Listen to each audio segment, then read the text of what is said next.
Okay, just to clarify, do you still want me to call less than 0.5?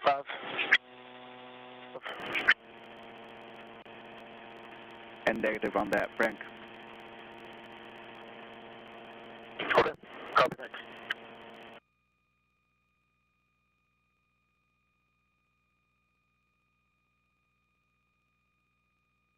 All right, so I think with that completes our duties as IV, Koichi and Duke. Good luck, you guys are going to kill it out there. All right, I'll be back in. Great. Thank you, Frank and Josh. Josh and Frank, thanks so much. You guys are awesome. See you in a bit.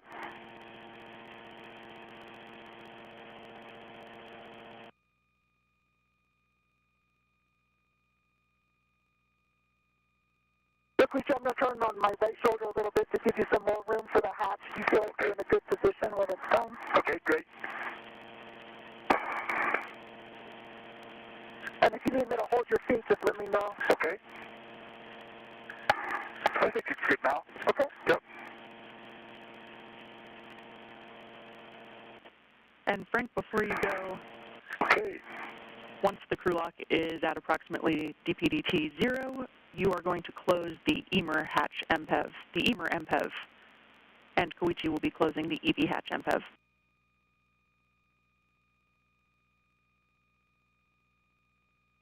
Copy, G. Yep, appreciate it. We're not going anywhere. We're going to watch these guys exit out that hatch. I figured. Yeah, the C90 copy. That's after we open the hatch, is that right? To close the EV input. Say that again, Koichi? Okay, so after hatch open, I close the EV impact valve, correct? That is correct, Koichi. Okay, copy that.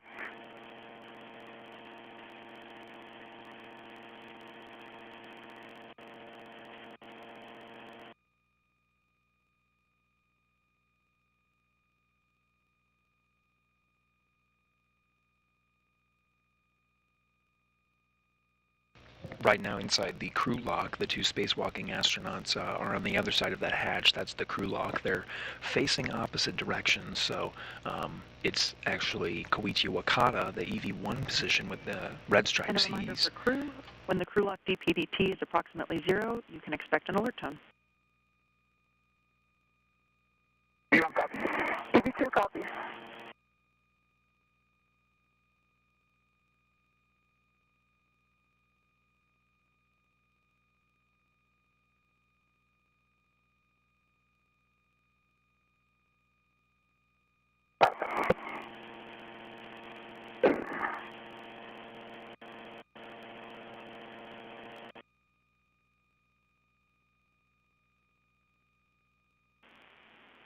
Okay, crew, we show you less than 0.5 psi. You are go to open and stow the EV hatch.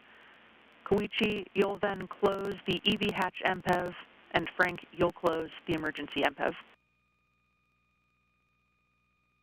EV1 copy. IV copies. Hey, Duke, I'm going to slide down a little bit. Okay.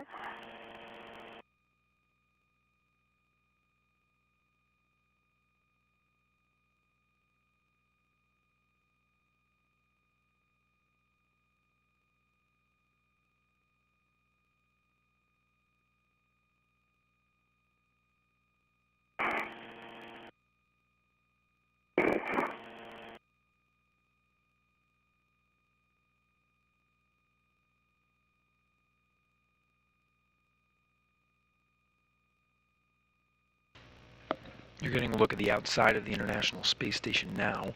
The International Space Station in orbital nighttime, so it's being illuminated by the lights outside. Right now we're zoomed in on the hatch. The thermal cover is still covering the hatch, but we did get confirmation the hatch itself is open. Again, the official start time of the spacewalk does not occur until the astronauts switch to battery power.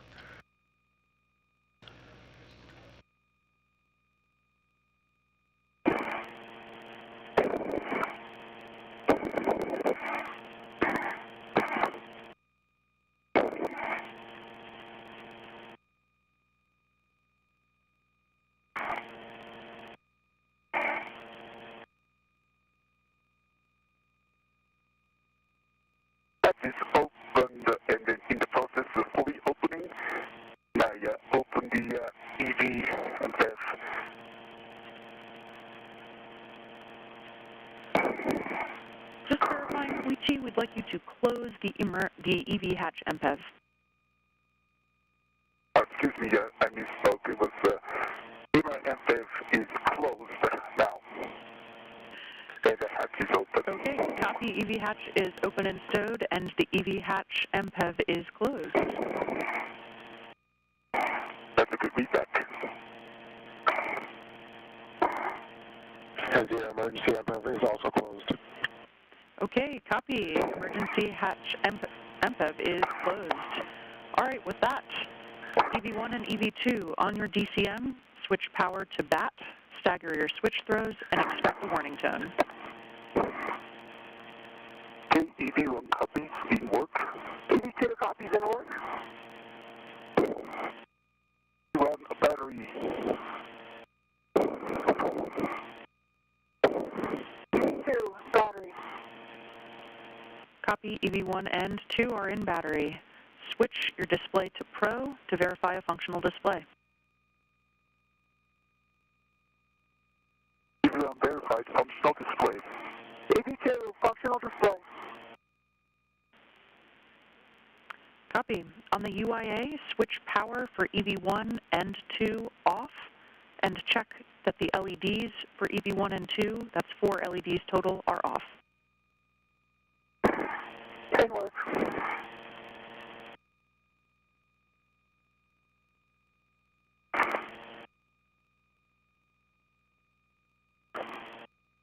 Power for EV1 and 2 is off, LEDs off. Copy. Disconnect your SCU from your DCM and install the DCM in its cover. EV1 copies in work. In work.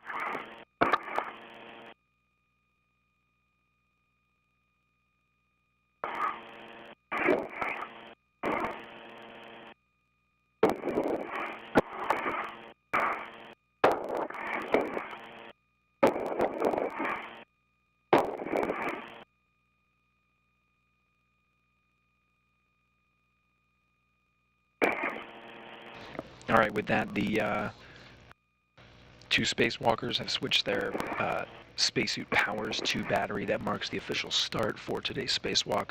We got a clock up on the board, and so we're looking at 7:14 a.m. Central Time for the official start of today's spacewalk.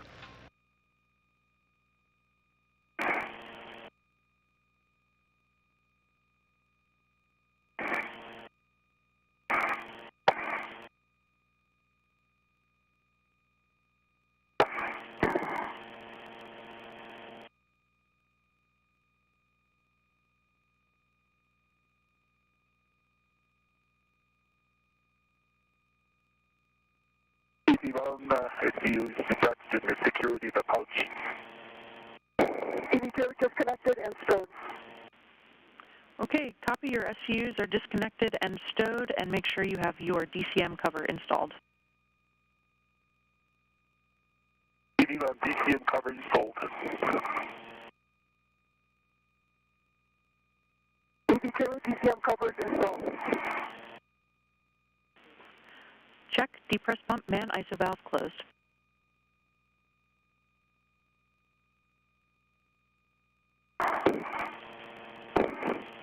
Depress pump man ISO valve closed.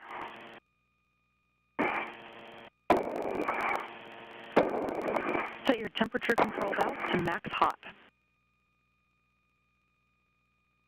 EV1 in work. EV2 in work.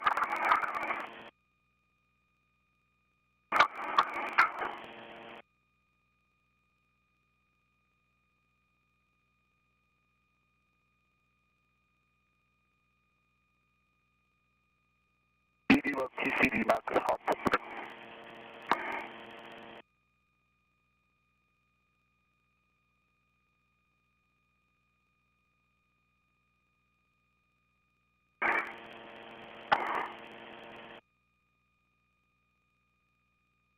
EV2 TCD max hot. Copy 1 and 2. Switch water on.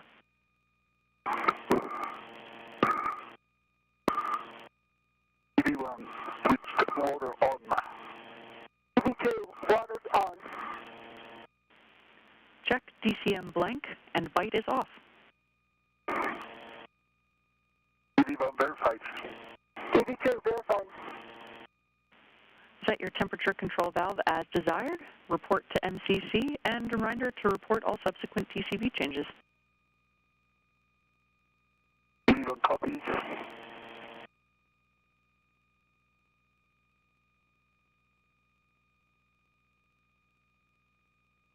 TV1 TCV 5.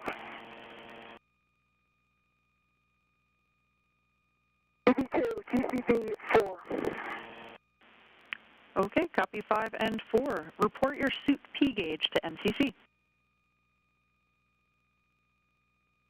TV1 CP gauge 4.3. TV2, 4.3. Copy 4.3 for both of you. Set your visors as required. You'll be coming out into a night pass. TV1, copy. TV2.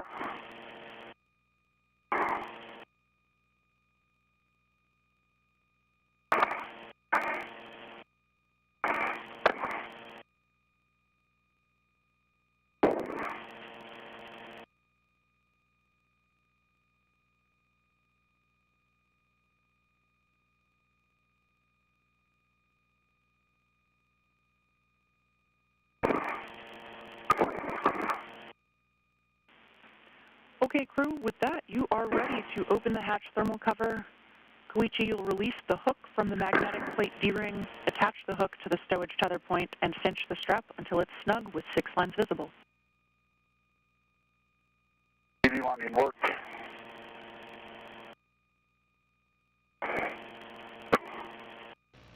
Wakata now pushing the fabric thermal cover that's on the outside of the Kulak's hatch.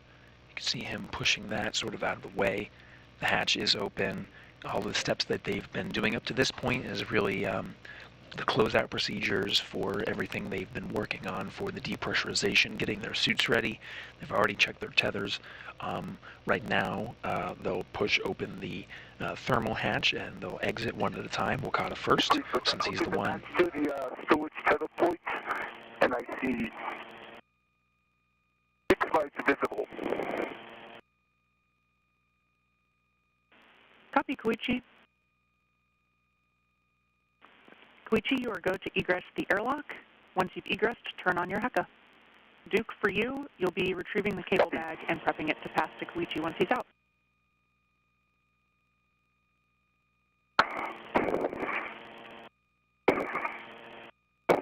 Thermal cover is open. Wakata now exiting the hatch.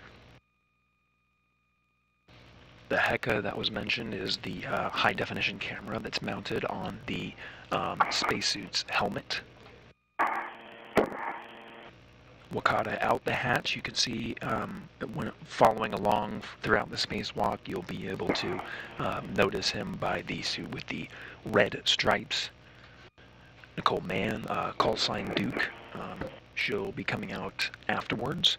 Both of them will do a tether configuration check once again. They already did one inside the hatch. They'll do it again outside.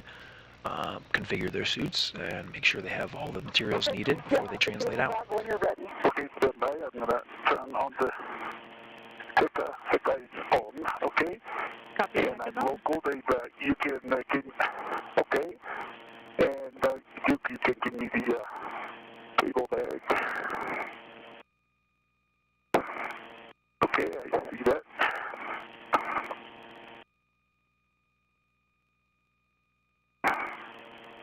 Okay, let me grab that.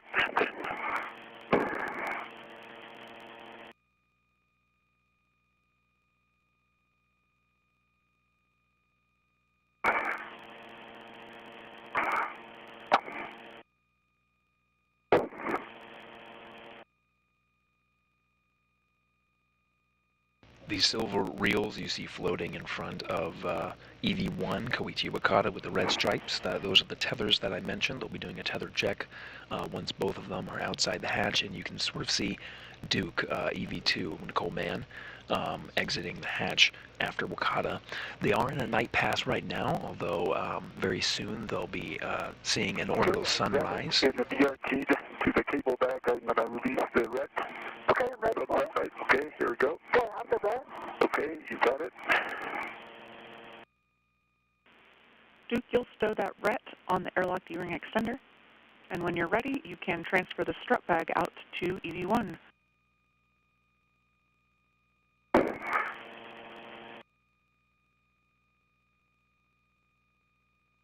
Ret is stowed to airlock D-ring extender.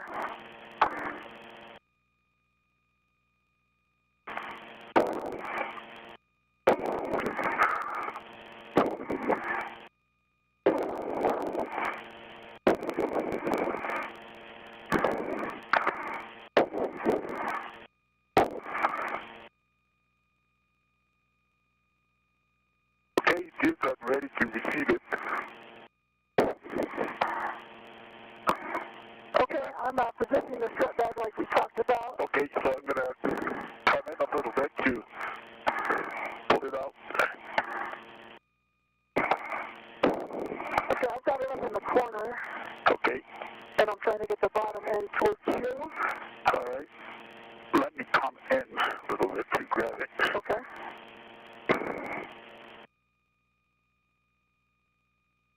Hey, still. Can you pitch it down towards the hatch? Okay. Towards the, towards me.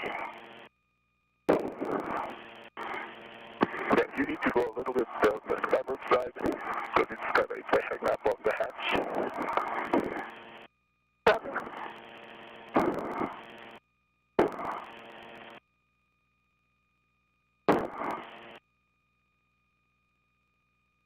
Okay, that's now clear. You just...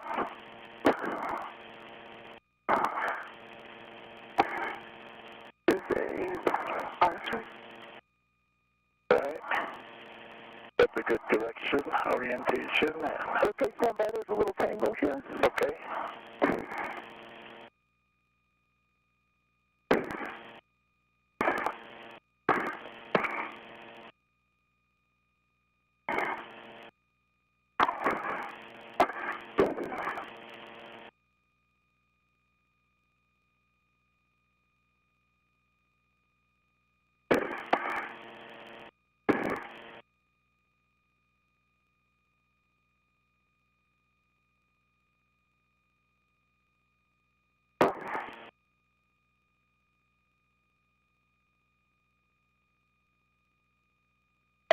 So I think I see a red from the cable back, Yeah.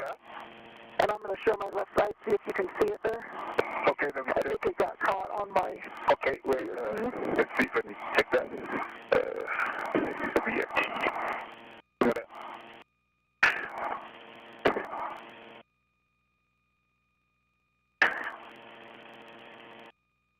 Okay, on your, Okay, you see the red from the cable bag? It's from the D-ring extender up to the top of the crew loft. it is clear. Clear?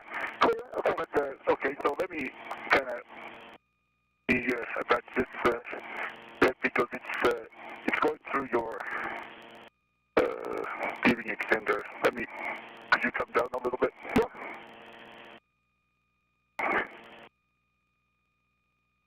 Get closer.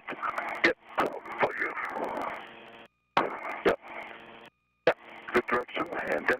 Okay, I'm going to move that to the So let me. UIA because it's going to interfere, I think, with the cable back. So I'm going to move it from the airlock D-ring extender Okay. to here. You want me to release this red? Yes, please. Okay. Okay. It's going. And you can hand it to me. Okay. There you go. Got it. And then when I get it, let's double check it's clear. Yeah. Now I think it's I think it's now it's clear. You see that?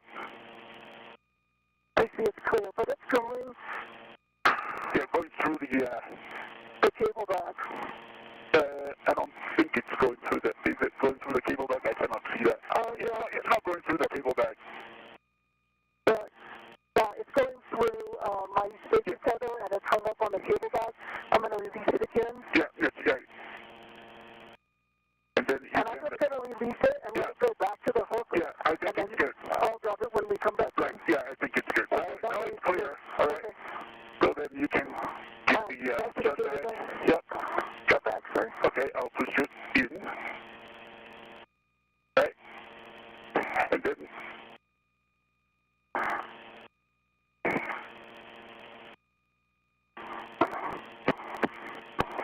okay. All right. I am all the way towards the hatch here. Okay. Let me go in a little bit to grab it. And I'll try to put it down at you. Going down. A little more. Come down. Yeah, I grabbed the wrong side of the shut bag. Okay. So I'm going to pull it out. So I'm making some pitch. And then... Okay, that looks like it's coming nice. Okay, yeah, it's coming nicely.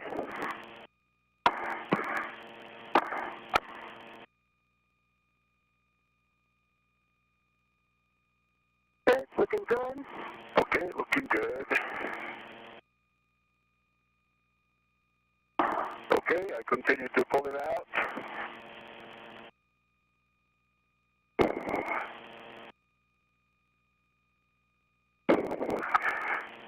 Okay. Okay, Looking clear. yeah, it's clear. It's coming out nicely. All of this work that you're seeing right now is Wakata and Mann, or call sign Duke, working together to get this very long bag out of the crew lock. This is really, of all the tools they're going to be bringing out to the work site, this is the star of the show. That bag contains the modification kit, flattened with all of the pieces necessary for them to construct it. Right now, this is a picture from a previous strut with an open bag. You can see all of the different components. Today, we'll be working on taking this and turning it into the fully constructed modification kit on the 1A channel. This is a very important piece of equipment that's going to be making its way with the astronauts. They're going to attach it to themselves as they move out to the work site today. On the top handrail of the crew lock. Copy that.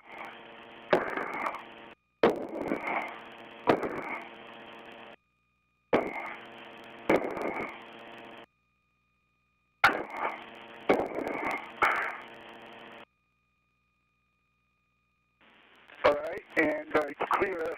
You can come out. Okay.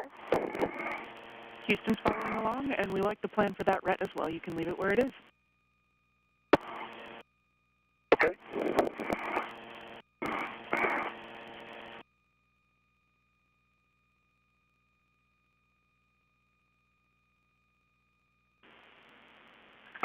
Great problem solving there, guys. Looking good. Awesome.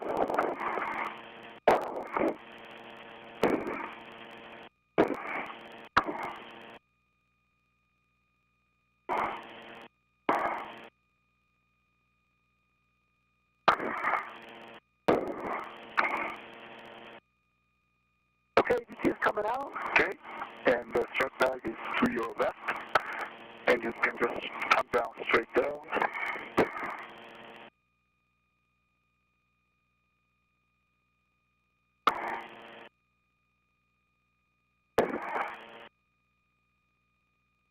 Okay, I'm going to go to station aft.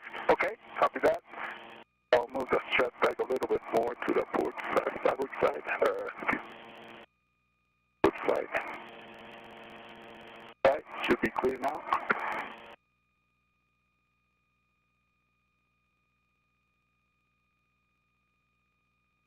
Okay, I've got a loop down. Okay, looks good.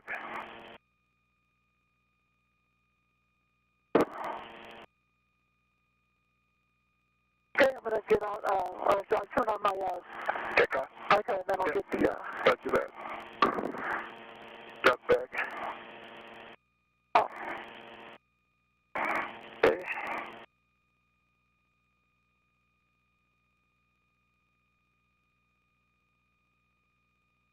VH on.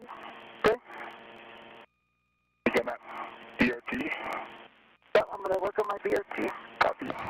BRT is the body restraint tether for Duke with the suit with no stripes. She'll be attaching that strut bag to her body restraint tether.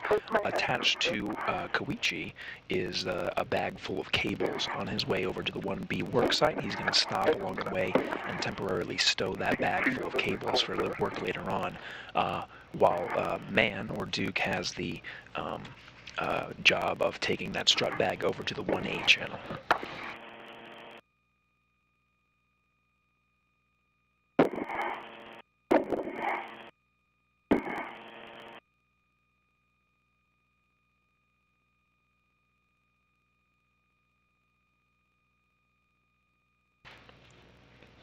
What you'll hear when they talk to each other, they'll be doing buddy checks and saying how each other's spacesuit looks and reporting that to each other.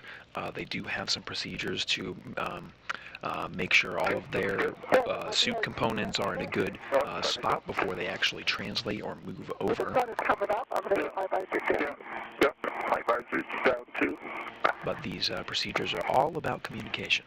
Houston copies, and once you've got your visor... International Space Station is over the South Pacific Ocean right now. We're entering into an orbital daytime, so you're seeing the sun rise over the horizon of the Earth right now. Okay, you stand by. I got to adjust Right. the thing here. Take your time, right.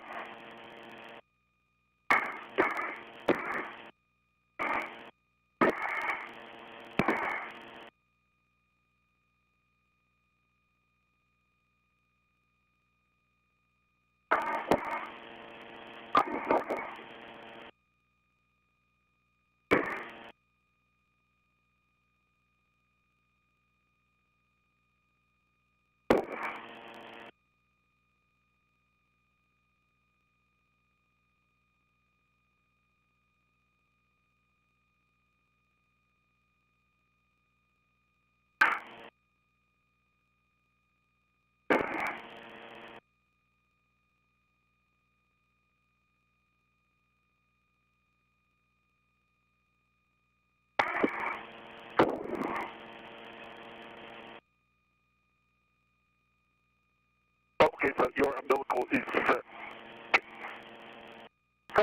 yeah, now it's clear.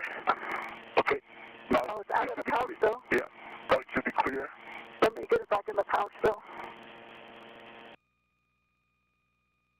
Okay, I'll work on it, and why don't you do the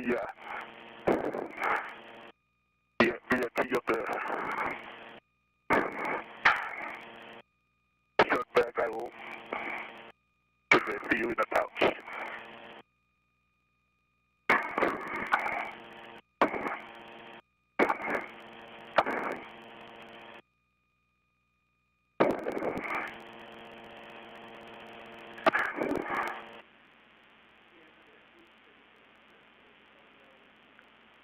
And thank you, crew. We appreciate you taking care of the SCU. It does need to go back in its pouch. We appreciate it.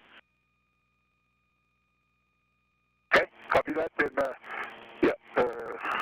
strike SCU is now back in the airlock. Great work. Thanks for taking care of that. Okay, no problem.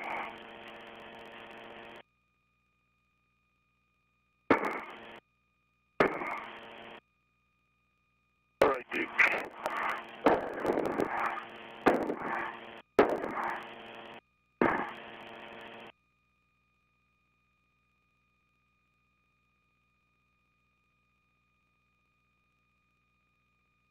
Okay, looks good. I got it released from the airlock, and I got the other adjustable on me. Yep. So I'm going to put it in the jaws now. Roger that. I can hold it here.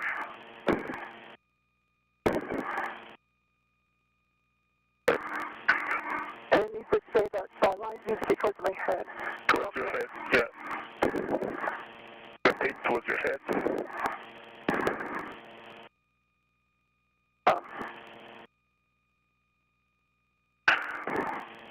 Is a good orientation? Yeah, I'll take it. Okay.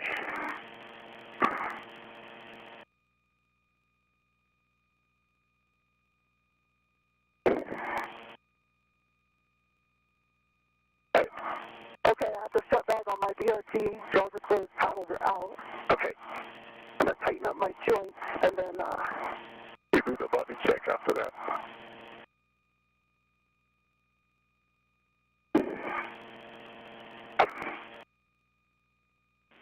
Houston copies all. You guys are looking great.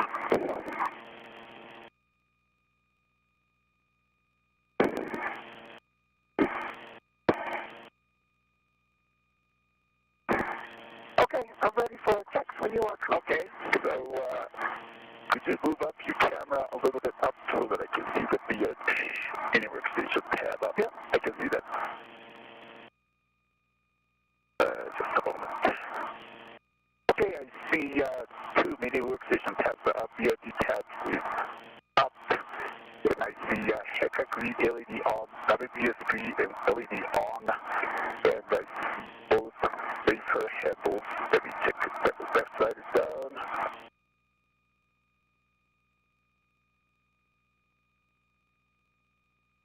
Yeah, both wafer handles are down. And I don't, tools are good, and tether is good.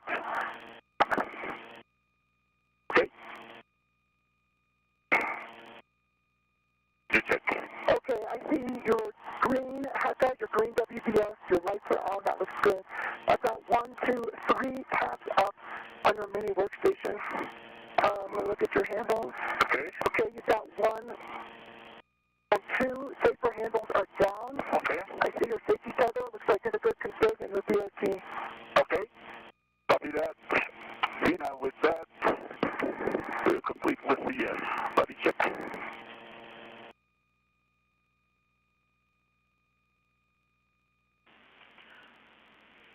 Okay, crew, we'll take a baseline hap from both of you. Wavy on the half is dry.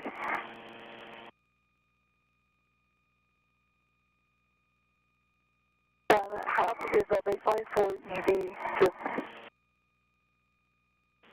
Okay, copy. Good baseline hap for both of you.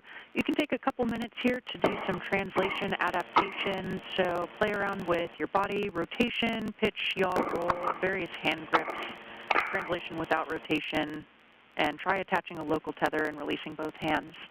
Just a reminder, this first hour will set your MEDOX for the rest of the EVA, so just take it nice and deliberate, take it easy. You want copies? You copy.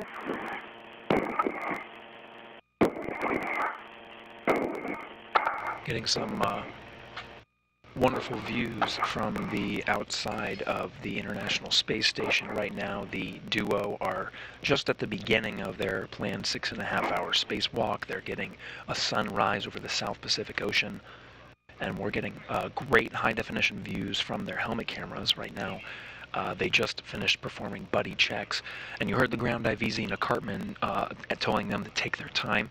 Of course, they have done plenty of spacewalk training, including here on the ground at the Johnson Space Center here in Houston is a laboratory called the Neutral Buoyancy Laboratory, where they practice these things underwater. It is a very good analog for understanding what it's like in the microgravity environment, but the two of them now are first-time spacewalkers, so they're going to take some time on the outside of the hatch to just get used to understanding the differences between performing the spacewalk in a pool with the resistance of water and having no resistance in the vacuum of space. Their translation path or their movement out to the work site is all the way out on the wings of the International Space Station on the solar arrays. So they do have quite a bit of translation to go to, so they're just sort of getting their bearings, making sure they understand their movements before they make that journey. And once again, we have another increment gap in communication from the International Space Station. We mentioned being over the South Pacific Ocean at this time. Throughout today's spacewalk, we'll see gaps like these. The space station communicates by way of geosynchronous satellites called the TDRS network, tracking and data relay satellites. We'll get intermittent gaps of audio and video. Sometimes we regain the audio a little bit earlier. translation. Just as now you're hearing the audio come from the International Space Station, so we'll be regaining that shortly. Teams here in Mission Control Houston are monitoring today's spacewalk as well as the International Space Station and the crew inside. It'll be the teams here that are walking our astronauts through today's procedures. Zena Cartman, you see in the middle there with the black blazer and the white shirt, that is NASA astronaut Zena Cartman, ground IV. It's her voice that's being communicated from all the work that the teams are doing here in Mission Control Houston. She's translating that up to the crew. It's an awesome view here. And standby 1, Koichi, we're actually checking on the SEUs in the airlock. Okay. We're having the IV crew check on that through the hatch window. Okay.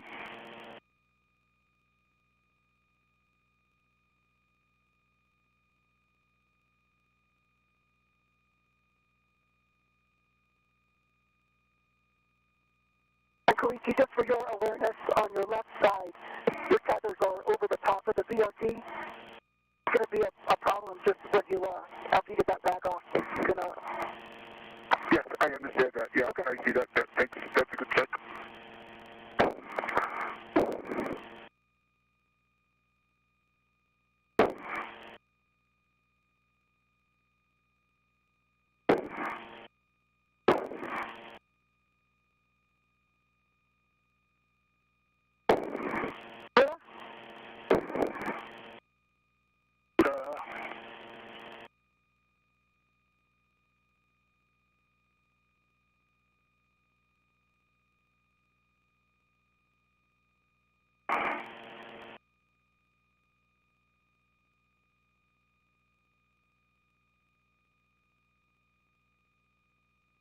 Keep tethers in the way.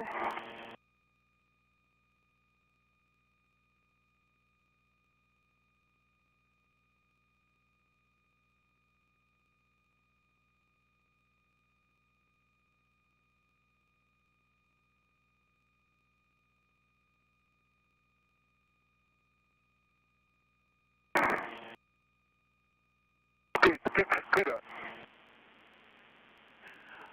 Okay, crew, we're back with you. We did see one of the SUs came out of its pouch, but we are actually good with that as long as the thermal cover is tended closed.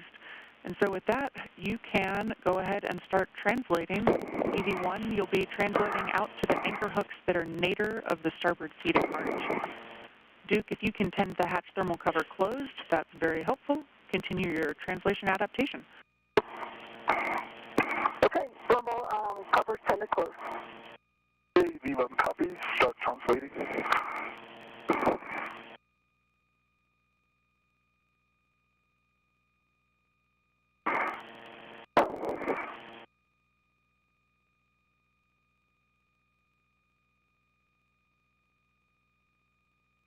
And the journey begins now that they've done all that they can on the outside of the airlock's hatch, getting all of their tools, attaching it to their body restraint tether, making sure their tethers are in a good configuration, sort of doing an adaptation. Now we're following Koichi Wakata with the high-definition camera, and he's translating or moving out to the work site, so he's going to begin his journey now. AV1 copy.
You guys are looking great. And just a reminder as you translate to also keep your cable bags and strut bags in your scan so that they don't hit anything either.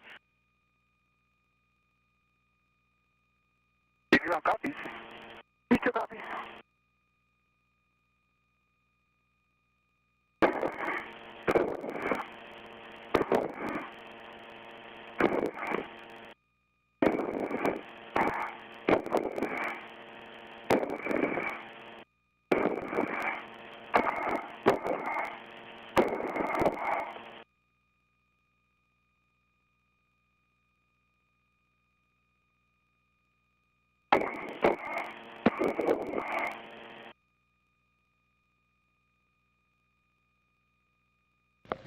For those just tuning in, we're following along by way of the helmet camera of Koichi Wakata.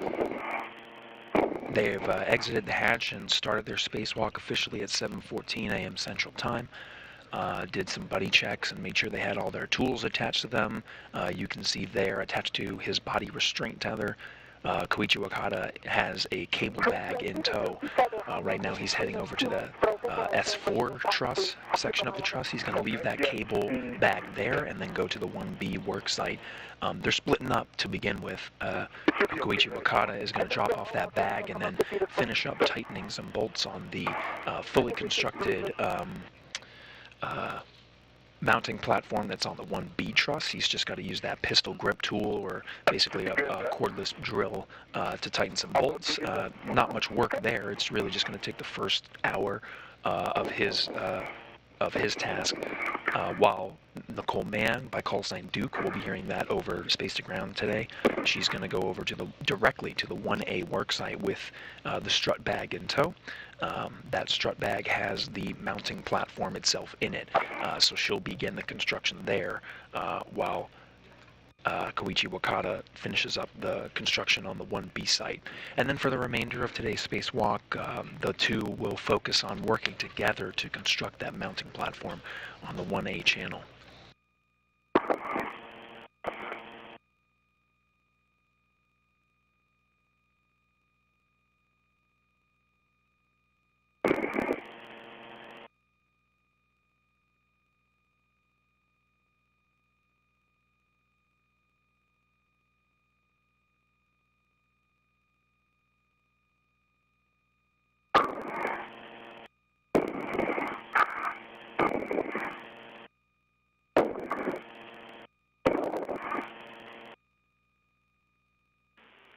Looking good, Koichi. You'll be keeping eyes out for S3 handrail 3011 for your antenna.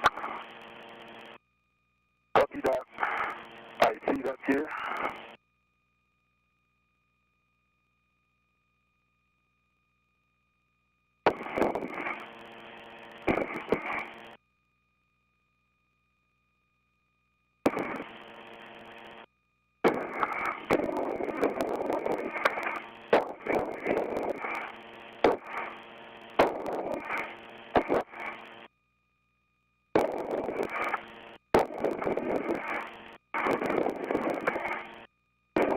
In the middle of the frame there, you can see a digital camera.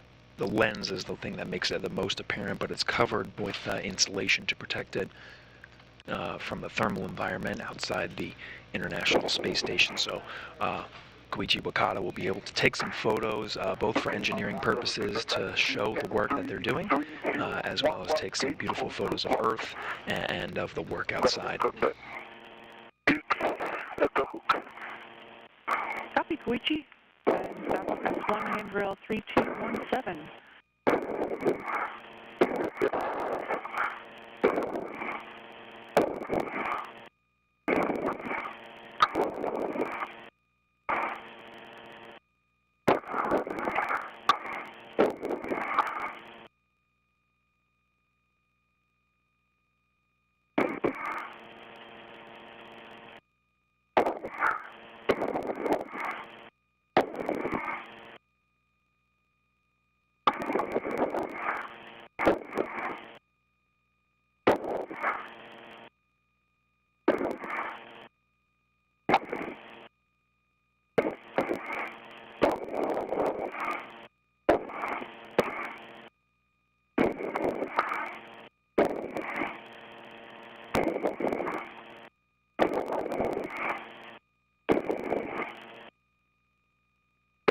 touching that's Duke Center hook.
Duke Center hook is attached to F1-3217, gate closed, hook locked, and Duke, we have a go to release your waste tether from the airlock EV center. Copy. In work. Houston copy is looking good.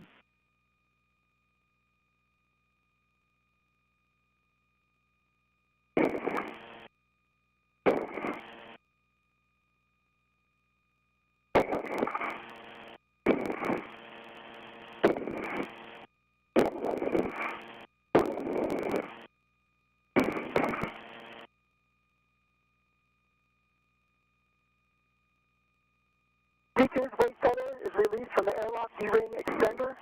Thermal cover is closed. We copy. Release from the airlock D-ring extender and thermal cover closed. With that, you can start translating Duke out to the 1 Alpha work site. Just take it slow and easy, and before you cross the Sarge, check that your gauntlets are in place. And same for you, Koichi, as you head out to S4. Make sure that your gauntlets are in place before you cross the Sarge. Copy that. Gauntlets are in place. I'm going to go to S4 work site. Perfect. From phase 1, you'll be trending zenith to the non-radiator edge, looking for S4 handrail 2219 when you get out there. Copy that. 2219.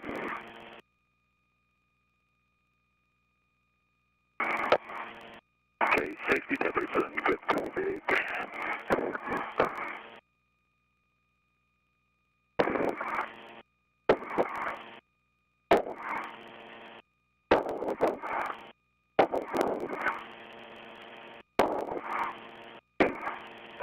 You guys are looking good. Koichi will have you just continue to take it nice and slow and easy. Make sure we keep your MEDOX trending average for the rest of the EVA.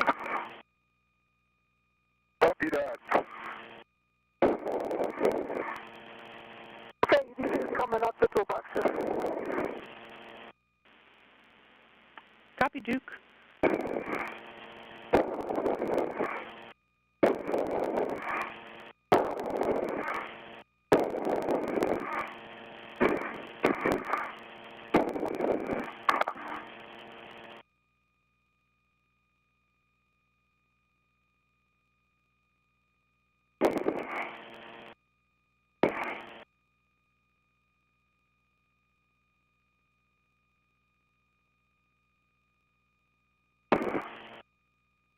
For those following along, you're seeing a split screen here from the high-definition helmet cameras on both of our spacewalkers today. Koichi Wakata making his way out to the 1B channel. He's going to stop along the way, and he's got a cable bag in tow on his body restraint tether, and has some of the cables for some of the secondary work as well as GoPros, some of the other tools and materials that they need for the non-primary work that they're doing, while Nicole Mann, or call sign Duke, has the strut bag. That's the primary thing that they're doing. Nicole Mann just finished up her work. That she had to make sure the thermal cover on the EVA hatch was closed and make sure there's no thermal fluctuation inside of the crew lock where they just exited to begin today's spacewalk. Both of them now translating or moving out to their respective work sites. Schedule Now we're getting high definition views. This is Nicole Mann, callsign Duke. She's wearing the suit with no stripes, and she's got that giant bag with her. That's the strut bag that has the mounting platform that they're going to be installing today. Both of them will be working on the 1A channel. Koichi Wakata's got to make a stop first to work on the 1B, but Nicole Mann's going to get started right away. So she's got that bag in tow. She'll be able to unbuckle some of the straps that are holding those components in place, retrieve some of the materials, and they'll be installing it one at a time. The ground teams have plenty of experience with this type of work. This will be the 6th modification kit, the 6th time that we've used these struts to attach to a mast canister. So they're prepared for any of issues or troubleshooting they need to do along the way. And that work will be being done soon. Right now we're just watching the translation or the movement. Stand by, Koichi. You'll need to actually backtrack just a little bit. Let me give you a good handrail pass. Okay. Okay, so I come down a little bit and then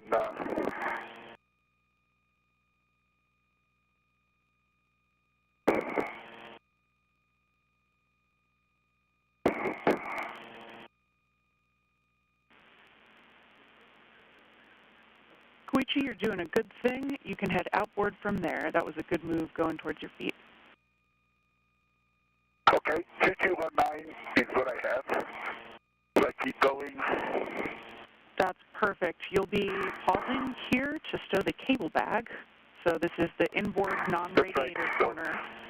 So that will be on handrails 2219 and 2215 using integral tethers with the handrail toward the radiator. Okay. Okay, copy that. I see them. Actually, that was really close.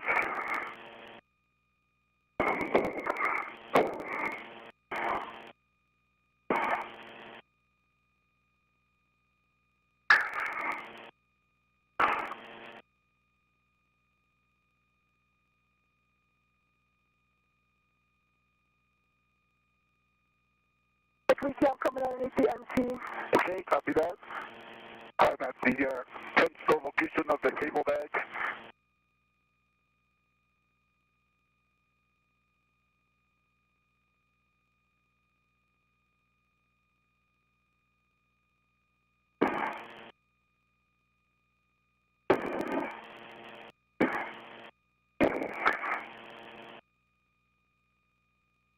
So, Zena, the 10th store orientation is the handrail away from the towards the radiator side, is that right? That's correct. The handrail toward the radiator. And Koichi, we'll actually have you hang out there for just a second. As we know, every Medox canister is a different character. Yours is trending a little bit high right now. So we'll just pause and make sure that we can maintain that good Medox canister for the rest of the EVA. Okay, copy that.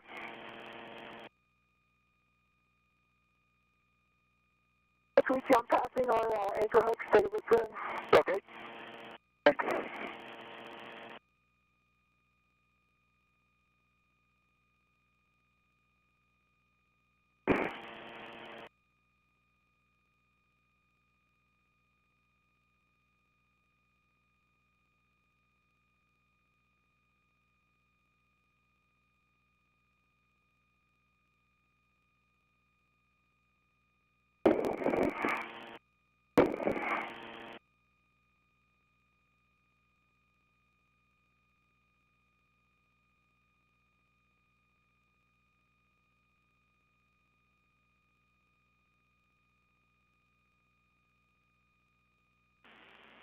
Okay, Koichi, thanks for hanging for a sec. We'll have you stow that cable bag, again with the handrail toward the radiator using 2219 and 2215. Copy that.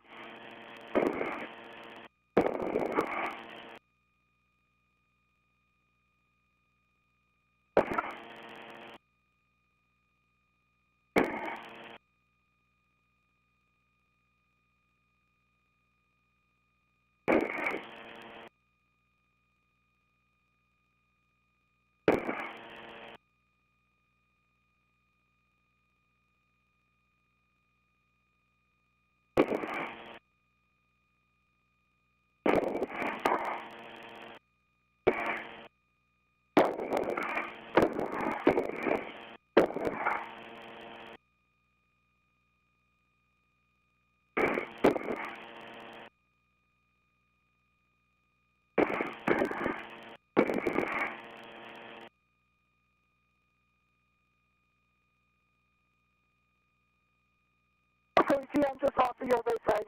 Okay, copy. We see you both. Looks like you've got good eyes on for deconfliction. Hey, Zena, my gauntlets are down. Copy, gauntlets down, Duke.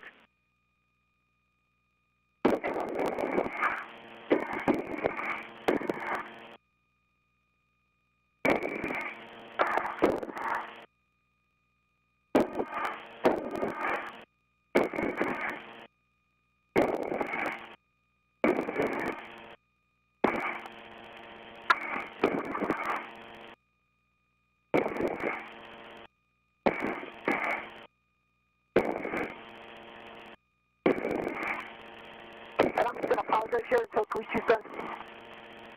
We copy. I like that plan, Duke.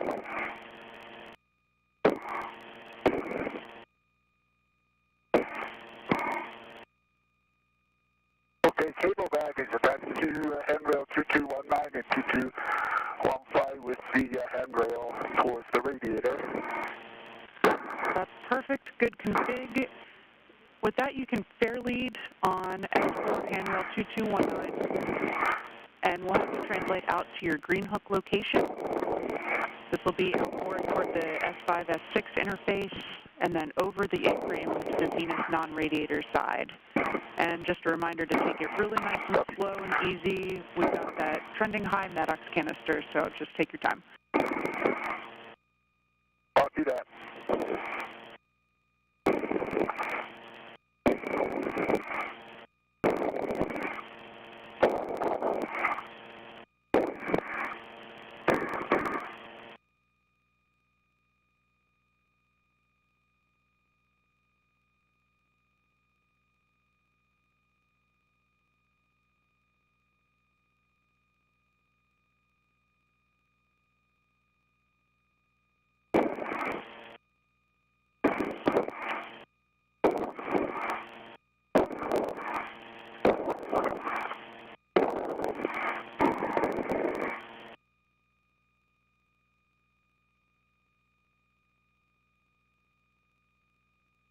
Okay, Duke, then I'm going to start translating. Okay, sounds good. Okay.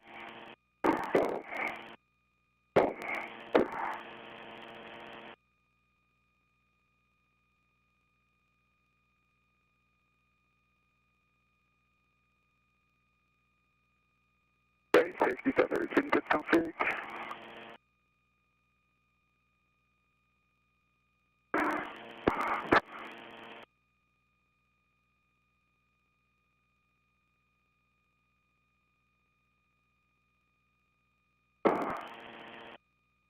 Okay, Zena, I'm going to continue upwards. Copy, Duke. You'll be following the keel side non-radiator edge, following handrail 2219, and continuing outboard to 2231.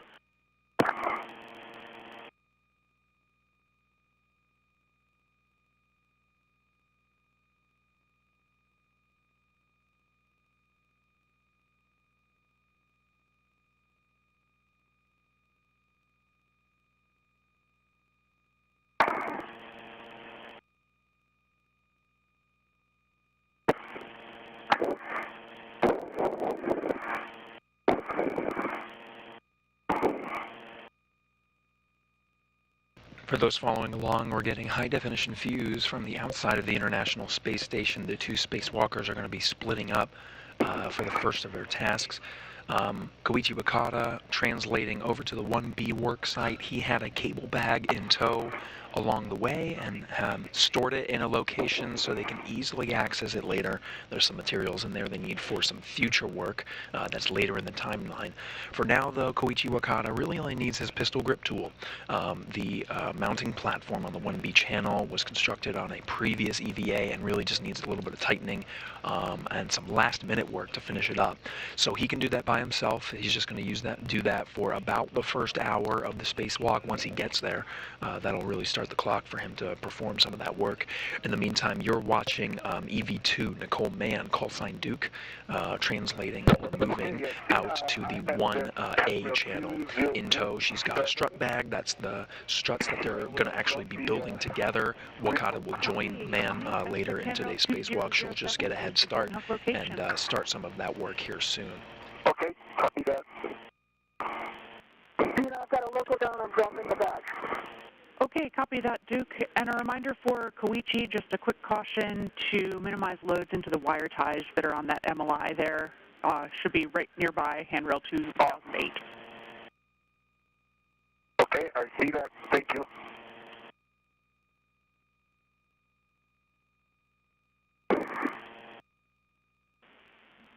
Duke, for you, you're stowing that strut bag, as you know, I'm sure, on the outboard non-radiator corner of the IEA, looking for handrails 2222, 2236, and 2251, but that's also up to your prerogative a little bit. You want the tape towards the mass canister and handrail toward the radiator. Copy.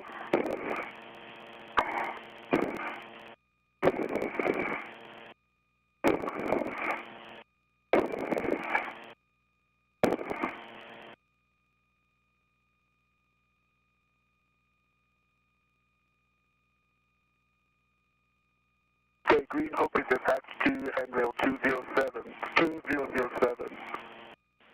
Okay, copy. Green Hook is down. With that, you can translate out toward the 1 Bravo mass canister. And reminder that at the 1 Bravo IEA, you'll be crossing to the radiator side. So follow S6 handrail 2032.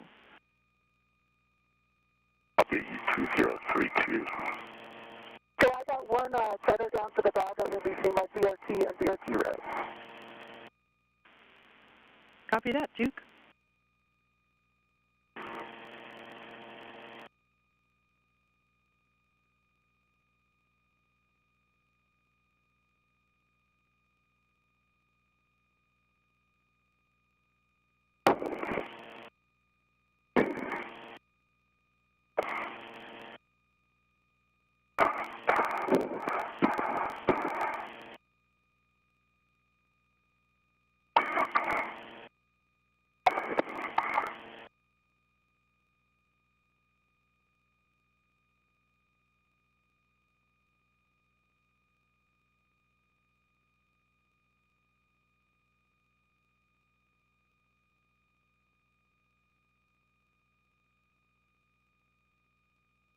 Okay, Tina, I'm at 2060 at 6, and I translate to the outboard to go to the left side of the correct? Yeah, you'll be crossing to the radiator side, and on the radiator side, heading outboard to the mass canister.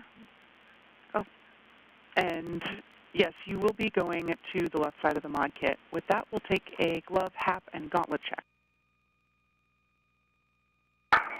Okay. After I get there, or do I want me to do it now?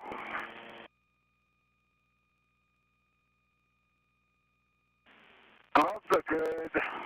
Hap is dry. Copy. Good gloves and hap. And we also see that your gauntlets are Can down. I keep translating? Yes, you can.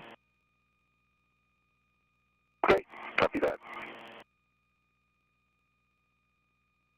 I got 2236 and 2251 for the bag, and I'm going to get one more. Copy, Duke.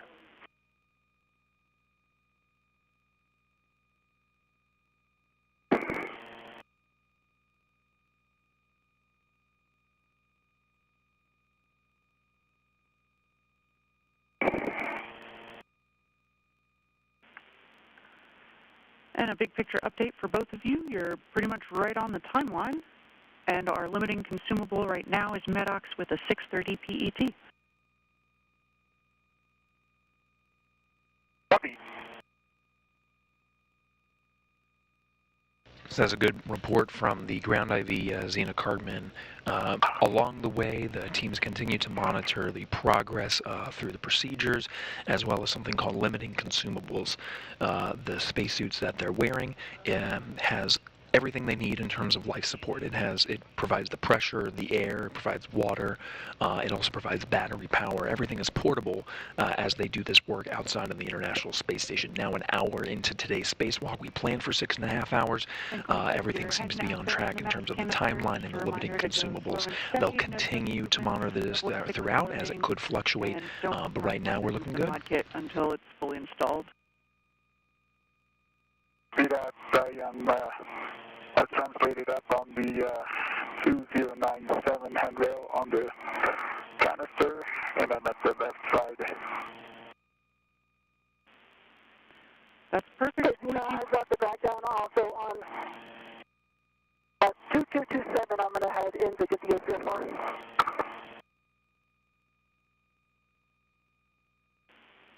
All right, copy, Duke. With that, you can translate inboard to the starboard CETA with 1 and grab that APFR.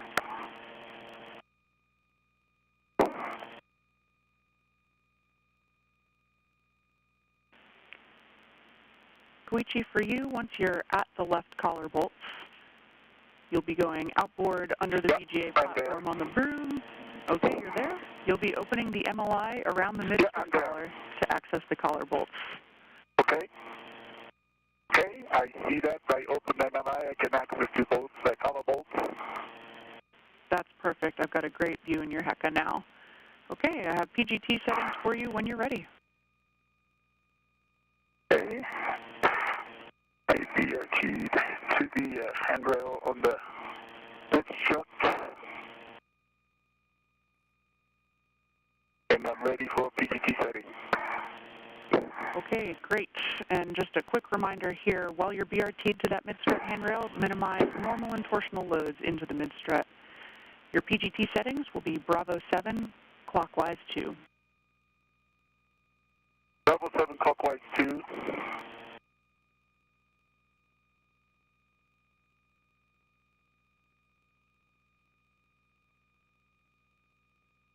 So right now, Koichi Wakata is at the work site of the 1B channel. You can sort of see these struts on the right side of the mast canister. That's taking up most of the center of the frame there. The mounting platform on the 1B channel is constructed. He's got the pistol grip tool, basically a cordless power drill. They have cordless. They have the torque settings programmed into the tool, so they know exactly how much torque to work onto the various parts of the struts. So he's on the left side right now. He opened the multi-layer insulation, the white fabric, to access the bolt on the left side. So he'll be the first part of his task is to work on some of the bolts there.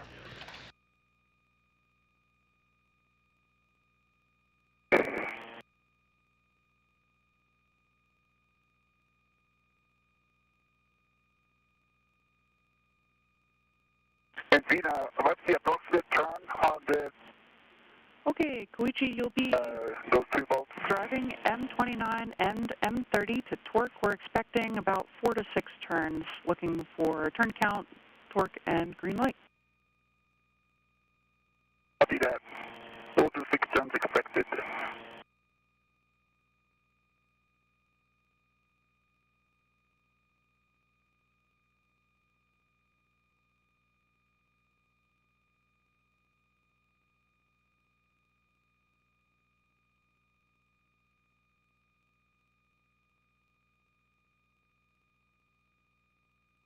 Hey, Dana, I've arrived at the berth. I'm going to fix takeoff on the WIFX. Copy that, Duke.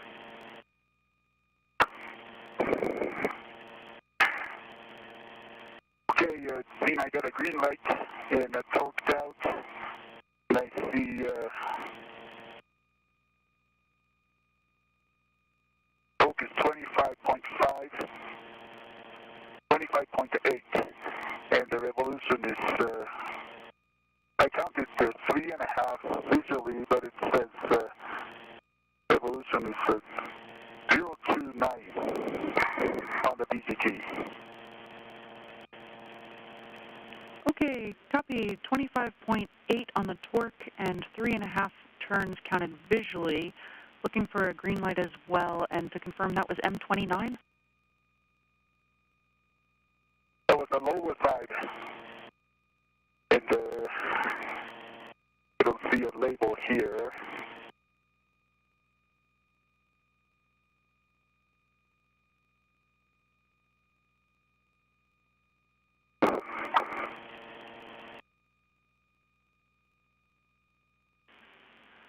All right, Koichi, we're going to talk about the turn count on that one, but while we're doing that, you can go to the other bolts, and same number of turns expected, about 4 to 6, looking for torque and green light as well. Okay, copy.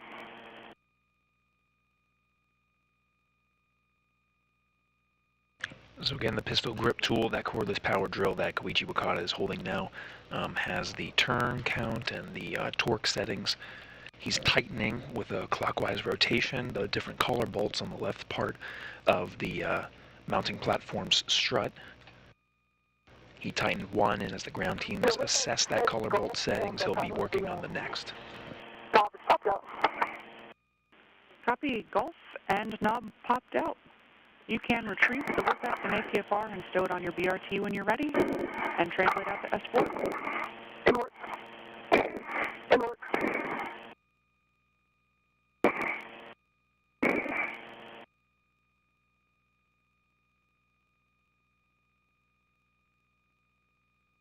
Okay, I tried on the upper side, they visually confirm the 2 turns, and then it just came up, and I see 2 left, and I don't see. Koichi, you're coming in a little broken there. Could you repeat your last? I heard 2 turns and did not copy the rest. Okay, Zena, I visually confirmed the 2 turns on the upper bolt, and I got the 2 lights, low torque, and torque value shows 20.2, and I don't see any turn counts on the PGT.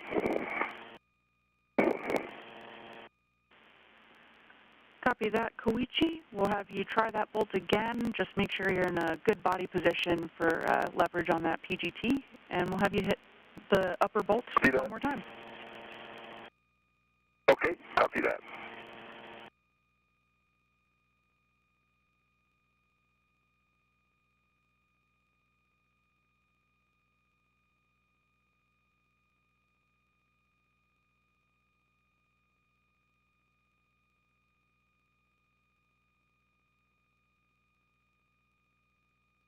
And I have my ret on the APFR WIPX. I'm releasing the WIPX.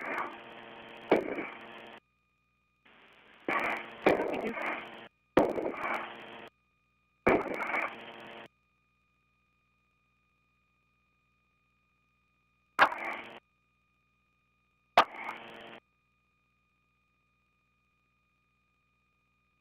Okay, visually another a little over 1 turn. I got a green light and torqued out in the torque value 25.5, and the turn count is 1.42.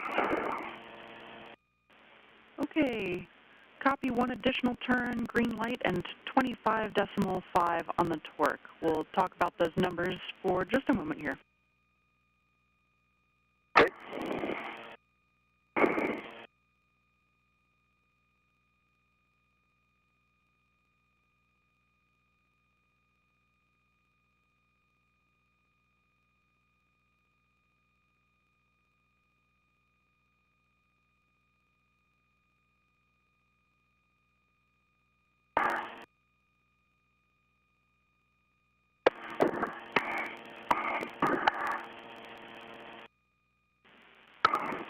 Okay, Koichi, we'll have you move on here. We're going to set the PGT to manual ratchet clockwise, and then you'll be driving M29 and 30 until you get 2 MTL pops.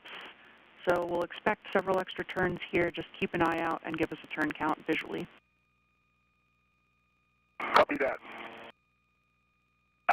Manual ratchet, and I'm going to do the manual on the lower side bolt. Copy, starting with the lower bolt. Okay, get forward on my DRT panel there. What's one pop? Copy, Duke. Good news. You can translate out to S4 with 25.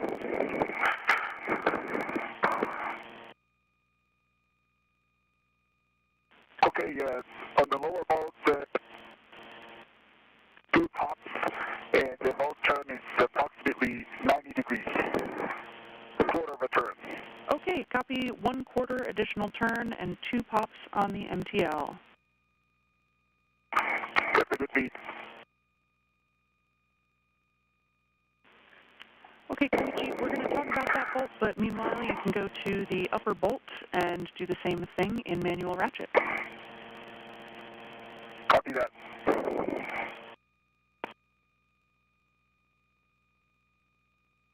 So a quick recap, there are 2 bolts on this left strut that Koichi Wakata is working at. We're looking at his helmet camera view.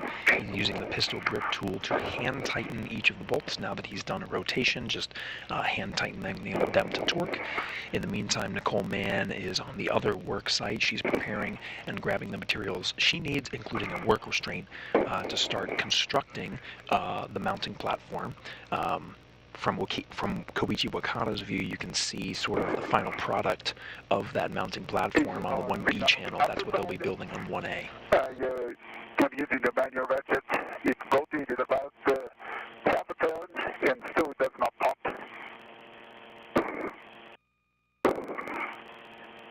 Okay, copy half a turn. You can keep going if you're able. We want to get 2 MTL pops. Can I continue the 2 MTL pops? Affirm. Go to continue. We'll look for 2 MTL pops on the upper one. Okay, that was 1 pop.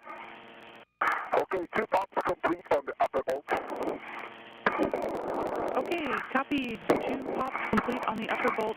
Were there any additional turns after that half turn? Another quarter turn.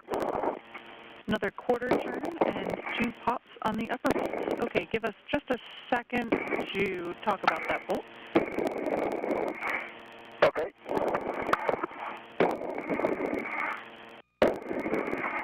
And while we give the MER and EVA a moment to talk about that, you can just hang out, take some photos for your awareness. Your net rate is looking really good right now, looking a lot better. Great, thank you. Yeah, definitely trending better from before. Awesome.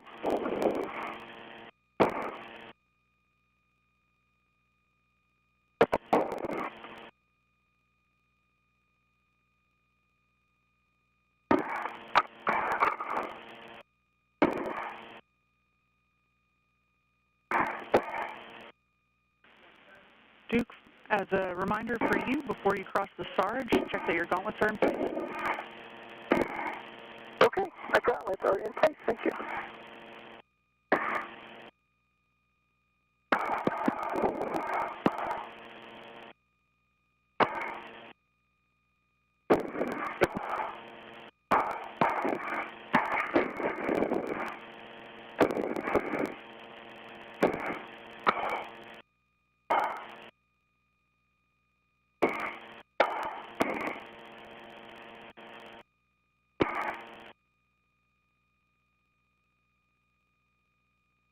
Another intermittent gap in communications from the International Space Station.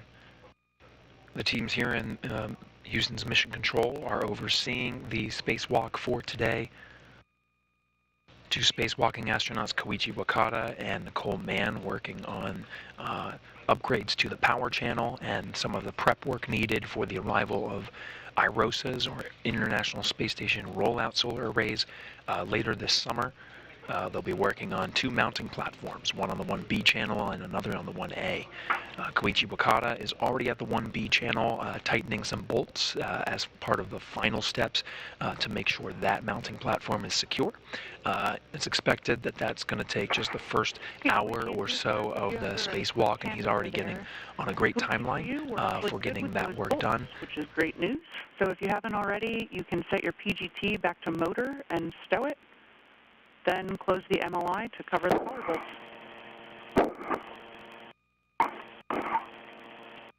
Okay, copy that work.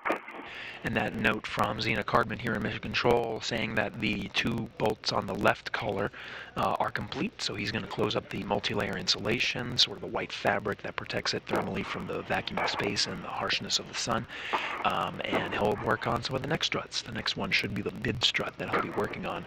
In the meantime, Nicole Mann is prepping her work site, which is the 1A channel. She's getting some materials she needs. She already stowed the bag that has the struts inside, and those struts will be what will be used to actually construct the mounting platform on the mast canister of the 1A channel. She got the foot restraint, retrieved it from one of the work sites, and you can sort of see it attached to her right now from this view on the outside of the space station. That foot restraint is going to help to access some of the areas that are needed for actually constructing that mounting platform. She'll be able to ingress or enter that foot restraint and give her the leverage that she needs to actually drive some of the bolts and actually construct the mounting platform. So she's got that in tow, and she's going to be going over to the 1A work site very soon to get it ready while Koichi Wakata continues to finish up the work on the 1B side.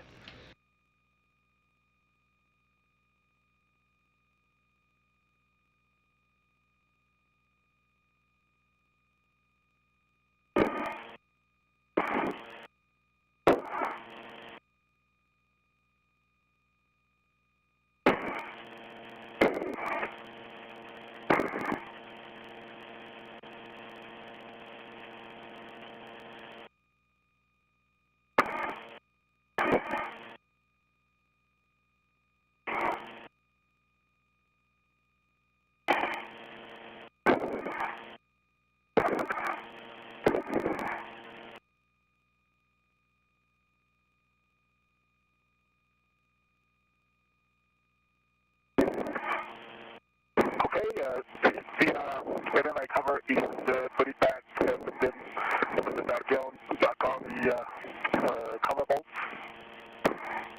Okay, copy that, Koichi. We don't have your HECA right now, but we do have your WBS. And so with that, you can translate to the right side cover bolts. Okay, copy that.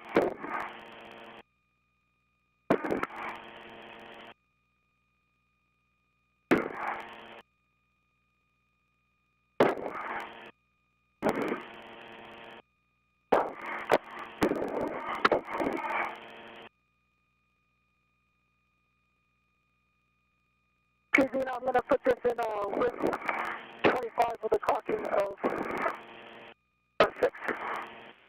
Good work, Duke. Clocking of 6. I'm tracking golf is already set, and let me know when you're ready for the extension. Okay. And of course, we'll be looking for black on black with a good pull test as well.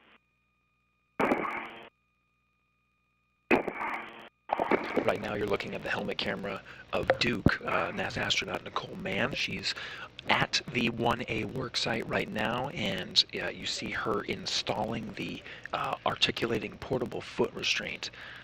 This foot restraint has the ability to have some settings to angle the foot restraint so that it can reach predetermined marks that are needed for the upcoming work to actually install some of the struts. So she's installing that right now. She's going to check the settings on the articulating portable foot restraint, make sure it's really at the right angle so that she can access some of the first bolts and areas that she needs to access for some of the upcoming work. And a heads up, you guys guys will be flying over Japan in a couple minutes. Wave hello for us. Awesome. Thank you.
You know, I got a clocking of 6 with a good pull twist test. Okay, copy. Good pull twist test and a clocking of 6. We'll also take a black-on-black check for that color. Yes, black on black. Okay, copy. And the extension there will be 5 for the WIFX.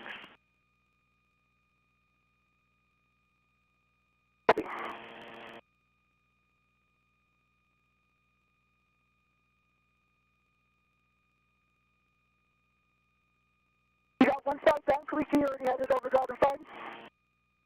Yeah, I'm on the right side. I'm just adjusting the TCD now. Nicely done. Yeah, how's it going with you?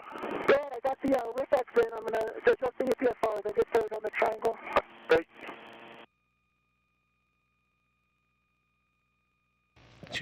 The two first-time spacewalkers sharing their progress for today. On the right side, I'm opening NLI. Okay, copy. And before you do that, we'll actually take a HECA cycle from both of you. Just one button push on your HECA. And correction, just Koichi. Copy. Okay.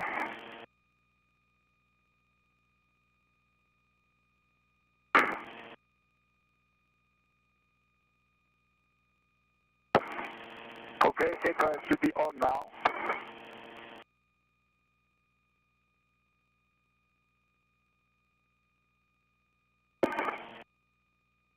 Do you see that?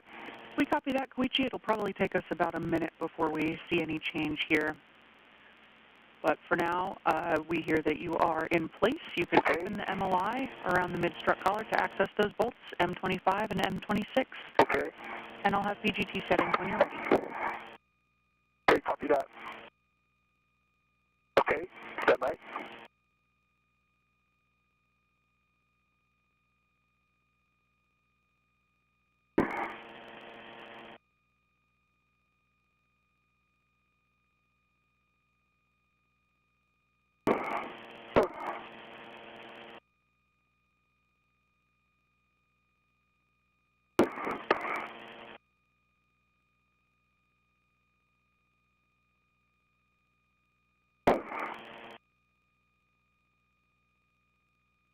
When I started working on the pitch here, I've got the knob is unlocked, and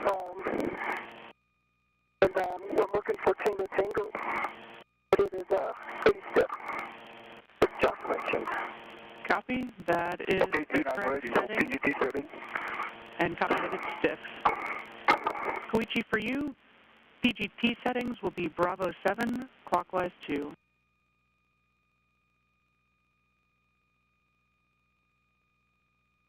Okay, you're cut off. It's the Bravo 7, clockwise 2, is that correct? Stay firm, Bravo 7, clockwise 2.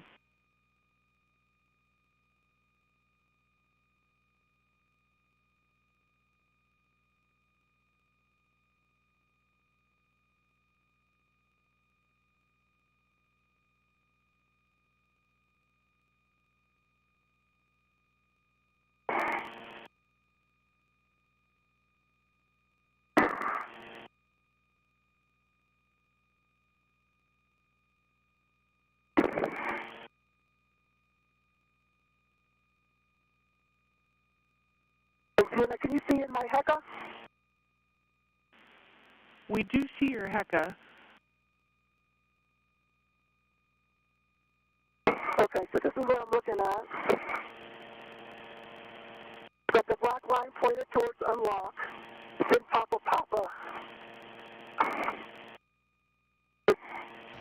Now we have both helmet camera views from Koichi Wakata and Nicole With Mann. the hand on the whip extender, and then we were pushing up on it. I don't know if you have any ideas. What do you think about that? I'll move on to the whip extender. Copy, Duke. That sounds like a good plan. Okay, Zena, And that the extension lower size. bolt,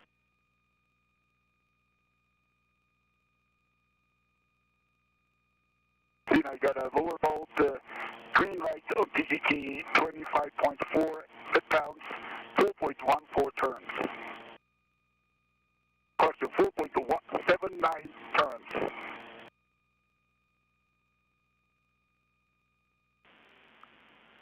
Okay, Koichi, copy green light, 25.4 on the torque, and 4 turns visually.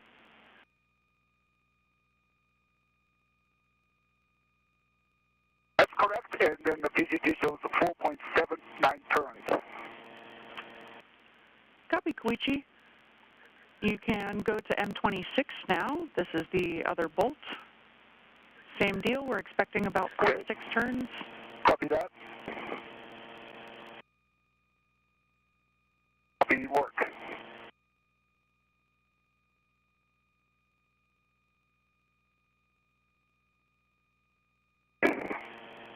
Okay, please, Zena, as we talked about, I'm going to move on to the triangle until Koichi gets here so we can work together on that pitch. Okay, copy that, Duke. So if you want to, one other thing you can try is using the boot plate for some extra leverage. But again, we'll take your expertise here and Okay. happy to wait until Koichi gets there. You can also do the rest of the APFR settings if you'd like. So a quick recap of where we are. We're seeing both the helmet cameras of Koichi Wakata and Duke. On the left, Koichi Wakata working on the mid-strut. There's various components of the mounting platform. He's asking for the settings that are needed on his cordless power drill to drive some of the bolts. On the right side, Duke is preparing the work site for installing a mounting platform on the 1A channel, and she's working on the portable foot restraint. You can see sort of the area where her feet will soon go later in the timeline, making sure that that's in a good configuration. So they're both at 2 different work sites right now. Visually, is there more than 4? Okay, copy. That's perfect. About 5 turns. With that, you can set your PGT to manual ratchet clockwise, and you'll be torquing both of those bolts. Looking for any additional turns, report those to us, and 2 MTL pops on each. See that?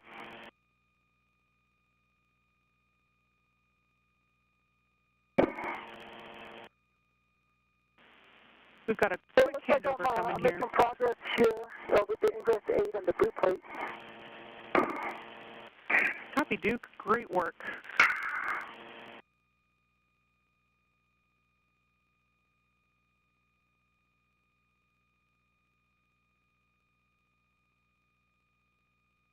So same as he did with the left strut, on the mid strut, Koichi Wakata is first using the pistol grip tool to drive with the tool itself, followed by some manual ratcheting to finalize the torque on each of the bolts. So right now he's working on that mid strut, and then once again we're in a handover period, so we're going to temporarily lose some of the video and audio from the space station. Regaining audio first. It seems like we're getting some sounds from the space station. Back with you guys after a quick handover. Koichi, we were tracking you were in manual ratchet, but have not heard the report yet. And Duke, we're tracking you're working on the APF. Okay. Okay, so Zena, on the lower side bolt, I got 2 pops on the manual ratchet, another quarter turn. Copy. 2 pops, additional quarter turn on the lower bolt. And the upper bolt is the same. 2 pops I got and additional quarter turn. Okay, copy. 2 pops and an additional quarter turn. That's a good bolt on both of those. So with that, you can set your PGT back to motor and stow it. You can also now translate on the 1 Bravo mod kit. Copy. And I can translate to 1 Alpha model kit, right? Yeah, after this, you'll be closing the MLI on the collar bolts, and yes, you can translate on the 1 Bravo mod kit. Oh, okay, I understand. Copy that.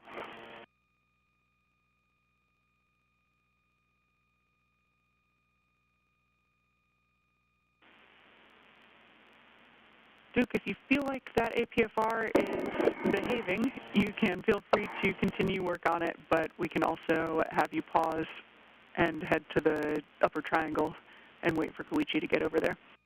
Okay, so I've got it in Tango Tango. I'm just trying to get that knob locked. It's about halfway there. Tough times.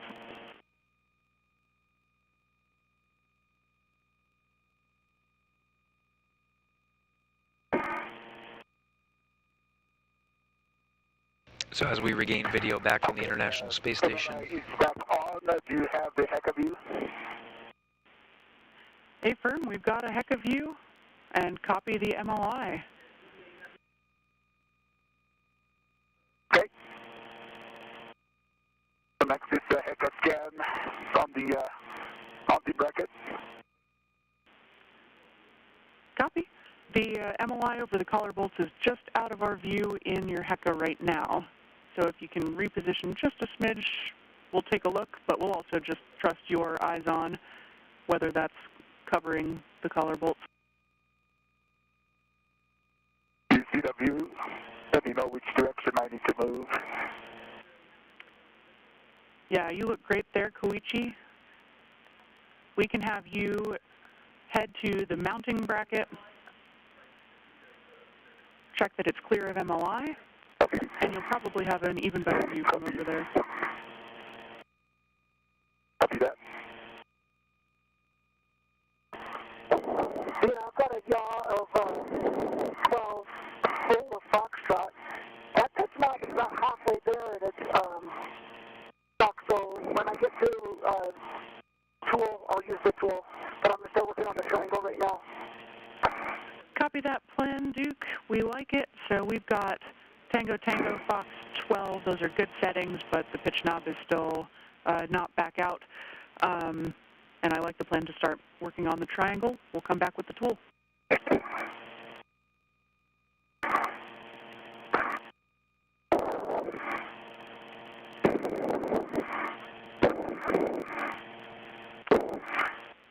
Duke, when you have a moment, we'll take a glove, tap, and gauntlet check as well. Copy, Koichi. Okay, so I'm on the mountain bracket. You have a good view. Checking, Koichi.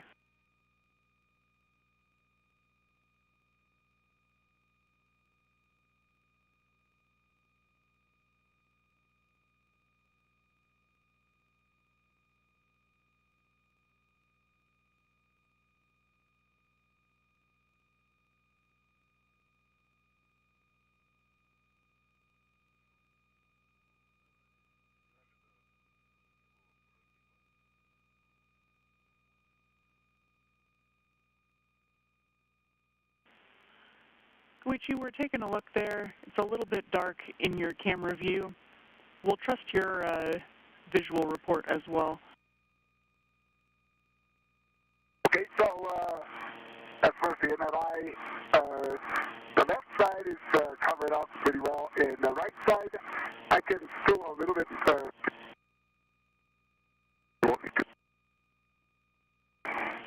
It's covering the color bolts area, and there's still some gap, and I can cinch it down a little firmly down.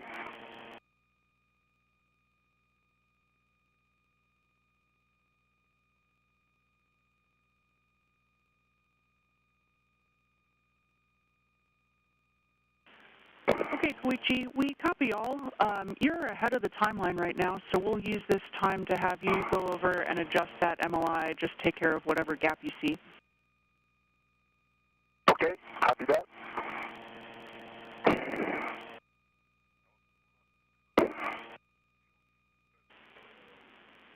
And Koichi Wakata is still working on the 1B site. He's going to take some time. That white fabric that's on the outside of these struts, just make sure that's nice and tight. My gloves, good, good. Duke Nicole Mann on the 1A site working on the portable foot restraint. She's also going to start building the different components of the mounting platform, starting with the upper triangle, the topmost part of the mounting bracket. Do you want me to do another hacker scan? Copy, Koichi, checking.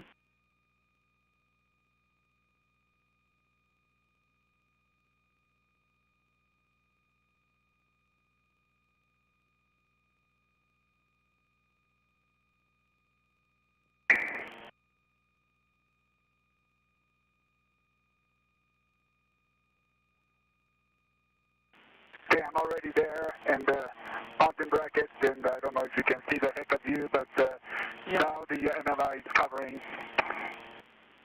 Copy, Koichi. That's a good view. We're taking a look.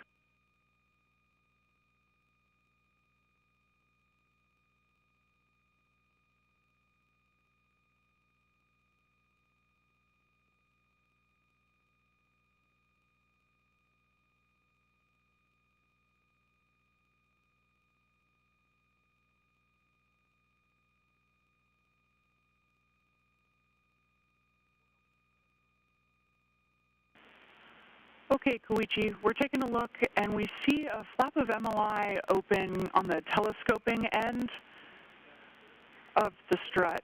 If you see that as well, we'll have you go over and see if you can get that to close with the Velcro. Is that on the right side? Affirm, Koichi. Copy that. In work.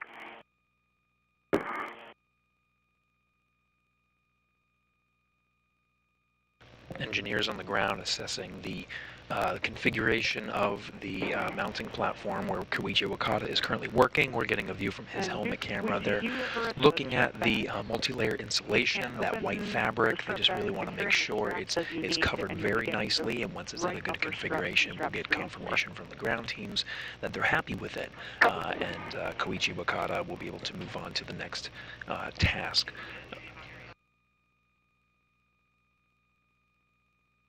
Okay, Zima, I don't know if you can see my hacker view, but I used this integrated wire tie to secure this little bit open MLI. Does that look good to you? That looks beautiful, Koichi. We really like that.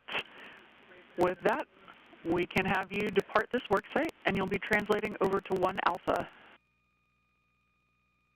Copy that. Translating to 1 Alpha. That's perfect. You'll head to the IEA via that right lower strut. Minimize translation on the mid strut if you can, and then you'll be going inboard on the S6 IEA. At the inboard edge, cross to the non-radiator side.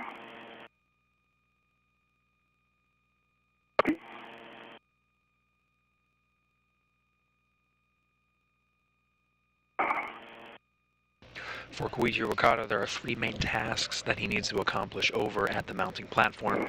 He was working his way basically clockwise around the mounting platform. He started on the left side to work on 2 bolts, then completed the mid-strut bolts. Now he's going to complete his work by tightening the 2 bolts that are on the right side. Of course, checking that multi-layer insulation, that white fabric along the way, making sure that looks good. But once he's done, he'll really proceed into some cleanup steps and then go over to translate to the 1A worksite where Nicole Mann is currently starting to construct some of the components of the mounting bracket over there, and then they'll work on that side together. Okay, copy that, Duke. You can keep that tethered to the bag, lock out the thread if you need to. You'll be aligning the right upper strut L7 to the mounting bracket right side. Check that the alignment tab is in the groove and the black lines are aligned on the end of the mounting bracket. I'll have PGT settings when you're ready. Copy.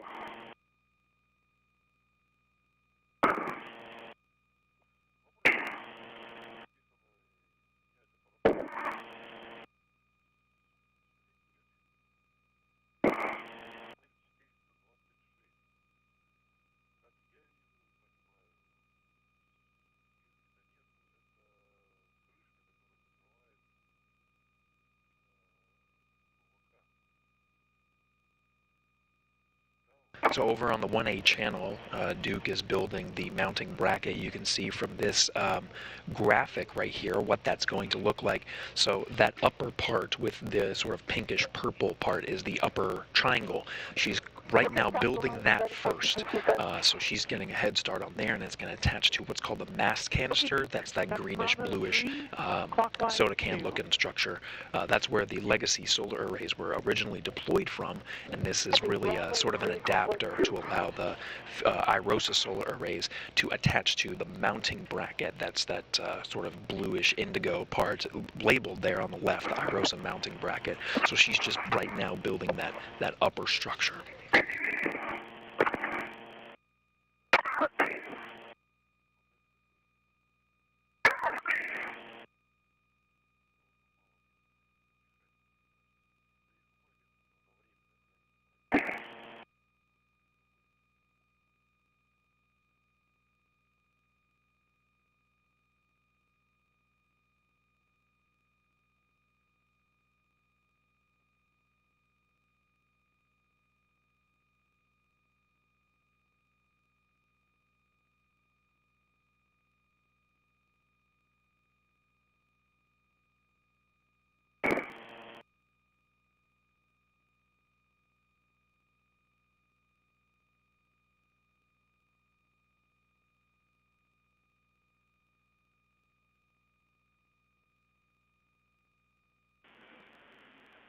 Hey, Koichi, if you can pause right there, you'll be following your safety tether back inboard to the 1 Alpha work site. We see you not quite translating in the right path. Okay, it looks like it's on safety tether is on to my left. That's why I was following it. But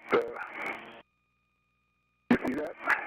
Yeah, I do see that. So on the inboard edge of the IEA, we would have you cross back over to the non-radiator side. You can also follow the handrails that are in front of you to the other side of the IEA. Copy that.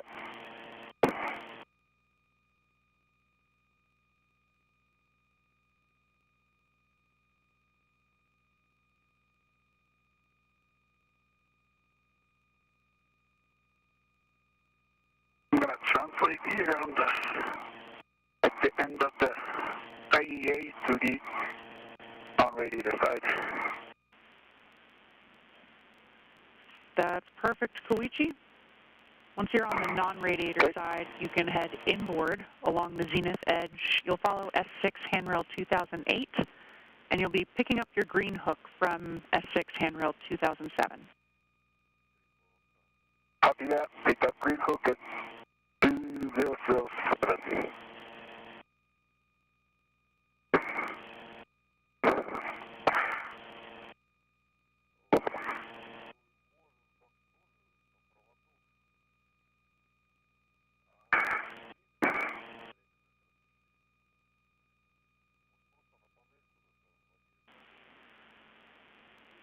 And Duke, just checking, I didn't hear the PGT settings. The PGT is the Bravo 3 clockwise 2, and just working on M14 here. Perfect. Okay, we're expecting approximately 4 turns on M13 and M14. This is not to torque yet. Copy, 4 turns. Okay, Duke, now I see you.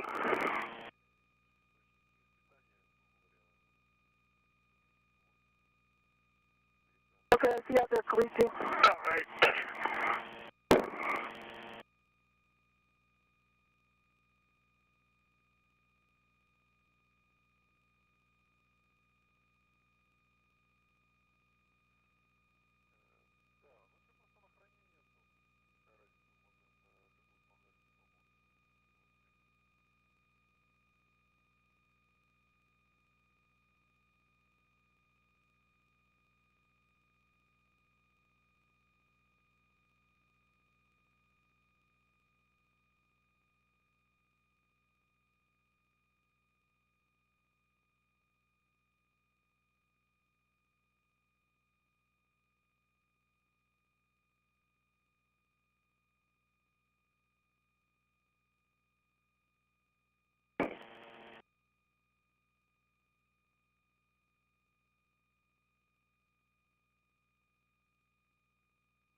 Okay, Dean, I got one hand turn on 13 and 14, moving on to the PGT for 3 more.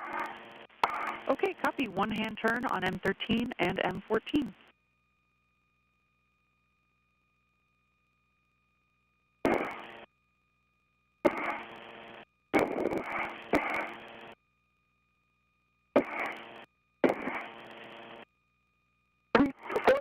Three more turns on M14.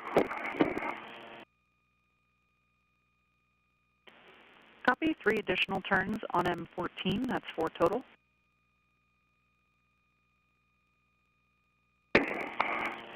Okay, Dean, I picked up the green hook, and I'm translating. Copy, Koichi. You'll be at the S5, S6 interface following the A-frame nadir. Follow handrail 2144, and then on the nadir forward edge, translate to the inboard edge of the 1 Alpha IEA. Copy.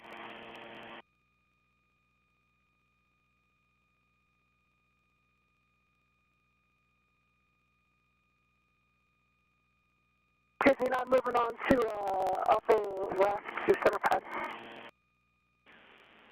Copy, Duke.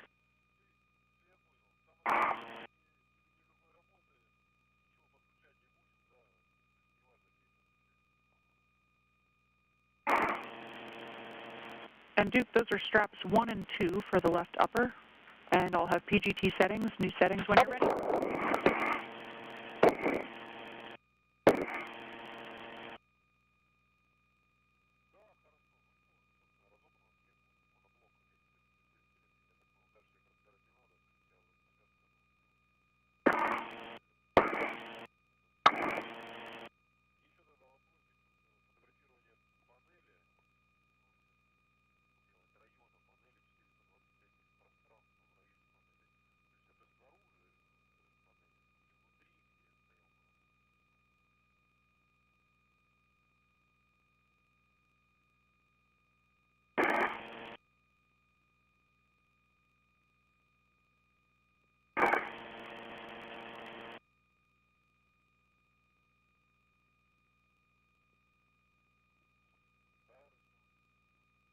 Hello, Duke. Hey, Tracy. I've got upper right on the center triangle. I'm going to work on the center pad now. Okay, copy. But if you want, that pitch knob was giving me a hard time. Pitch knob, okay. You want to give it a try, or try the tool? All the settings are cool. Okay, I'll try that. Thank you. That sounds like... Tango to Papa, right? No, the pitch is already set, Koichi. It just needs to be locked. Locked. Okay, copy. Yeah, good coordination for both of you. Koichi, if you do want to grab the crowfoot tool, that's D-ring hotel in the strut bag. You'll need the ratchet wrench as well. Also, Duke, if it would help you to have an extra pair of hands, you can work together on the upper triangle, and then we'll go back to the APFR. I recommend Koichi work through the APFR since he's right there. Copy. That sounds good to us. And yeah, Duke, we concur that all of the settings are correct. We just want that pitch knob in the lock position. And if you need the tool, Koichi, I can hand it to you. Okay, let me try first. Without it, and then if it doesn't work, I'll get it. I got it about halfway there. Okay. So to catch up on the procedures for today, Koichi Wakata did tighten some of the bolts on the struts on the 1B side. He's going to go over and help Nicole Mann just for a little bit. They're going to split up the tasks on the 1A side. Nicole Mann, call sign Duke, is going to continue to work on that upper triangle, which is the top section of the full mounting platform that's going to be installed on the 1A mast canister as part of today's spacewalk. In the meantime, Koichi Wakata over on the 1A work site. They're over there together now. Koichi will work on the continue to work on that foot restraint, which Nicole Mann will enter later as part of accessing those different parts of the mounting platform. So the two of them are over on the 1A work site now. Copy. Additional 3. That's 4 turns total. Thank you.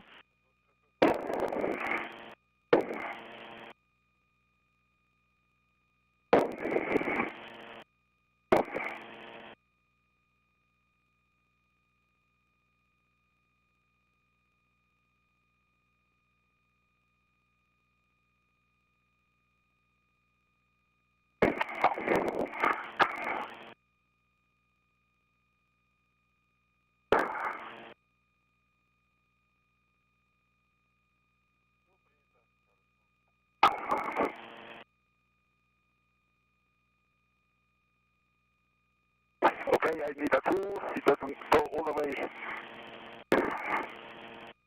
I'll get a tool, Duke. Yeah,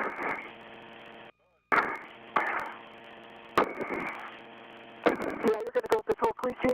Yep, I'll get it. Okay. You see it? You're right above your head there. Okay. Houston copies.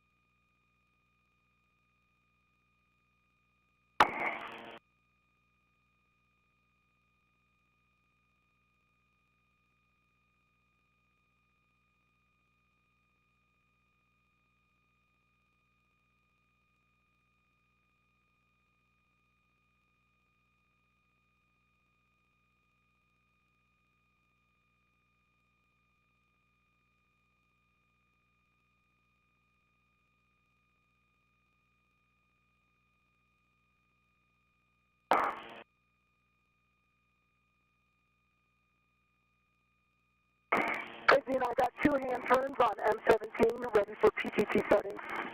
Copy 2 hand turns on M17. PGT settings are Bravo 1, clockwise 2.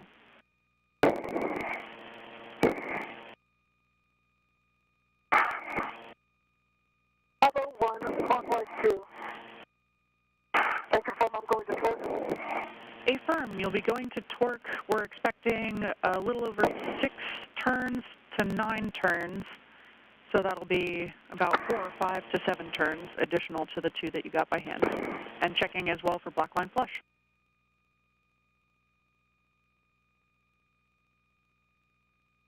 Okay, this knob is locked on Tango, and it's popped out and can be depressed. All right, Koichi is a man. Great It was work. really easy with the tool. That's awesome. Way to go, Koichi. All right. All right.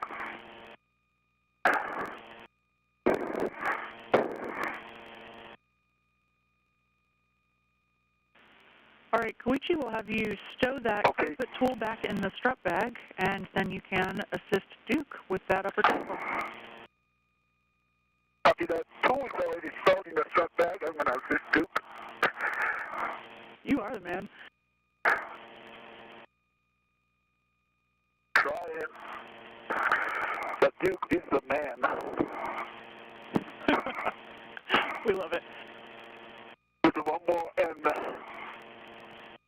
Koichi Wakata able to work with that pesky APFR, the portable foot restraint. Now the settings on that portable foot restraint are complete, so he'll join Coleman, call sign Duke, to continue assembling that upper triangle of the mounting platform that they're going to install on the 1A channel.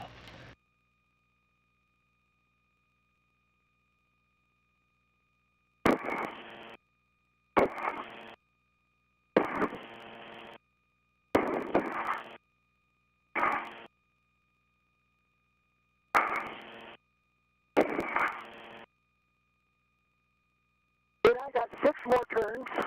Green light, 12.0 on the torque, black line flush. Okay, copy. 6 additional turns, black line flush, and good torque. With that, you can release the ret from the right upper strut. Copy.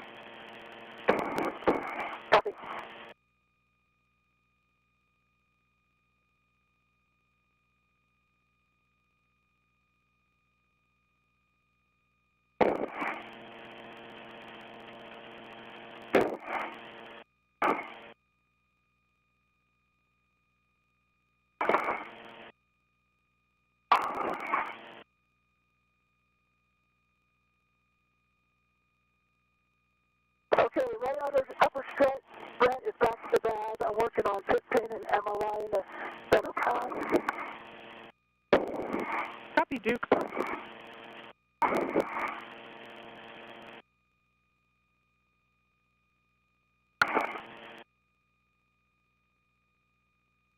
Actually, if you just for your awareness, the triangle is just above your head. okay. Thank you. I'm going to reconfigure my waist setter and I will be with you.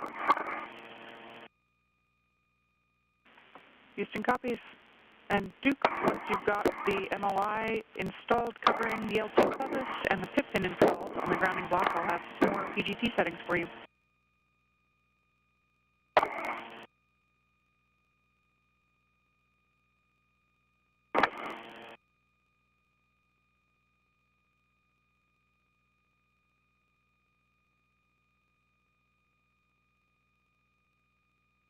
Okay, Duke.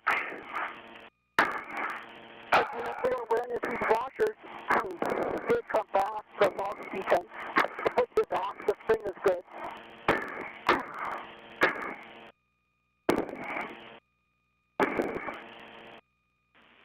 Duke, we copy.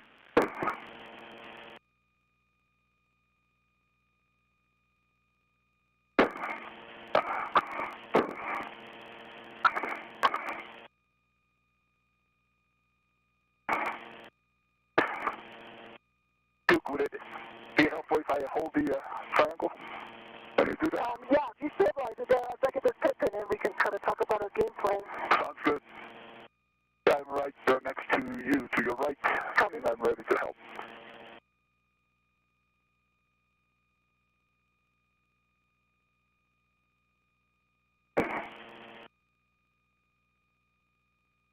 Okay, pip in is installed. Quickly, how about I rotate the center pad to you? Okay. You can work on the MOI and also working on the left upper strut. Okay, copy that. All right, I'm going to rotate back towards you then. Perfect. All right. Yeah. All right. All right. Then I'm going to work on the... The MOI is on the center pad there. Right, okay. And heads up, guys, we've got about a minute until a 2-minute LOS. So, Duke, when you're ready, I can give you PGT settings and a couple steps to work on. Okay, go ahead with the PGT settings. Bravo 3, clockwise 2. Bravo 3, clockwise 2. I'm going to do 4 turns on one, torque on the next, and then torque on back on the original. Yeah, you got it. And just check for black line flush on both of those once you torque them. Okay, copy.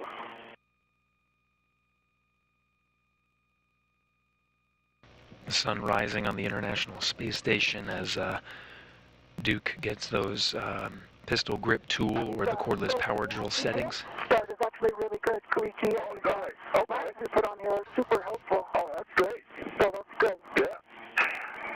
Them working together is making the build of that upper triangle of the mounting platform a little bit easier. They were able to build the handover. We are expecting Flu's communication, just video and audio very briefly soon.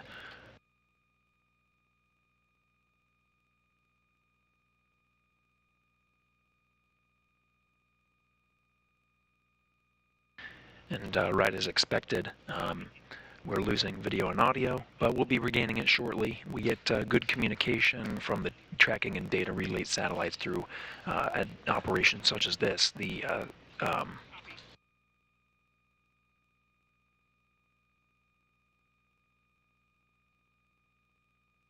Though this is a larger gap in communication, so you'll notice a lot of folks in the room taking a bio break. The gaps are relatively short through a dynamic operation, but this is one of the longer ones, so it gives the team an opportunity to take a break. We'll get back to the action pretty soon.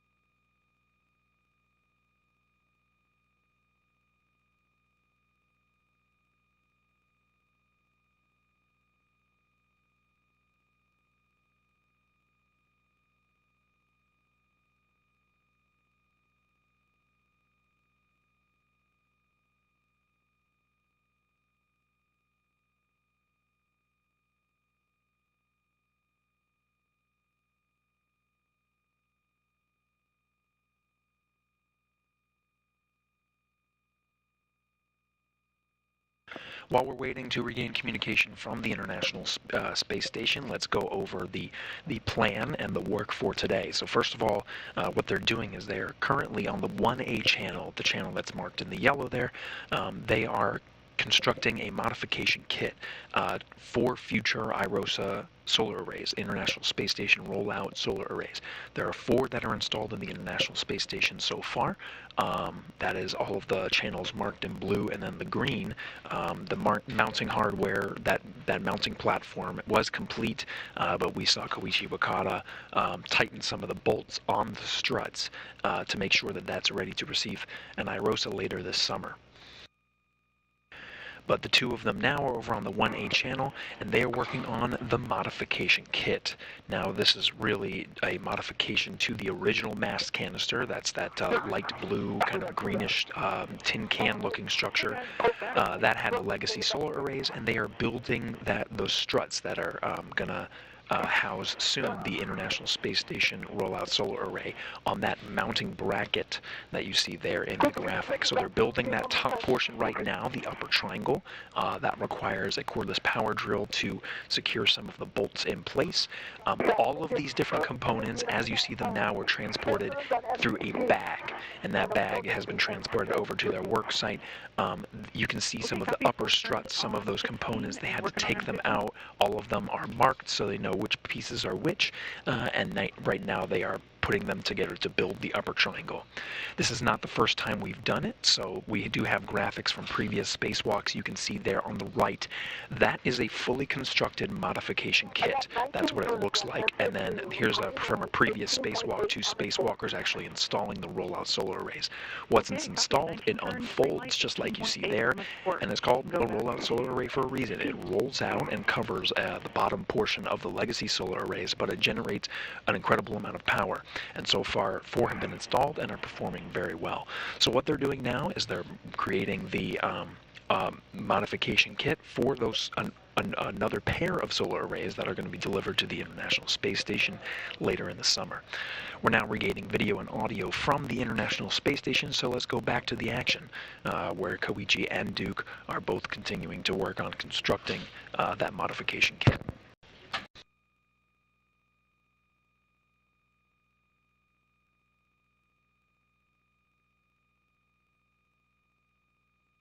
Yeah, I got 19 additional turns on M16, green light, 18.3 on the torque, and both bolts are black line flush. Okay, 19 additional turns, green light, 18.3, and both are black line flush. So, Koichi, if I hand you this PCT, there's 2 bolts right in front of you. Okay, copy that. 13 and 14, those are next. Okay.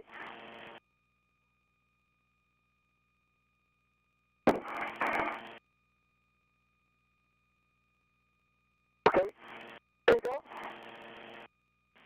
And it's already Stand set by Bravo 3 clockwise 2. We're checking on one of those bolts before you pass off that PGT.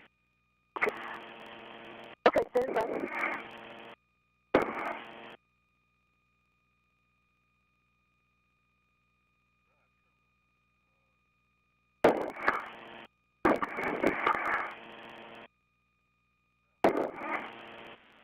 Duke, for M15, did you do any hand turns to start? Yeah, sorry, for M15 I had 2 turns hand start. 2 turns hand start, followed by 19 turns with the PGT.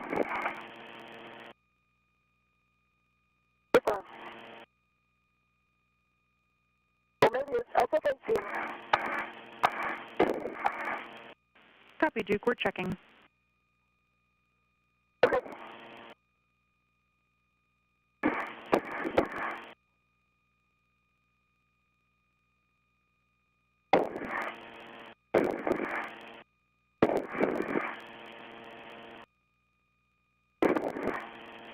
Look at me.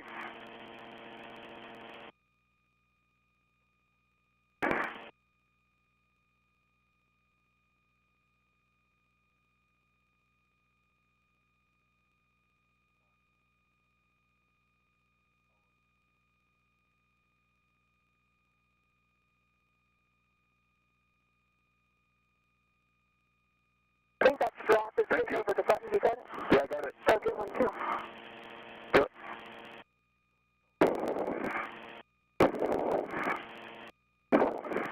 I took a few. Oh.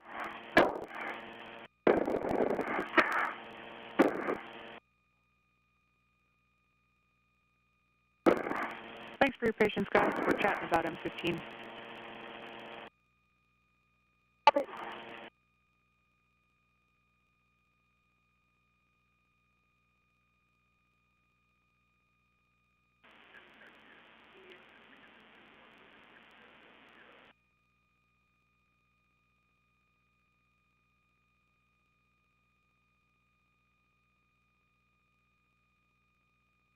Good run. Awesome. Okay, Duke, could we have you just check the alignment tab is fully seated in place? Copy.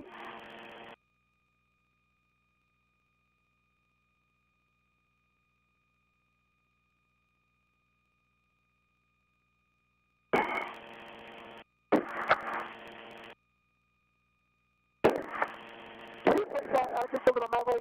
Okay. Sure.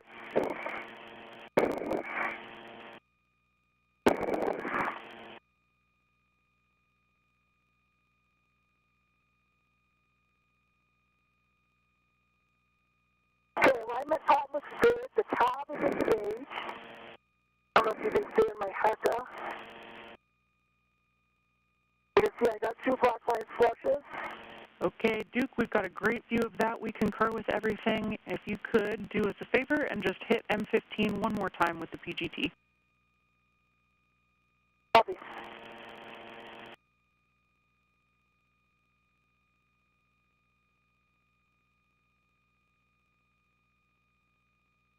Hey, just kidding, Duke. We're actually happy with that bolt. Great news. So you can release the ret from the left upper strut.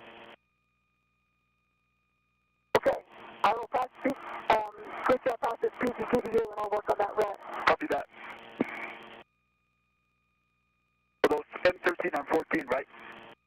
Got it. Yeah, the next bolts will be M13 and M14. And PGT settings should be the same. Okay. Bravo 3 clockwise 2. Bravo 3 set, clockwise 2 set. Perfect. Upper is released. Copy, Duke. And Koichi, for you, you'll be driving those approximately an additional 20 turns, looking for torque, good green light, and black line flush on both of those. Copy.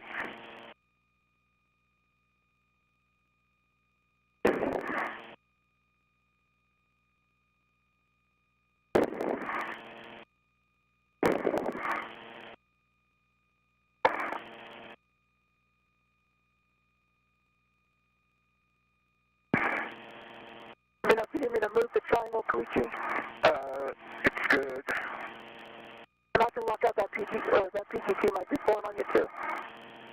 Yeah, okay. It's fine, but could you tilt towards me? Yeah, that's good.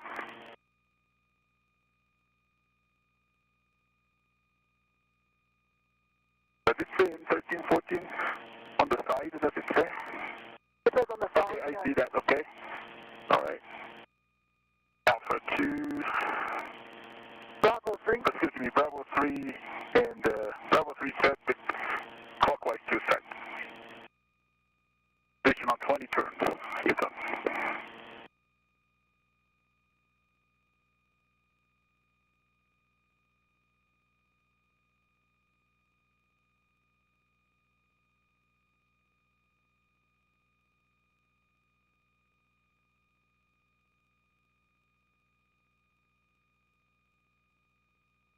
That's 10.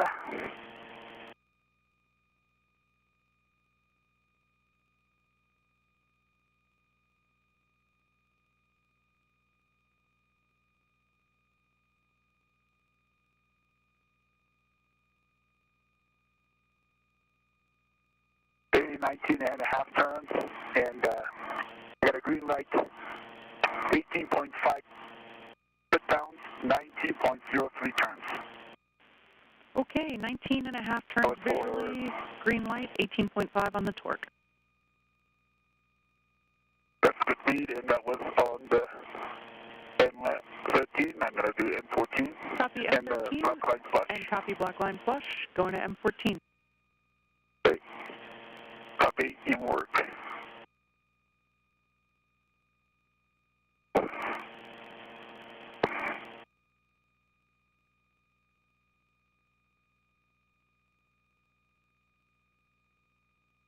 From this view of Duke's helmet camera, we can very clearly see the full build of the upper triangle. They've put two of the three sections of the triangle together. Now, the two of them working together to install the final part of that, with Nicole Mann, Duke, able to hold one side of the strut. Koichi Wakata has great access to that final part of the upper strut. That's the right side of the upper triangle.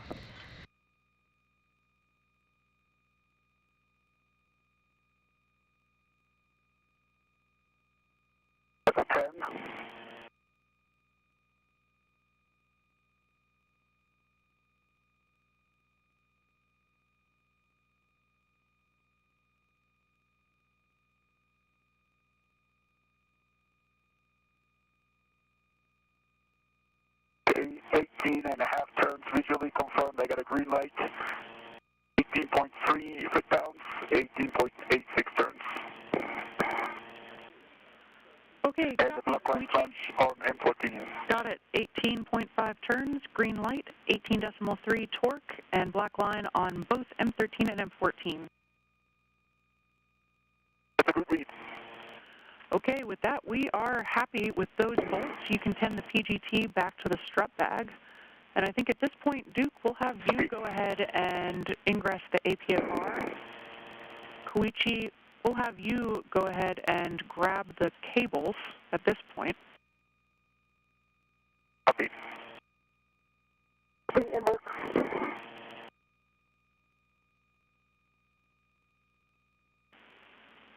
Big picture for you both.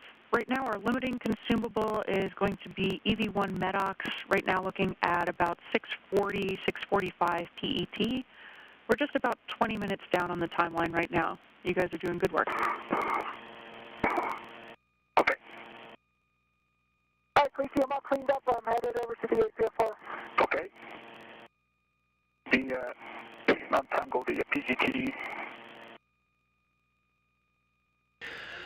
Alright, so with the upper triangle built, Duke has the upper triangle tethered to herself. She'll be able to get into the foot restraint that's already been set up to allow her to access the top part of the mass canister and get ready to install that upper triangle. In the meantime, Koichi Wakata working on the pistol grip tool, making sure that's going to be stowed away. And if you remember, on the way out to the work site, Koichi Wakata had a cable bag in tow and put it off to the side to temporarily stow it. He's going to go ahead and access that cable bag and grab some of the necessary materials needed for continuing to build this mounting platform. Next on the timeline is, now that the upper triangle is built, is to build that right strut. And a correction that the triangle is actually tethered not to Duke. Okay.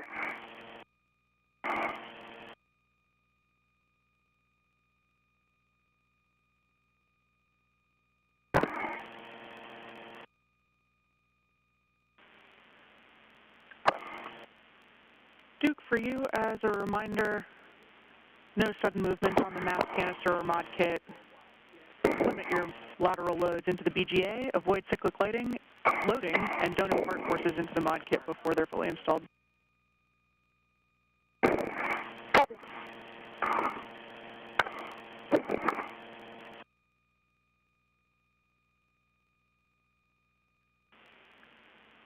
And Duke, we also suggest fair leading on S4 handrail 2213. That's the inboard radiator corner of the IEA.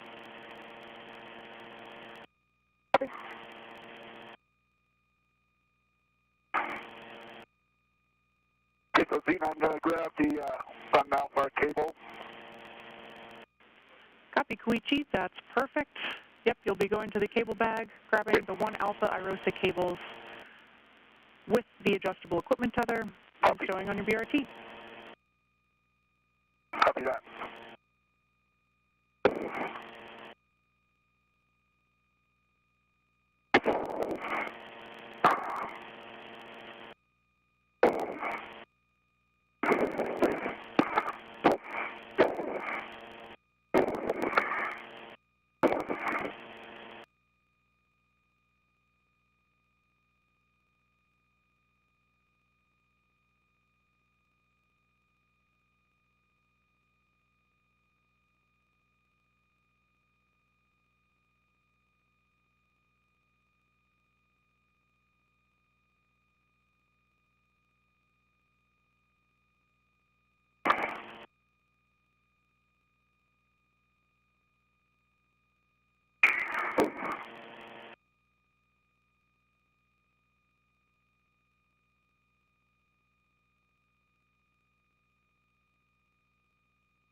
in place on 2235.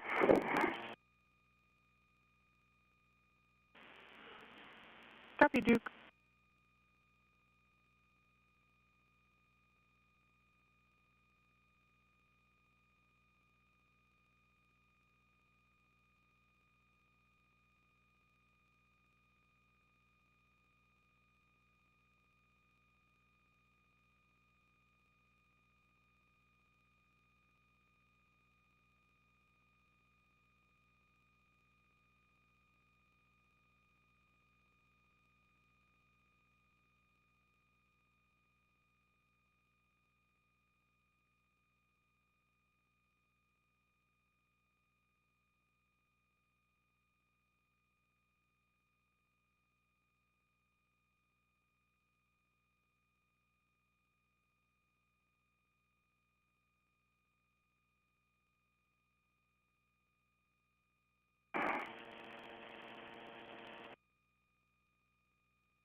Get out now, local to the interface. Copy, Duke.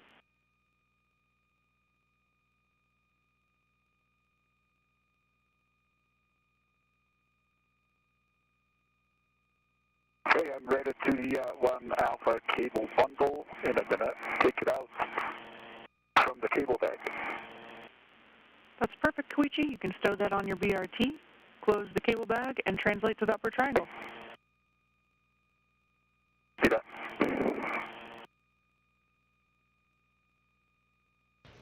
So this is a great shot of some of the work that's being done concurrently. You can see EV2 Duke with the suit with no stripes is ingressing or entering the portable foot restraint that was set up for her to access some of the parts that are needed to install that upper triangle, which Koichi Wakata has in tow. He went over to that cable bag that he stowed early on as he made his way out to the work site, grabbing some of the cables. So he'll have the upper triangle and the cables in tow. And once Nicole Mann or Duke is inside the portable foot restraint and in a good configuration, they'll do a handoff. So he'll be handing off some of the components that she needs to construct the mounting platform one at a time. And they'll work together to install this mounting platform.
Koichi, can you see my toes here?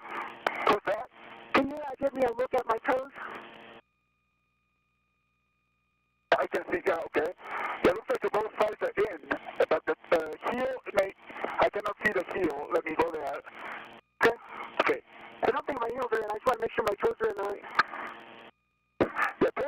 Yeah, left side is in, and the right side is, you're in the loop. Okay. You need to put the heel down a little more. Yeah, a little more down on the heel on the right side. I feel like my right's not in the toe loop, is it? Not in. Push it in, right, further, towards your, further in, keep going. Yeah, you're touching the loop. You can put your, heel down, both left and right. Yeah. Copy. Let me just get reset back up here. Yeah.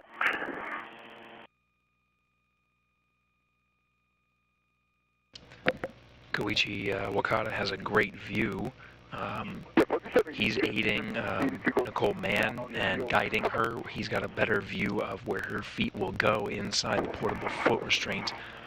Behind them, you can see the Earth. The high-definition views from the Heka camera are providing these beautiful views of the southern Atlantic Ocean.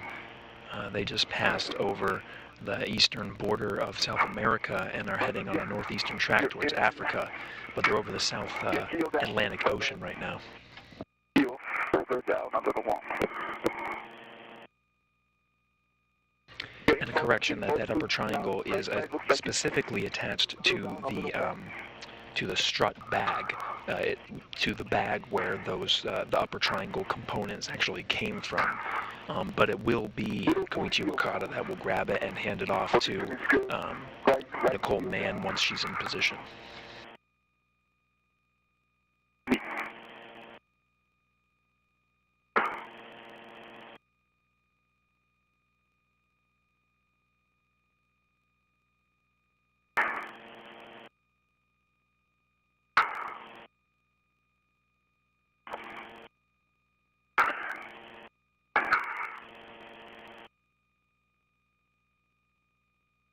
Let's see, my right one, I feel like my right one's in.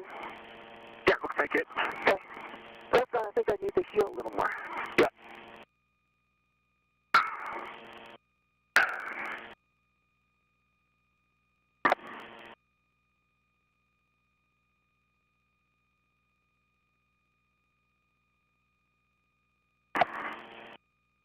Yeah, left side a little more, heel down.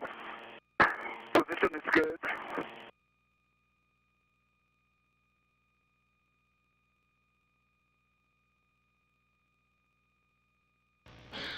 You can get a great view. The cameras here from the outside of the International Space Station are zoomed in on the portable foot restraint. Left heel to the outboard.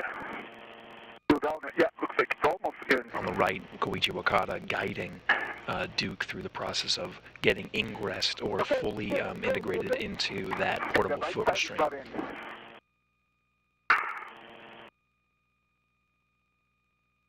Stay there. Right side heel, you come out to the left. Heel to your left. Right to your left, or heel only to your left. Which foot? Right foot. Heel, yeah. And then heel down. Okay, and then stop out, go to the left. Right heel to your left side. That's good, and stay there. And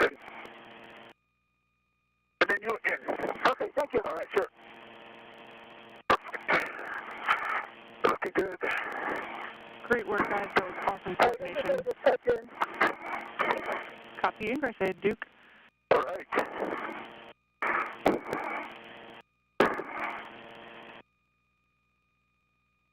Okay. So I'm going to attach the cable bundle to the triangle. That's correct, Koichi. You'll be attaching the free hook of that adjustable that's on the mounting bracket already to the D-ring on the adjustable going to the cable bundle. Okay, look for it.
copy. The cable bundle is attached to the vestibule that is going around on the mountain bracket. Copy, Koichi. All right, if that looks like it's tidy enough to not get in Duke's way, we're happy with that config, and you can pass up the upper triangle. If needed, you can also use those wire ties that are already installed on the cables to kind of tend it to the mounting bracket. Okay, what do you think, Duke? Sorry, I can't really see it. Okay. Whatever you think, Koichi. Okay. It's just got to come up and then go in. Okay, copy. Let me reconfigure my DRT and then I'll be with you. Okay.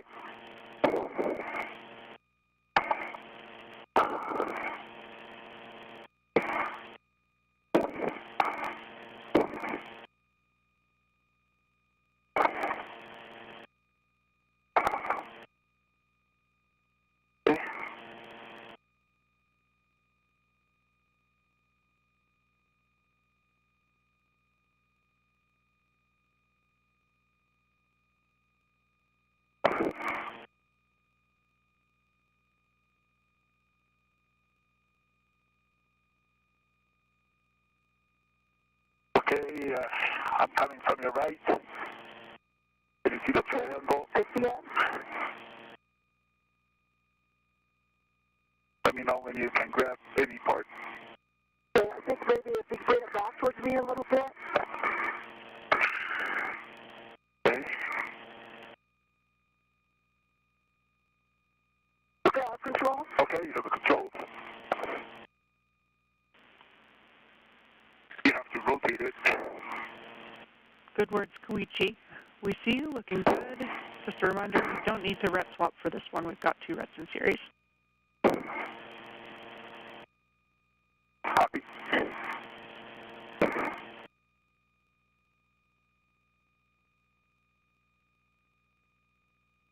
So right now, Koichi Wakata, you see in the suit with red stripes, he just handed off the upper triangle to... I'll have it upside down, Koichi.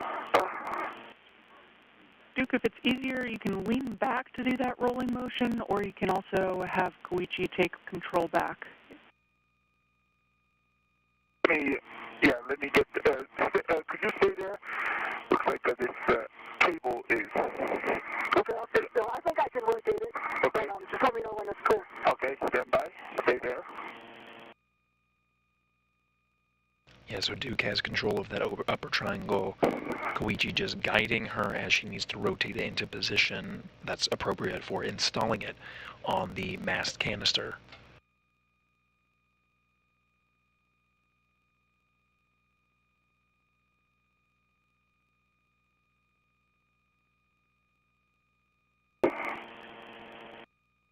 Now it should be clear. And then...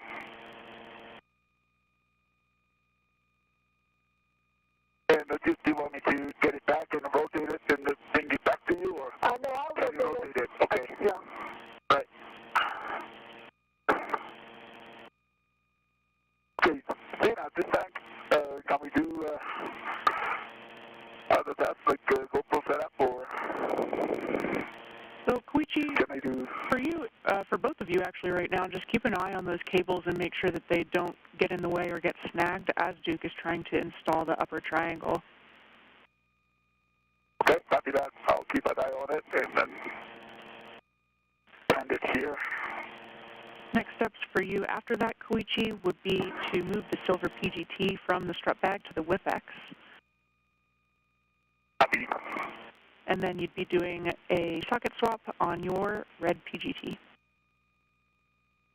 Okay. I transfer the silver PGT already, the WIF extender. Okay, copy. The silver PGT is moved, and making sure that you have the... Oh, no, not yet. Oh, copy. Not yet. Not yet, Dina. Okay. I'm going to move it down. Perfect. Gotcha.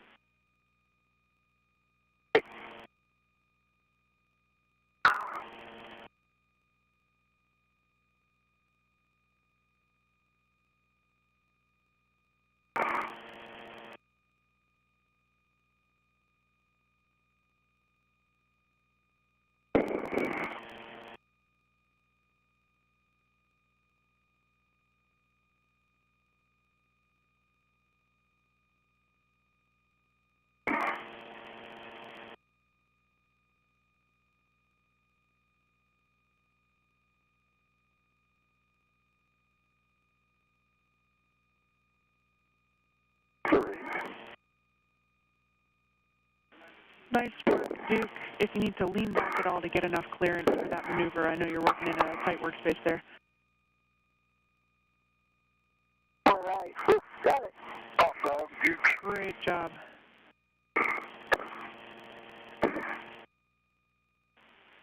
And Koichi, for that PGT, just a reminder to move the bag ret with the PGT. You'll be using that ret for the WFX handrail. Yeah, thanks. And I moved the bag ret and the PGT, and now it's attached to the leaf extender. Nice work. Okay, now the silver PGT is attached. For you, Koichi, you'll be doing a socket swap on your red PGT. Swap to the 6-inch wobble that's in your trash bag now. We'll take a good pull test. See that? Good work. And Duke, looks like you're in a good config. You'll make sure that that arrow is pointing up, and then install the center pad on the mass canister with the left side first, then press in on the right side to engage the soft dock. Okay, arrow's up, left side in. It's on the right, but I don't think it went all the way in. But... oh, there we go. Okay, soft dock is good. Copy. Great work. I'll have PGT settings for you next. Let me know when you're ready.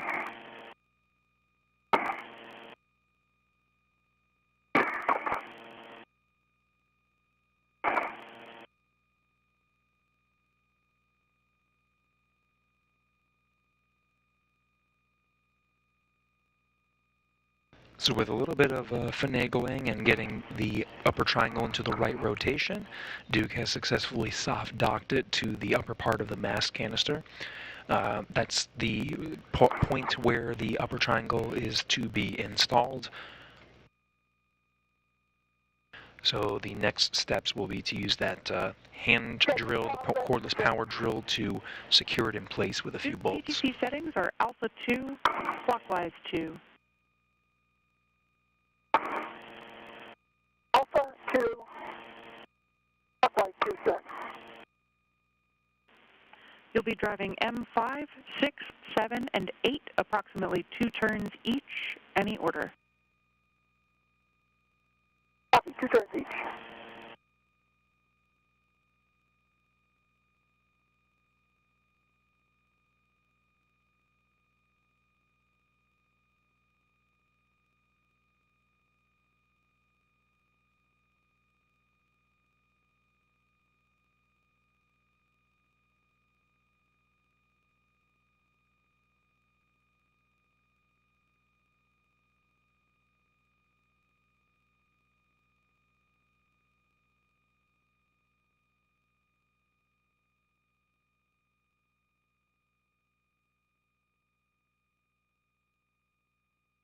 Okay, the tether stop is complete. 7/16, 6-inch wobble is on my red PGT.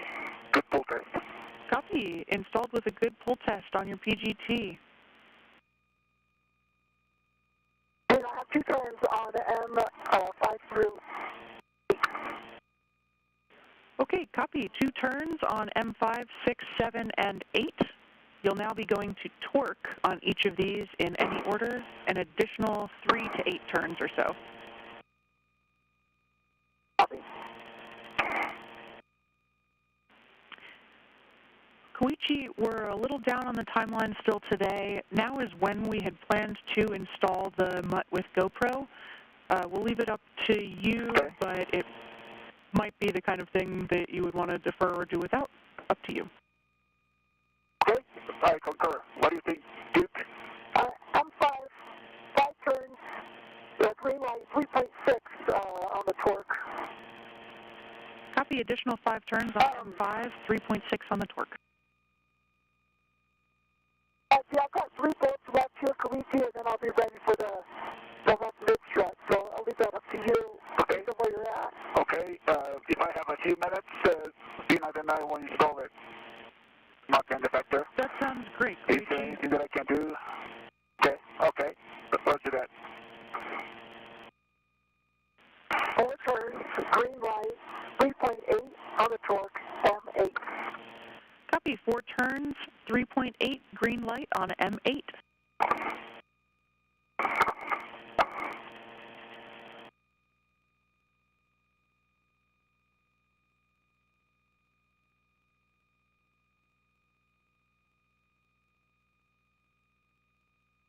4.5 turns, green light, 3.9 on the torque, M6. Copy, 4.5, 3.9, green light on M6. And Koichi, for you, we do think you have time, totally up to you, no pressure. You'd be, per the plan, installing that MUT end effector on handrail 2214. That's the inboard edge middle handrail. Okay, copy that. In work.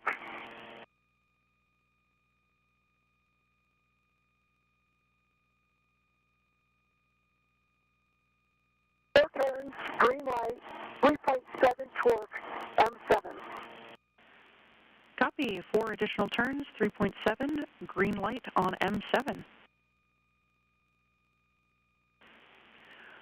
Okay, Duke, those are good bolts, all 4 of them. You can release the mounting bracket RET.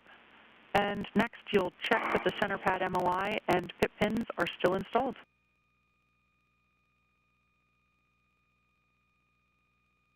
Okay, MOI and pit pins, we're good. Copy, that's great. You can rotate the upper triangle down for later access after you have the RET released. And then from both of you, we'll take a good glove, hap, and gauntlet check. Okay, gloves are good, and the hap is baseline. Okay, hap is baseline, gloves are good, gauntlets are covered. Gauntlets are covered for EB on 2. Copy you both.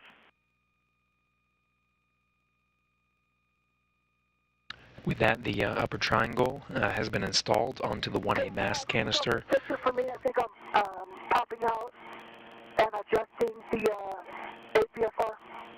Big I picture, think I'm going to need to pop yes. out to get to RET on the mounting bracket. Okay, copy. Yeah, that's what we're waiting on, is just that mounting bracket RET.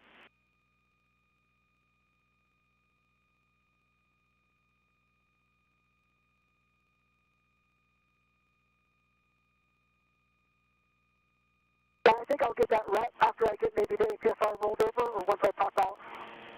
You got it. Just on the far right edge. Yeah, we're happy with that plan, Duke. With that, you can egress the APFR. You'll be also socket swapping to the 2-inch rigid that's in your trash bag with a good pull test, and then adjusting the WIFX. Copy. So the upper triangle is installed. You'll hear the periodic glove and hap checks. There's the glove just to make sure there are no nicks or scrapes and make sure they're in good quality to continue working on the spacewalk. And then the hap is the helmet absorption pad, just a quick field test to see if there's any liquid or water. Everything looks good, so we'll hear those checks periodically. That RET is a retractable tether. That's the one that was anchoring the upper triangle to the strut bag, so Duke has to release that, and then they can move on to the next task. She's going to be exiting the foot restraint here shortly.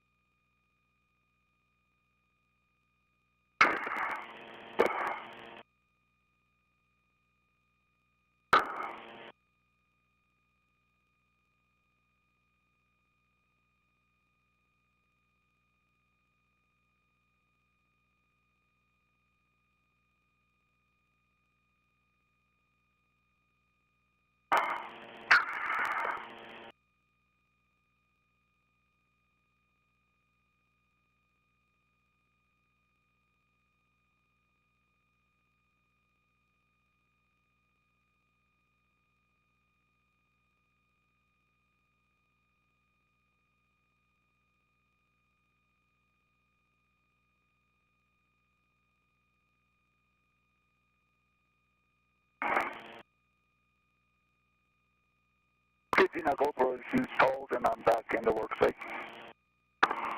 Okay, copy, and just confirm the jaws are out on that end effector. Yes, it's locked, and then I see, jaws are out and it's locked. Copy, that sounds like a good config, Koichi. All right, so Duke is egressing the APFR, and then we'll have you work together on the APFR and WIFX reconfig. Copy that. So if APFR still has copy that. I got ingress. It does not want to let me go.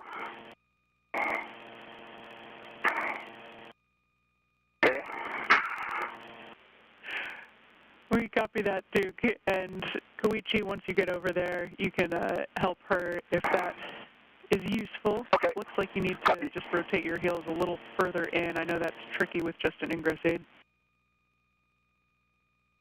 Copy that. Okay, I'm coming up to the APFR now, Duke. Okay, thank you. Sure.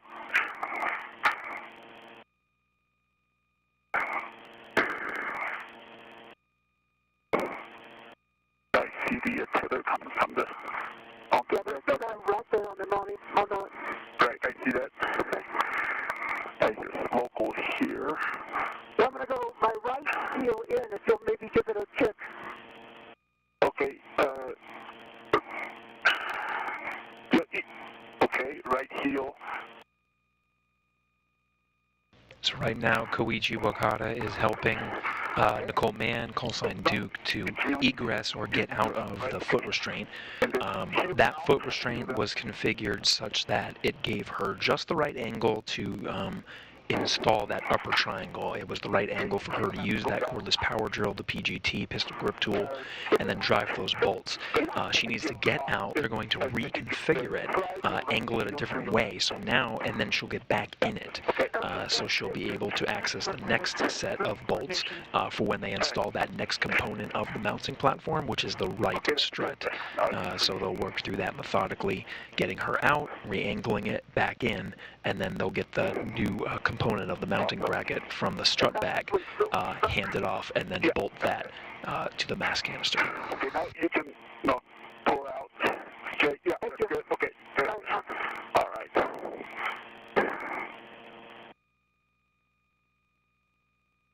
I'm going to get this red off. Can we see that to the mounting bracket? Okay. Houston, copy. Thank you.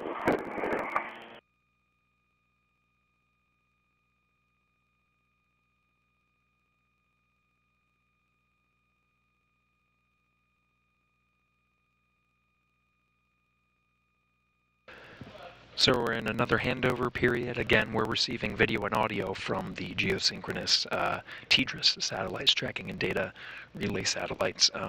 Another intermittent gap. We'll be regaining video and audio here shortly. As a quick recap, the two have completed the installation of the upper triangle on the 1A power channel. There are several components that make up the mounting bracket, so that's done.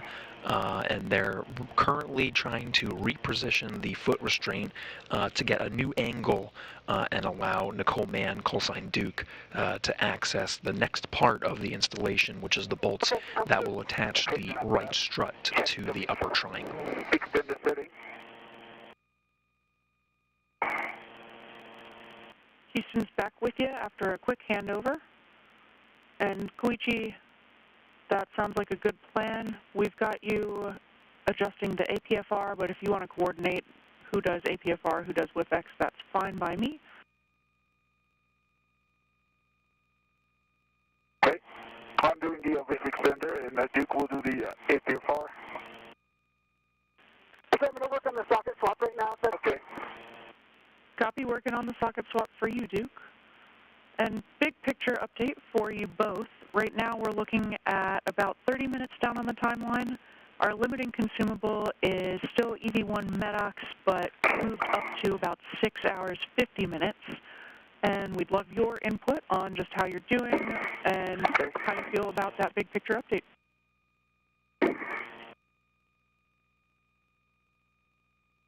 How are you feeling, Duke? feeling good? Yeah, okay. Sounds good. We can continue. Great work. You guys are doing awesome so far. Keep it up.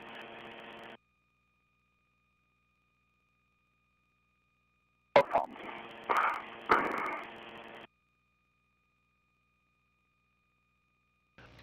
A good read from the crew. You heard they're a little bit behind on the timeline, but still making good progress to get this mounting bracket installed. Both of them are taking two different parts of the foot restraint right now to configure it for that next setting. Copy. WIFX adjusted to extension of 1. That's perfect. and I'll have APFR settings. When you're ready, it's going to be a roll to the right. Roll to the right. Okay. That's correct. Yeah, we'll be adjusting both the roll and the pitch, going to Papa Papa Charlie. Okay. Is it okay, Duke, to change the roll? Yeah, let me know if I'm pulling on you. I can. No, you're not pulling, so. So that's a yo.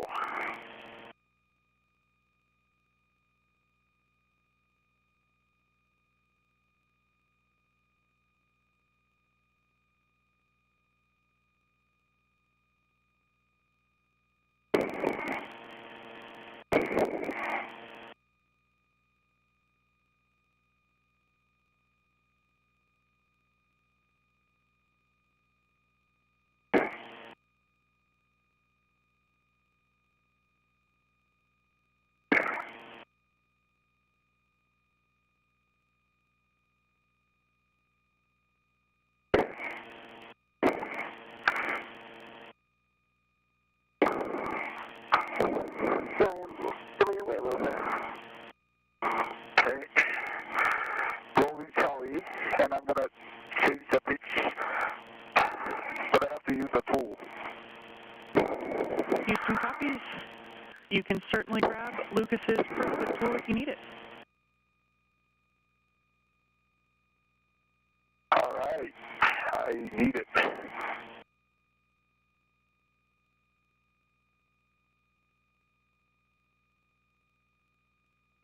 So the 6 inches off with a good pull test. Copy, good pull test.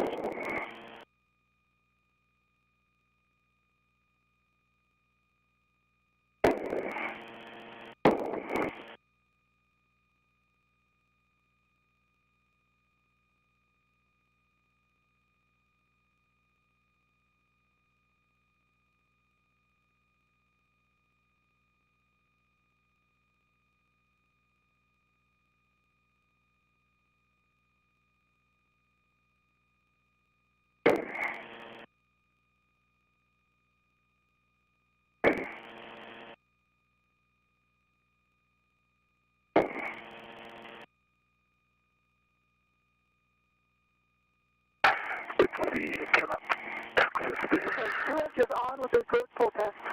Copy, Duke, good pull test on the 2-inch. And Koichi, you will need to push that pitch knob in before you'll be able to ratchet.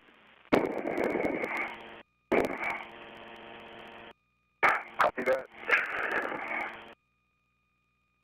As soon as I can just put away a quick check and help you. If you could, did the 2 actions, if you could push in the pitch knob.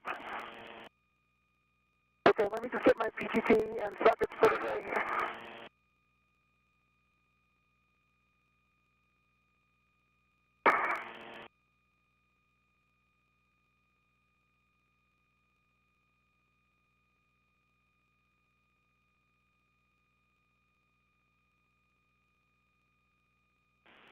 Great teamwork, guys, and just a reminder to watch out for each other's hands. There are a lot of pinch points in there.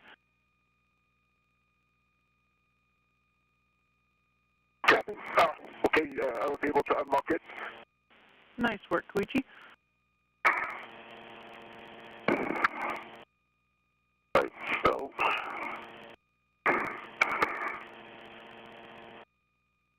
I'm going to change the pitch, Duke, now. It was I had to hold on to the handle of the wrist extender and then pitch. With the boot plate.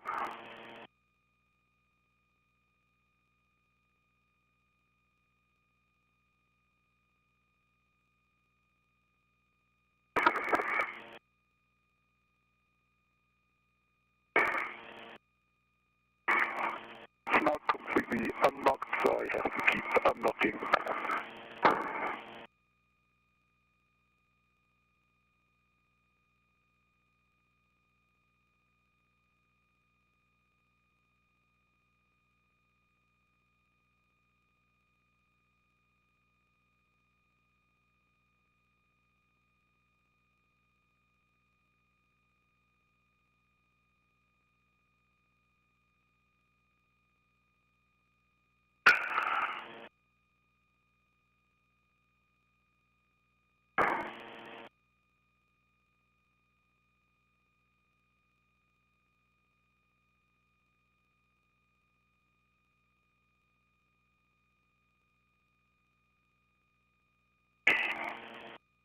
Okay, now it's completely unlocked.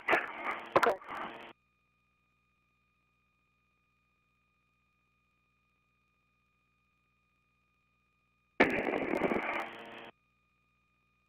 I can push that here. You may have to hold on to the handrail.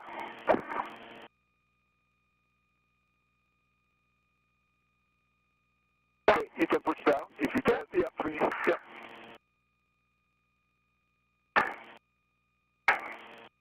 Not moving. It's in the unlocked position. Okay. Yeah, it was pretty tight before. Let me see if I can come down lower. Okay.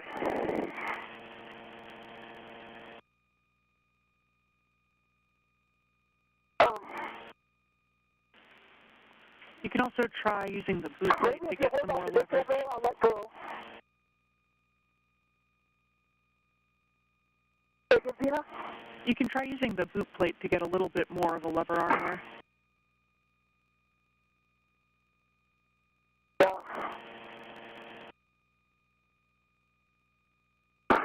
Just doesn't move.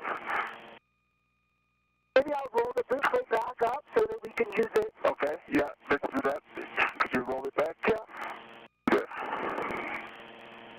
Box shot position.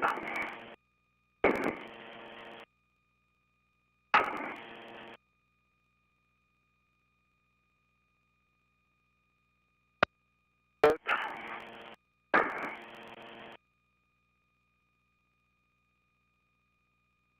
One more. Okay, that's box shot. They have yawed a little bit.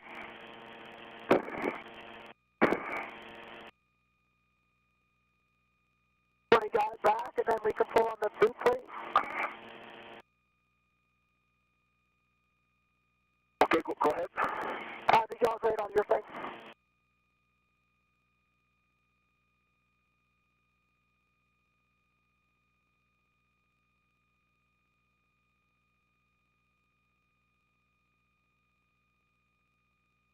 Here we go. Oh, Very that's good. it. Here we go. Good. Okay.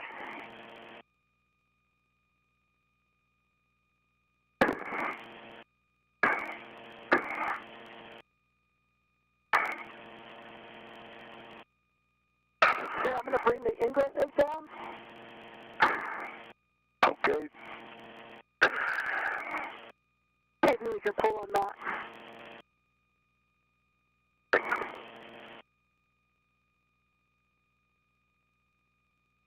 And the pitch knob is in the complete unlocked position, and it's popped out. This is the correct configuration to move the pitch, right?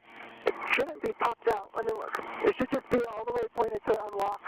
It is all the way pointed at the unlock. Yeah. Okay. And it looks like it's popped out. Yeah, that's what we expect. We know this is a really sticky pitch APFR.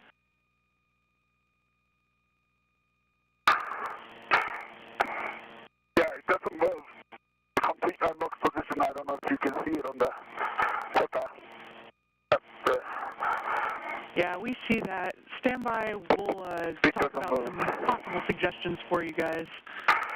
So, before when I did it, I used the boot plate to have a little bit more of an arm. Maybe I'd hold on to the toe loop. So if I rotate the boot plate all the way around, would that help? And it was like a smooth squeeze Yeah, maybe, to get it to move. Yeah, so, yeah, Not like let's it try ever that. unstuck. It was sticky the whole time. Yeah, let's try that. So, in order to do that, do you need to roll 90 degrees? Would that help? Or because I don't know, can you grab onto here? Where the heels go? Like if you can grab onto that heel, then we'll go down to some smooth motion down. I don't have much leverage here, but Just try that. Shall we just move? This reaction to that motion. maybe if you push away, like push on the front of it. That's got to You guys not like a can gravy, but like a smooth. roll and yaw that boot plate Right.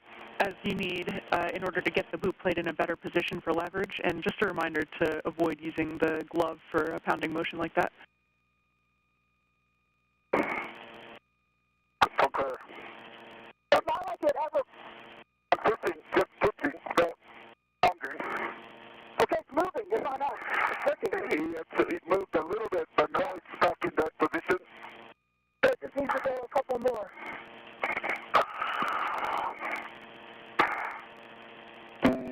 It doesn't. No. Yeah, it doesn't. Okay, so what else can we do here? I wonder if we can use the moment arm of this ingress aid. Maybe you can pull. I got nothing to really react against here, Okay, then let me try that. but if you can get your hand on it. Yeah, Duke, you can definitely pull on the ingress aid if that helps get some more leverage. Okay.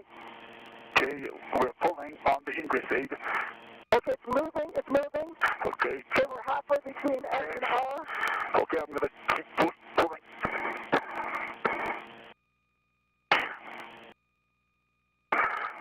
It's still in R. It's already, yeah, it's all the way to R. Alright.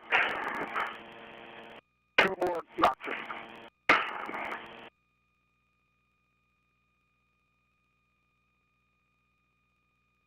Go back now. 1 more notch.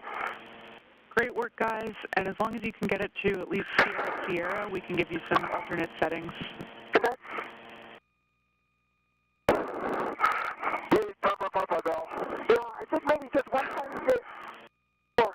It's in Papa, right? It's just a little high. Just a small amount more. But you can get it wrong. Copy, great You work, can guys. This shows Papa here on this side. Yeah, then go for it. Alright, I'm gonna lock it. Okay, now I need a tool.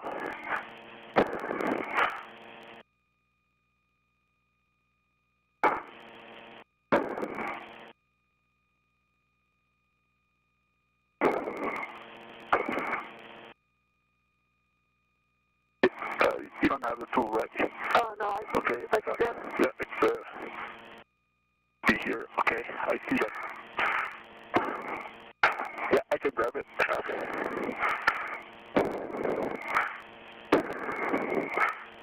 Alright. Great idea, Duke. That was to hold on to the ingress aid looks good.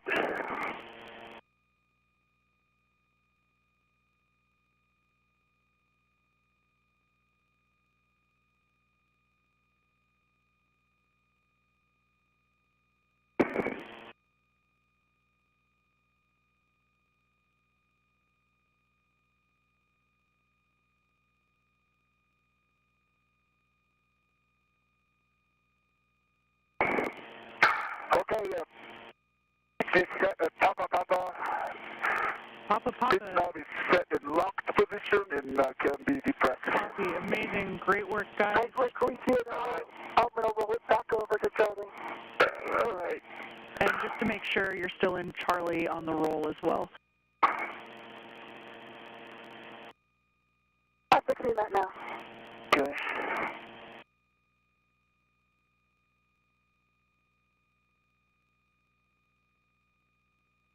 If you release it, I can pull. Okay. Oh, no, that rolled it. Oh, sorry, that got it. I need to roll, yeah. Okay. That's better.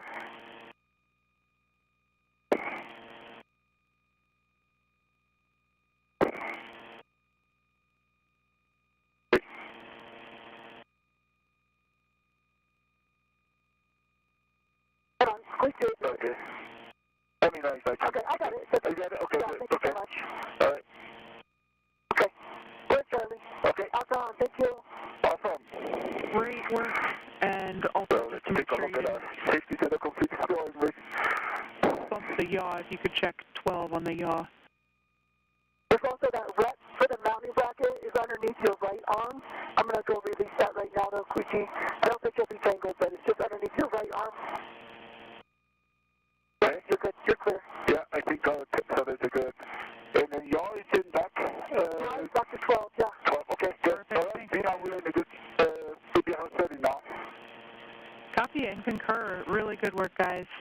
Next steps for you will be to get the right mid struts from straps 12 and 13, and Duke will be ingressing the APFR.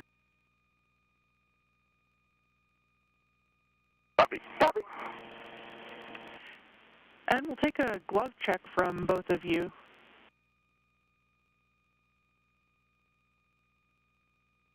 Okay, CD1, gloves, good.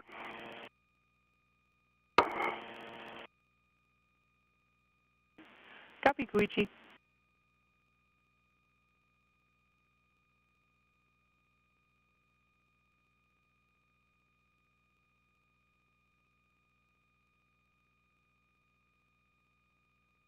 Hey, EV2, gloves are good. Copy, Duke. Okay, release the right strut, right. Copy, right mid is released. Once Duke has ingressed, you'll be passing that off to her and then getting the right lower strut from straps 7 and 8. Copy. Copy that. So a quick recap, it did take a little bit of work, but the duo did get the portable foot restraint to the angle it needs to be to install that next section, the right strut. So Koichi Wakata is going to get that and hand it off to Nicole Mann once she gets back into the foot restraint and at the right angle to access the bolts that she'll need to drive to install that right strut.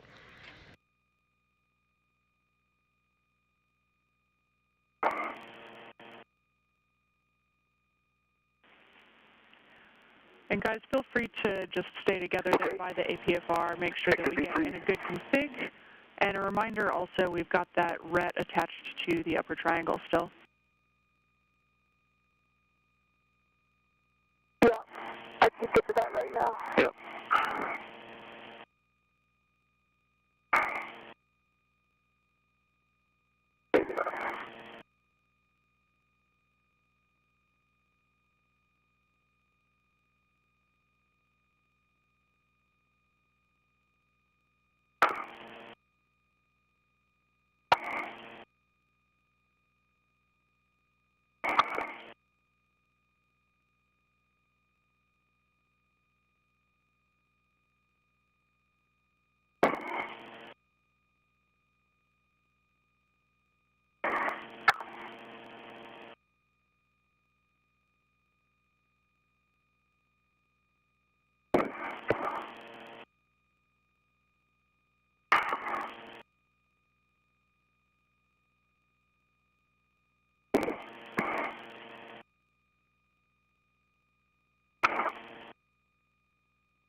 Okay.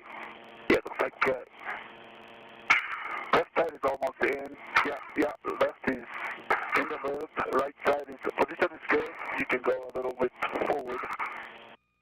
Yeah, almost a little bit to your right on the right foot.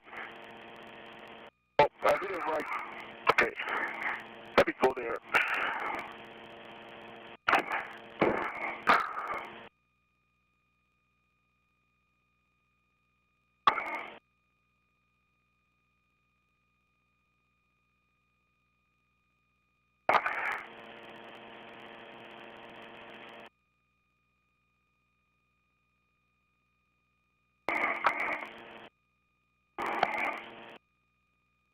Okay. You can come in.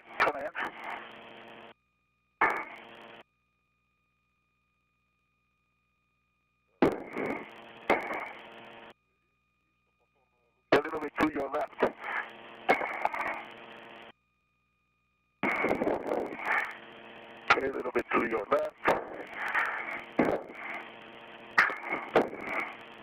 Yeah, position is good. Okay, that's good. Yeah. Okay, and then heel down for could you slide your left? Okay, heel down and then slide. Now you can slide to your left.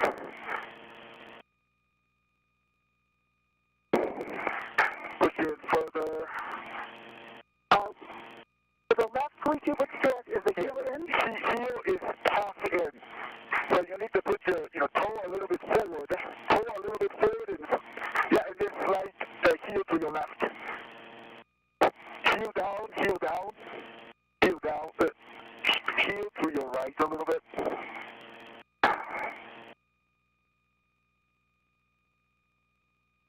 Heel to your right a little bit. Okay, give me 1 sec. Let me get my right in the toe loop. Okay. Okay, heel. Okay, heel to left foot, heel to your right a little bit. That's good. And then, okay, and then now heel down on your left heel. Keep coming down. Okay, now slide to your left. Okay, you're in. Yeah, almost in. Slide more. Slide your left heel more to your left. I think you're in. Do you feel it? Yeah, I actually still felt it. Okay, that's different than what I expected. And then So I'm going to leave the right out because I need it for my reach. So Okay, copy that. All right, then I will come back and hand you the instruct. okay, I have the mounting bracket red. Okay. You want to release it? Yeah, are you ready for it? Yeah, I'm ready. Okay, there it is. Okay. All right. It's released. Okay. And then let me go back to a different position for handoff. Okay, I'm getting my ESC out. Okay. Just a moment.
Okay, I'm in a good position for handoff.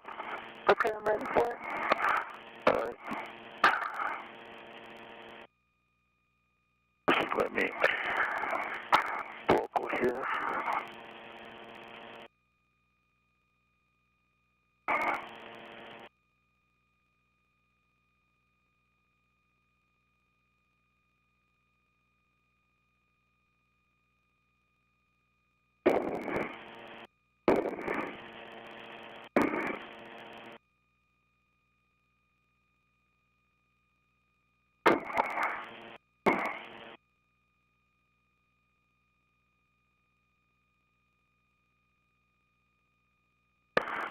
Okay, and it's shut. Coming at you. Okay. And you want to have the pad side, right? Yes, the pad side. Yeah, here you go. Can you see it? No. All right, let me. I'm going to right at the top of your head. Okay, here you go. Can you see it? Can you see it? Okay, I have the controls. Okay, you have the controls. We can have my BRT red on the side pad. On the everyone here's the side pad. Okay. I can read. So I can release it? Oh, Yeah, if you can release it, that'll be great, yeah.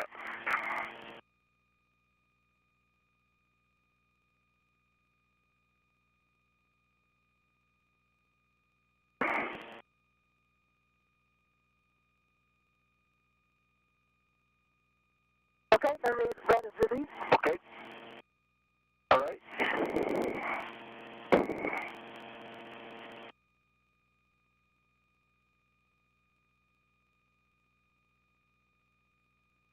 And the next one is the lower strut.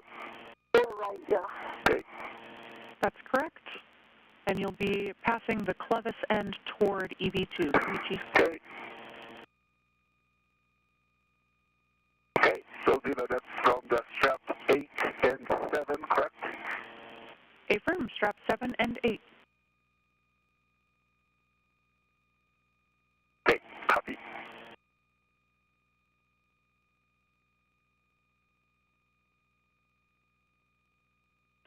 And then Duke, you'll want to ret to the handrail stanchion that's nearest the clevis.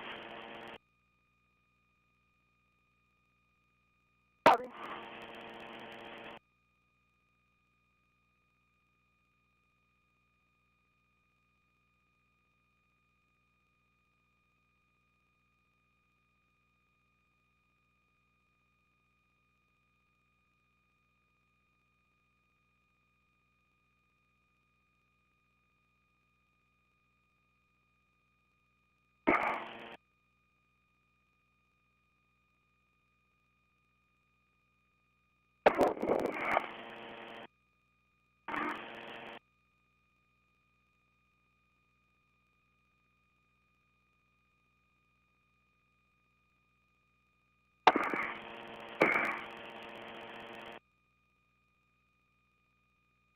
Okay, Duke, clevis side is on the sure. Okay.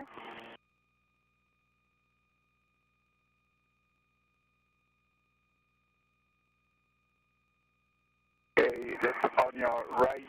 Can you see it? Okay, I see it. All controls? Okay, you have the controls.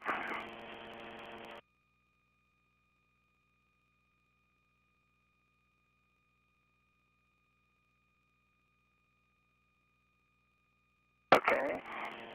Please stand by. Okay, so stand by here. If you have a red on the right, lower right, you can release your red. Okay, that's a bag red is just a moment, let me.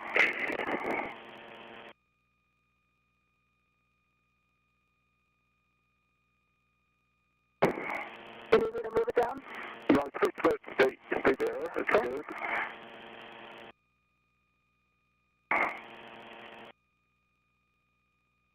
Okay, bag red is released. You have the controls? All the controls. Okay. Hey, Great work, guys. okay, Tina, I'm going to translate to the, okay. Yeah, Koichi, that's right. You'll be translating to the right sob spherical bearing on the mass canister right side and just report to us the spherical bearing alignment. Then you'll be grabbing the silver PGT from that WIFX handrail. Copy. Copy that. Duke, once Koichi gets down there, you'll be helping out with the lower strut alignment, and you'll work together to install.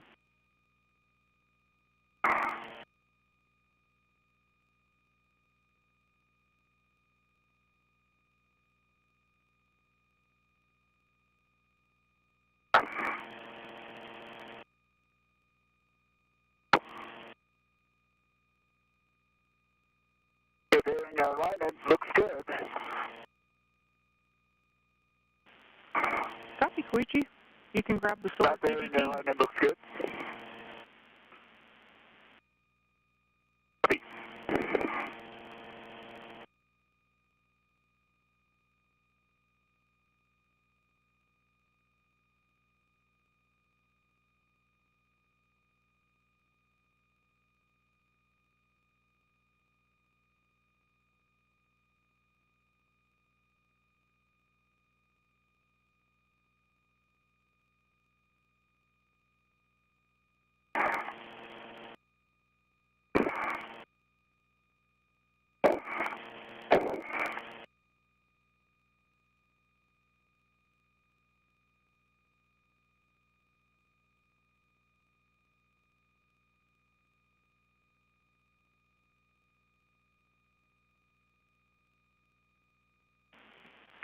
For both of you, just a big picture update here. Right now, we're looking at probably between 45 minutes and an hour down on the timeline, just thanks to that sticky pitch on the APFR. So right now, we are thinking that the get-aheads, the S6 DDCU jumper, and 1 Bravo cable routing are going to be saved for a future EVA, but we're still in good shape. Just keep doing what you're doing. You guys are doing great work.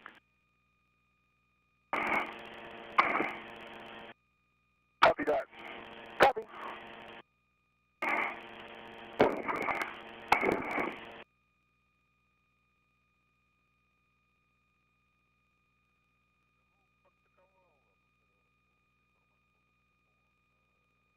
Okay, I have the silver PGT, and then I'm ready to install the bearing. All right. N19. I've got some PGT settings for you, Koichi. That's going to be Alpha 1, clockwise 1. Okay, Alpha 1, clockwise 1.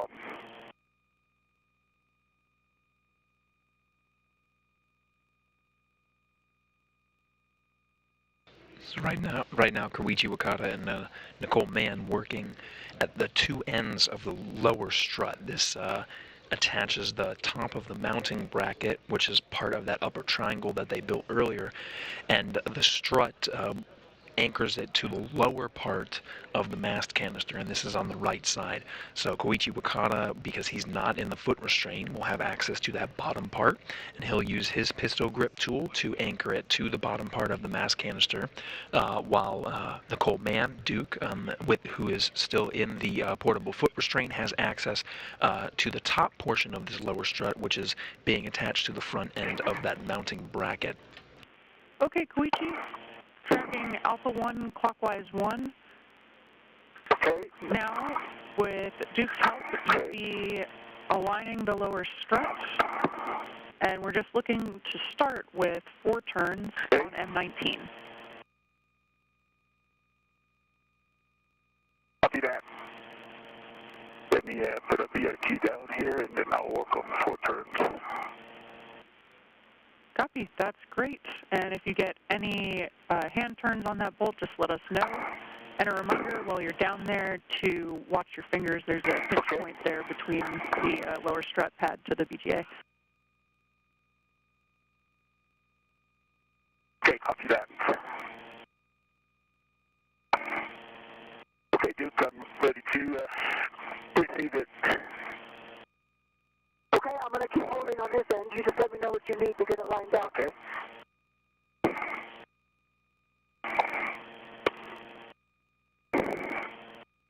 All right, that's good.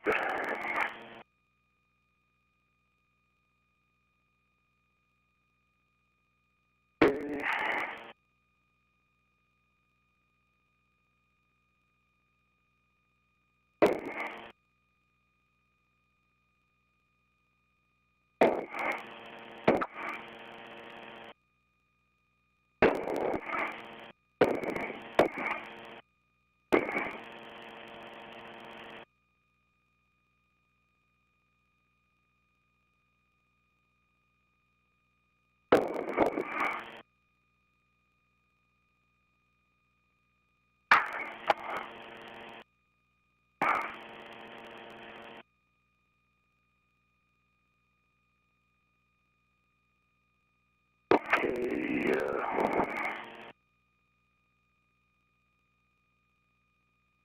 Doesn't align well. If you could, can you Quick handover here, can guys. you move up to your right a little bit? To your right. That's good. And then We're in a short handover period right now, so we still have audio from the International Space Station. We can hear the crew, but we'll be getting video back shortly. keep coming down. To your right. Down. Excuse me. And stay there, stay there. Okay. Great. Feel free to hand start that, Koichi. We'll be back in a couple seconds.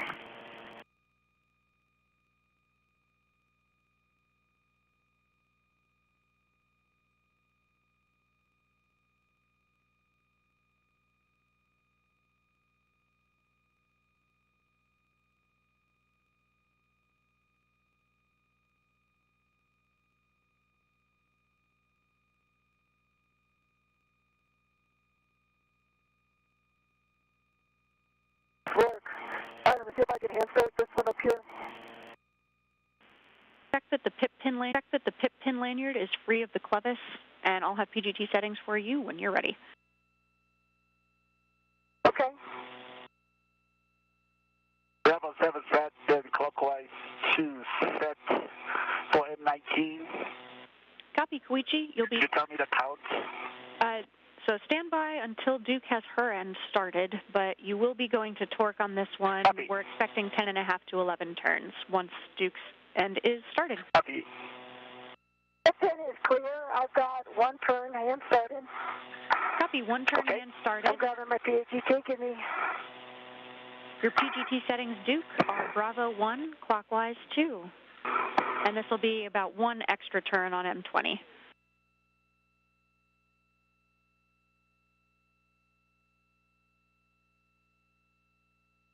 Wait, how many extra turns?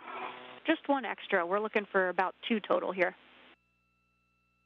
Just one, 2 total. Okay, sorry, I should have done that with my hand, but... Yeah, that's my bad. I could have helped you out there.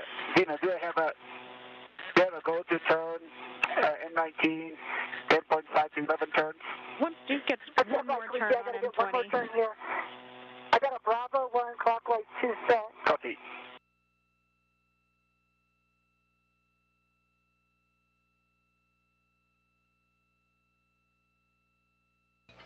Here's a good shot of the 2 astronauts working on both ends of that lower right strut. So you see Nicole Mann is in the foot restraint. She's got access to the top part of the lower strut. That's towards the upper triangle. She's got a pistol grip tool to secure that to the top portion, and then Koichi Wakata at the bottom portion, securing the lower strut to the base of the mast canister.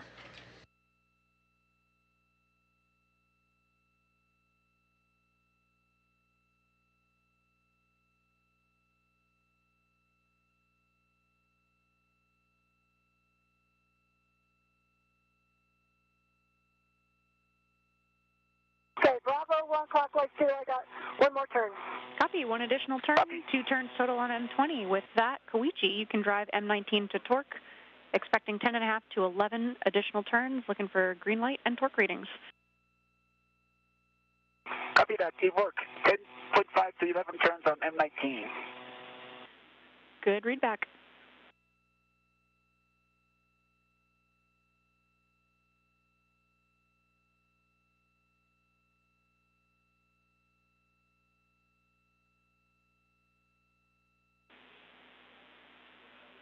And Duke, once you've got your PGT stowed, we can have you start on the 1 Alpha right IROSA cable routing.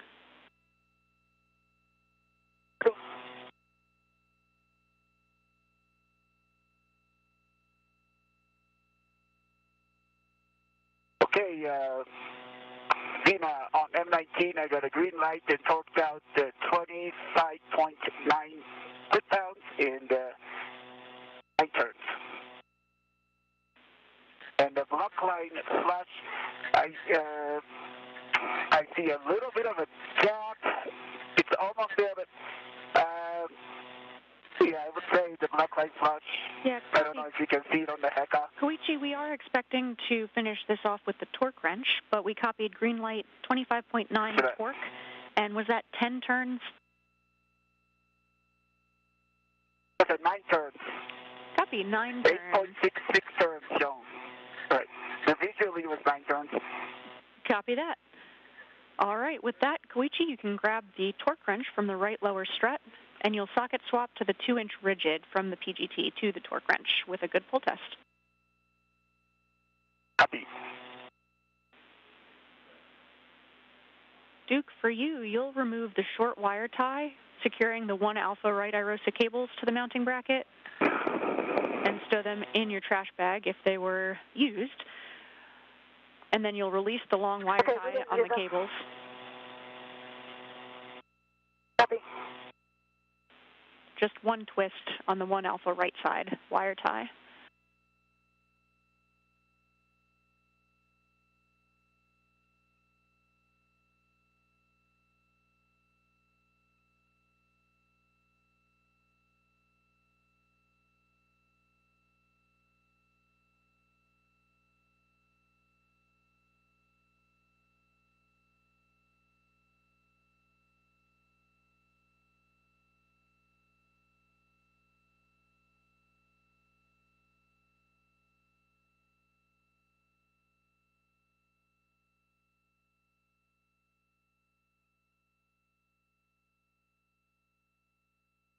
So from this helmet camera view, we're looking from the vantage point of Duke, or NASA astronaut Nicole Mann.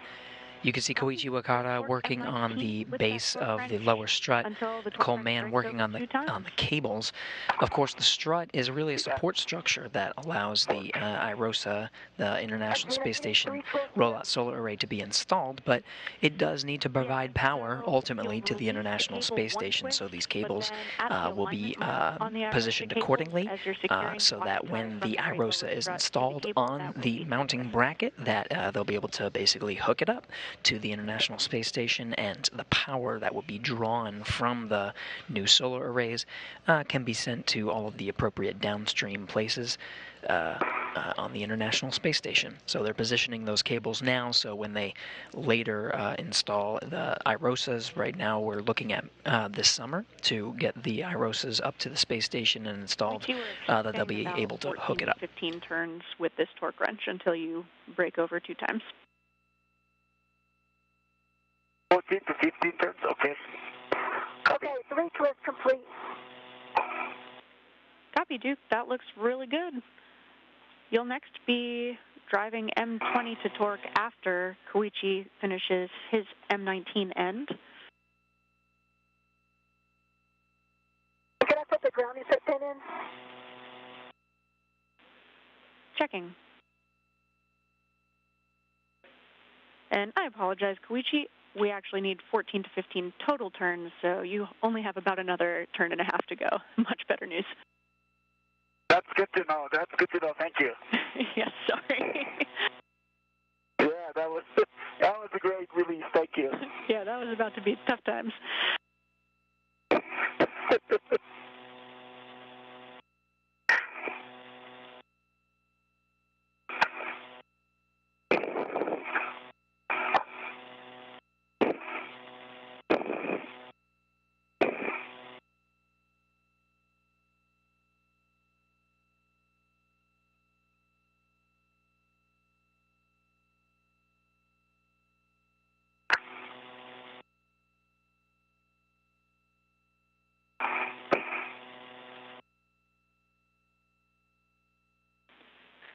And Duke, you can install that grounding pit pin into the mounting bracket. Copy.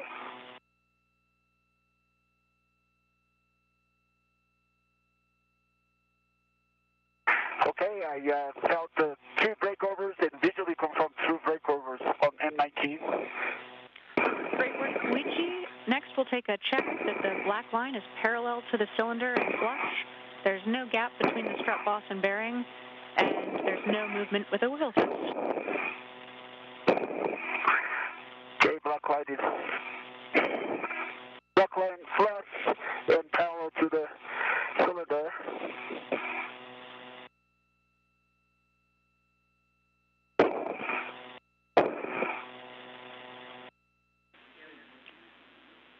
There's no gap between the strut boss and the spherical bearing. Copy. And Koichi, just to confirm, how many additional turns was that with the torque wrench? It was less than half turn, around quarter turn. Copy. Additional quarter turn.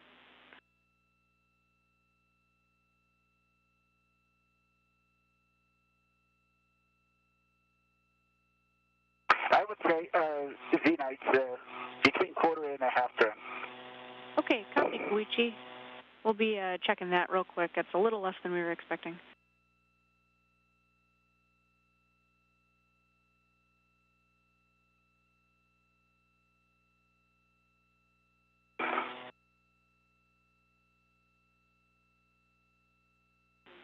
Okay, good news. We're good with that bolt, Koichi, and we'll take that one last wiggle test there. Okay. Okay, wiggle test, no motion. Perfect.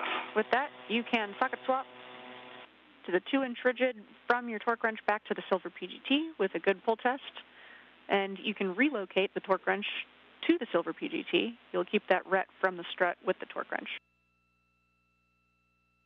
It worked.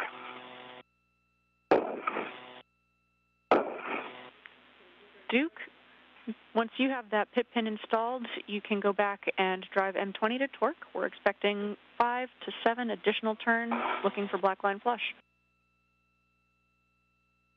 Copy, pit pins installed. 11 M20. Copy.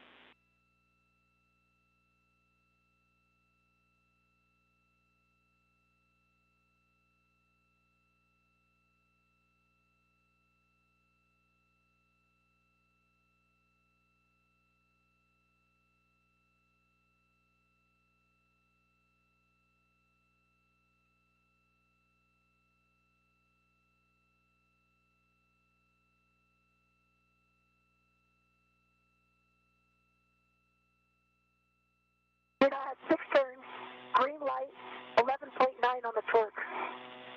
Copy, 6 turns, 11.9 on the torque, green light, check black line flush. For black line flush. Copy, Duke. Hey, good protest. Socket drop to the silver PGT complete. Okay, copy. Koichi, check the lower strut MLI is covering the strut pad. Duke, you can stow your PGT.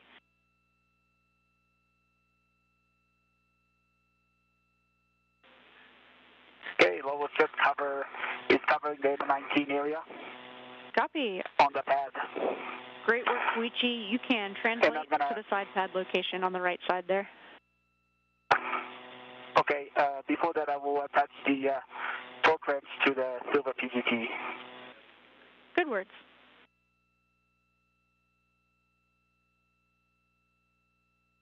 Am I working any MLI right now or not until the mid-strip's done? Once you stow your PGT, you can release the ret from the lower strut, and then with that grounding pit pin installed, you can install the MLI over the lower strut clevis. And after that, you'll be working on the right mid-strut. Koichi, you may also want to tend that PGT over to the other side so you can easily reach it once you get over there. Okay, copy that.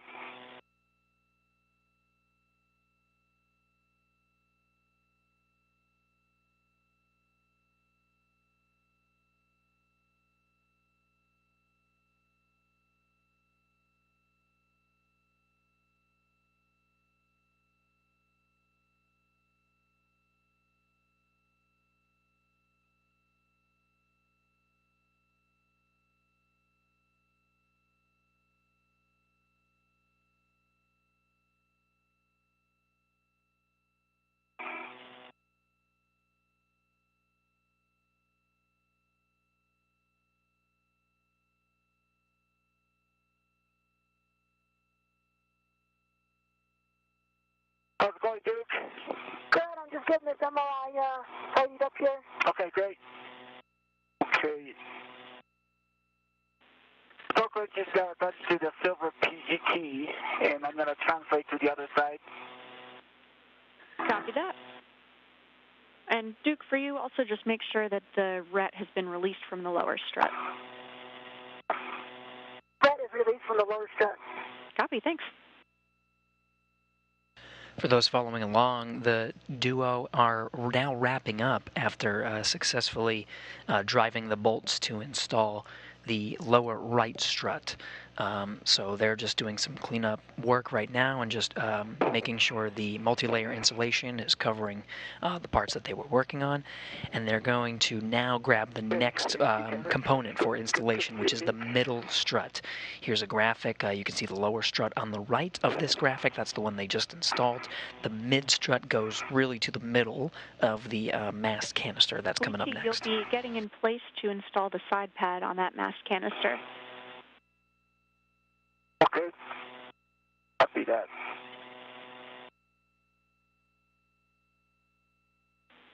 And Koichi, once you're in place, I can preemptively give you some PGT settings for those bolts. Okay. Okay, MLI is on M20, and I'm going to get the mixture. Great work, Duke.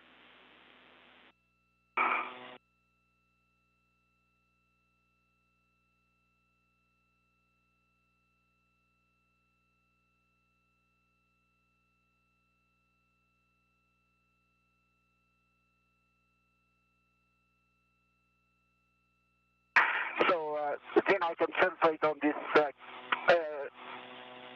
canister long handrail, right, to go up to the next strut area. Affirm, Koichi. Okay.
You know when you're ready for me to pass it. Okay, Chef, I need to have some BRT here. Yep, once Koichi's in a good position to receive, Duke, you will pass that mid-strut with the side pad toward Koichi.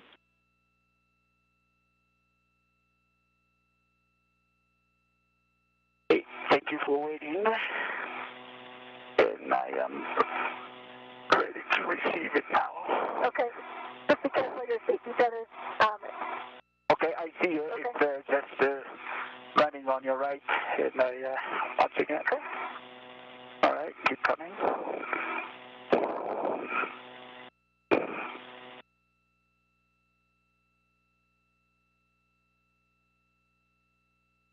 Okay, keep coming. Nice work, guys. Koichi, as you receive that, just check that the arrow is pointing up, and you'll ultimately be engaging the left side first, and then pressing in on the right side. Copy that. Arrow is up, and engaging left side first, and then right side is in. Great job. When you're ready, I'll have PGT settings for you, and we're coming up on a quick handover in about 2 minutes. I'll keep you posted. Okay, I'm ready to copy the PGT settings. Koichi, Alpha 2, clockwise 2. Okay, Alpha 2, clockwise 2.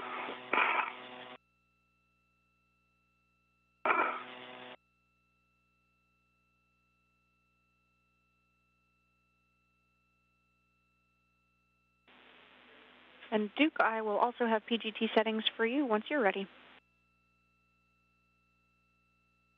Okay, I think I'll start with the and turn first. Copy, no problem. Your next steps, once Koichi has... Yeah, exactly. You'll be waiting on him to start 2 turns on M9 through M12, but then you will go to torque on M24. Okay, copy. Okay, Alpha 2 is set, the clockwise 2 is set for at 19 to 12, 2 turns. Those are good words, Koichi. You can go ahead and start. Okay, starting in 9.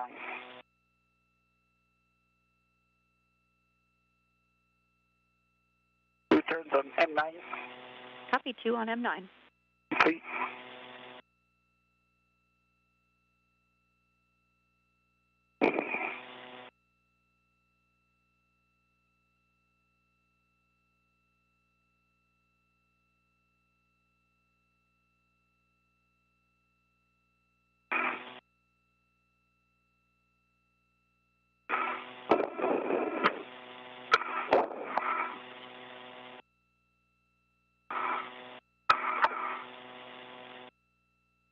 This is the helmet camera view of Koichi Wakata. He's on the mass canister. From the mini workstation. So let me reconfigure that. Can you see that? Say again? Duke, can you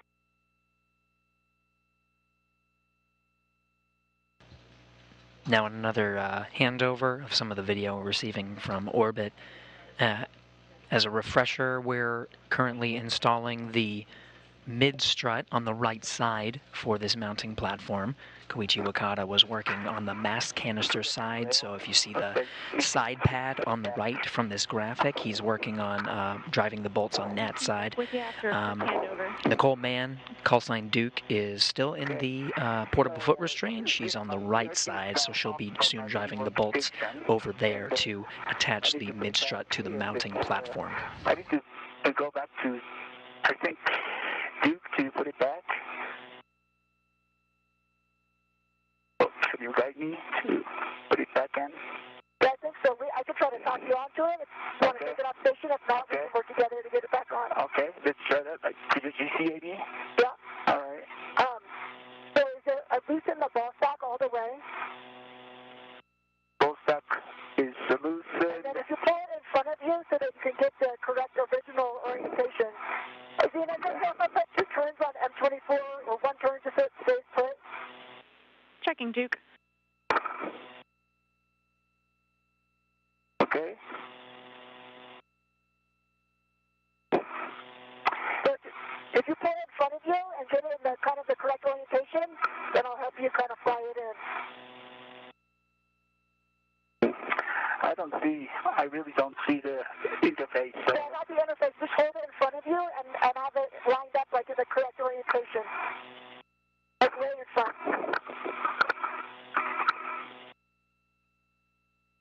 I simply do not see any interface. Can you pull it in front of you? Or I guess maybe not because of the tether. Right. Okay. So it needs to rotate. The end that's towards you needs to rotate down 90 degrees.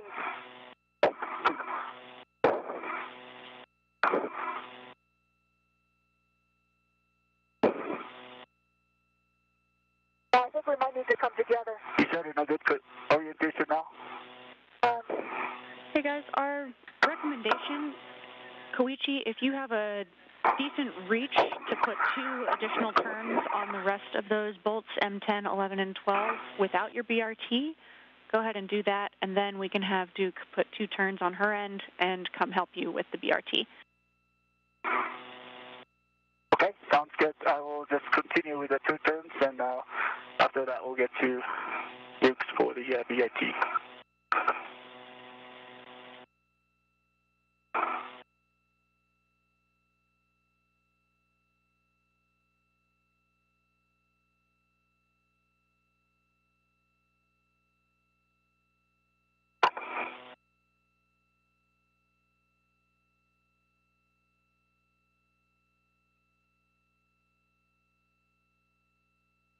So I'm working on M10 for 2 turns.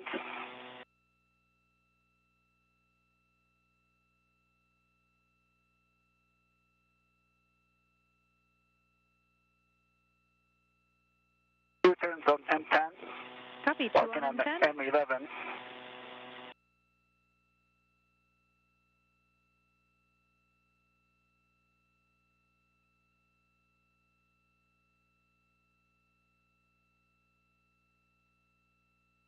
Two turns on M11.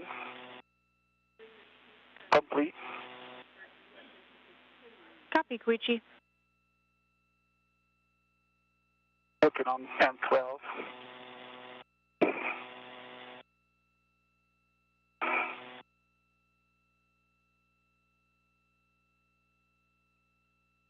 Two turns on M12 complete.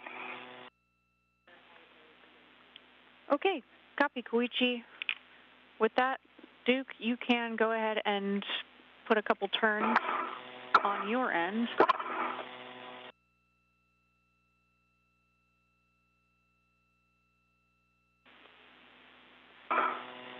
And actually, Duke, let's just have you go to torque as planned.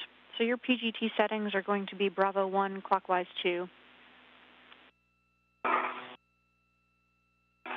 Okay, I have 1 turn by hand. Going to PGT.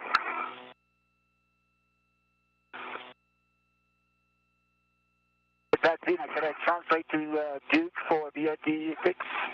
Stand by, Koichi. If you can, let's have you go to torque since this is an alpha setting on your PGT. So we're expecting an additional... Okay, I can do that. Yeah, more than 3 additional turns on these, expecting 5 to 10 turns total on M9, 10, 11, and 12. Okay, copy that. Bravo 1, clockwise 2. Copy, Duke. You'll be going about 6.5 to 9 turns on M24, looking for black line flush.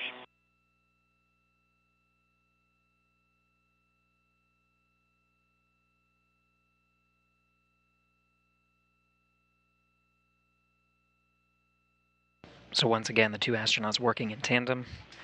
And big picture, Duke on the left side, you see her driving the bolts towards the bracket, and then back together. So we want to just run the procedure, and then we'll have Koichi come to Duke in order to work together for his BRT. Copy that. Copy 7.5 turns, green light, 11.8 on the torque. Copy 7.5 turns, 11.8 on the torque, green light, looking for black line flush. Yes, black line flush. Copy. Duke, you can stow your PGT and install the mid-strut pit pin into the grounding block on the mounting bracket.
Now let me know when I can torque M9 through 12. Yeah, affirm your go to do that, Koichi, M9 through M12. Okay. Okay, that's Alpha 2, clockwise 2. And did you say how many turns? Good settings, and it'll be more than 3 additional turns. We're looking for 5 to 10 total, going to torque. Copy that. Work.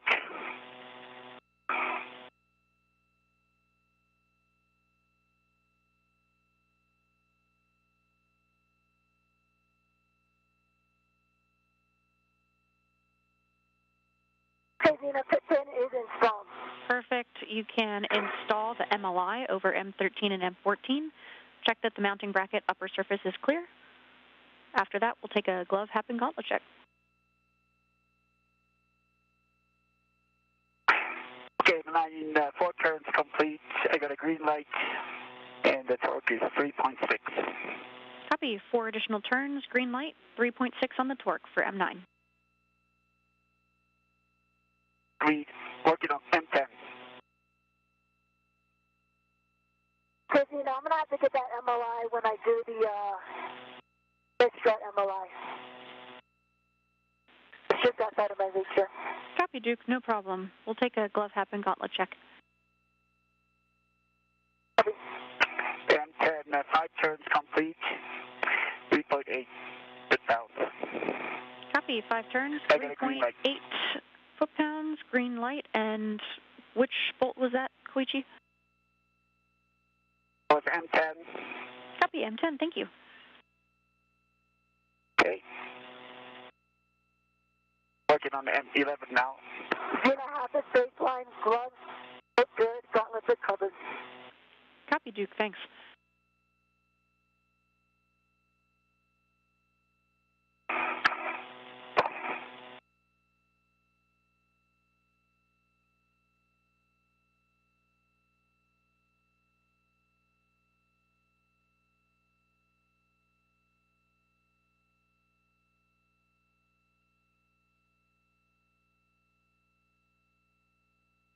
M11, 5.5 turns complete. 3.6 foot-pounds. I got got a green light. Copy, 5.5 additional, green light, 3.6 on M11.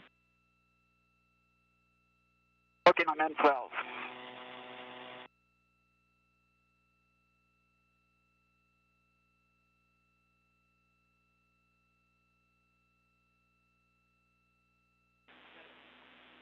Duke, next steps for you will be to... Additional 4 turns complete.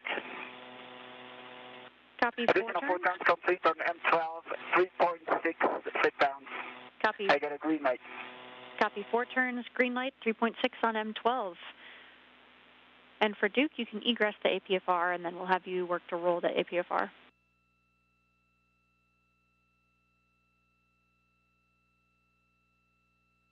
I think I need to get the ret off of the mid.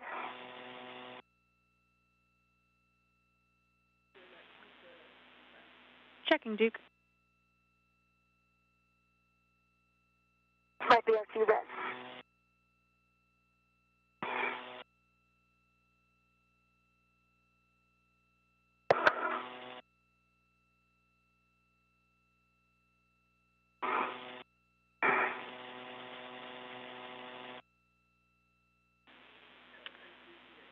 Yeah, Duke, if you can reach that, you can release the ret from that one, but we're assuming you're probably not going to be able to reach it, so that'll be a step for Koichi once he stows his PGT, which, Koichi, you can do now. Okay, say again, Zena.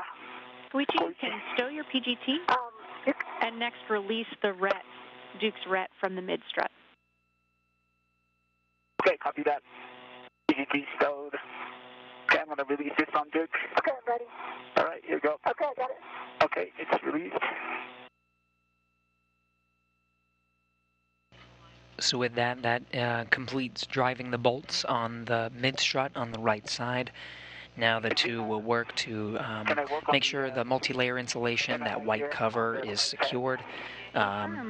Duke has to go ahead to get out of the foot restraint and start working on re-angling it so they can work on the left side. They're going to do the same thing. So they're going to start with the lower strut that goes to the base of the mass canister and then complete the mid-strut. They'll just do the same thing really on the opposite side of the mass canister, but they're just wrapping up the work on the mid-strut as we speak. With that, we'll take a glove, hat, and gauntlet check from you. Okay,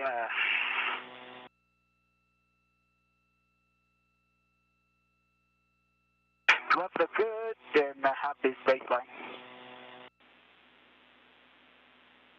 Copy, and I see your gauntlets are down. And Duke, big picture, when you're ready to egress that APFR, we'll have you roll to access the left side. Okay, I'm egressed, and I'm going to adjust the roll now. Perfect. This is going to be roll of hotel.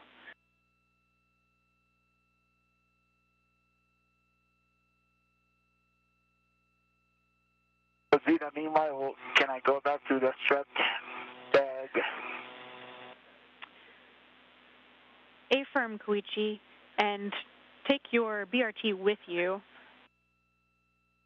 Okay, see that.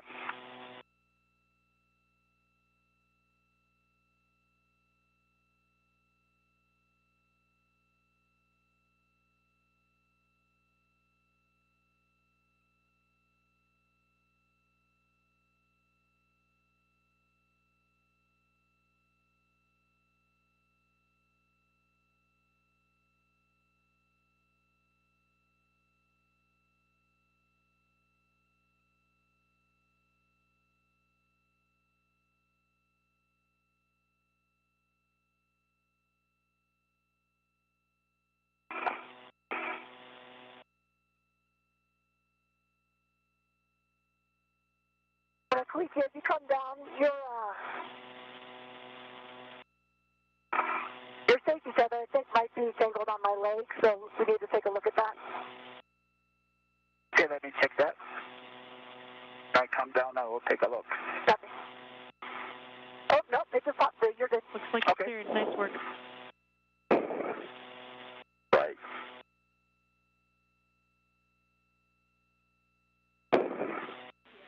And hey, Duke, for your SA, say, we've got a really good camera view here.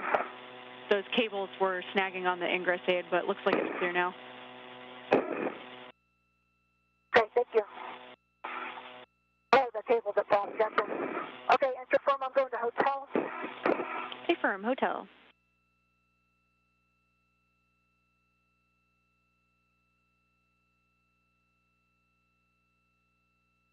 Okay, hotel is set. Copy. And I think now is a good time to work on the BRT. Sounds good. So, let me local here.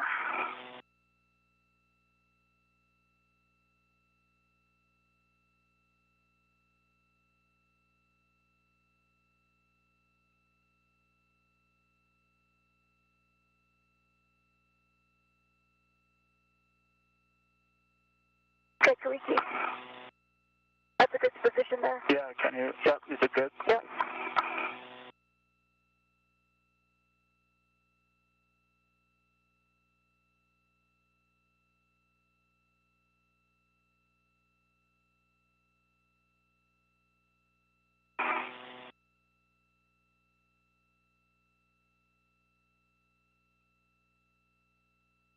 Koichi, can you put your hands, this hand out so I can hold on to it? Like this? There you go. Yep. Okay. Perfect. All right.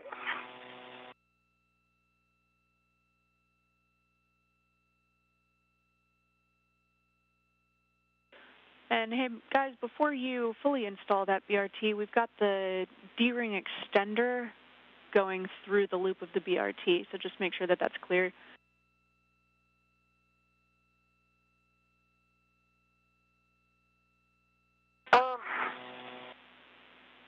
And I think it'll be easy to clean once he releases the BRT from his totally, that's a good plan. mini workstation. Yep, Yeah. that's great. Okay.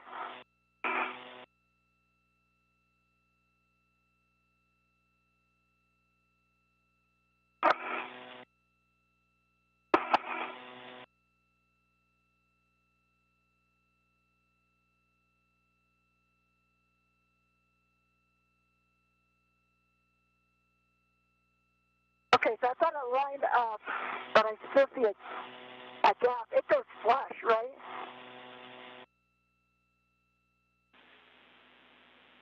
Just I can lock it and give it a full test. Okay. It I'll do doesn't that. look flush, just to confirm what you said, Duke.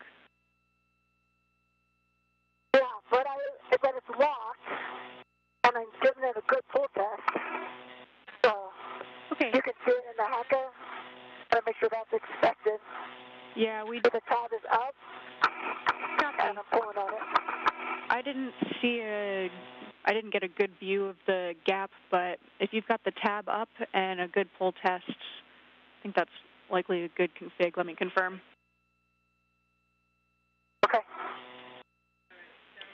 Yeah, ground is happy with that Thanks, config. Duke. Yeah. And yeah, now might be a good time Okay. to just get the BRT on the correct side of the D-ring extender. Okay, so you just release the jaws. Okay, let me.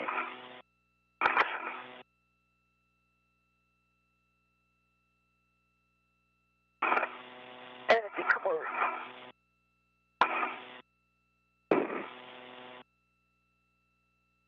Okay, great. Thank you. Okay. Nice work, guys. Oh, the other side. Yeah. Okay, great. Perfect. Thank you. Thank you, Duke. Appreciate it.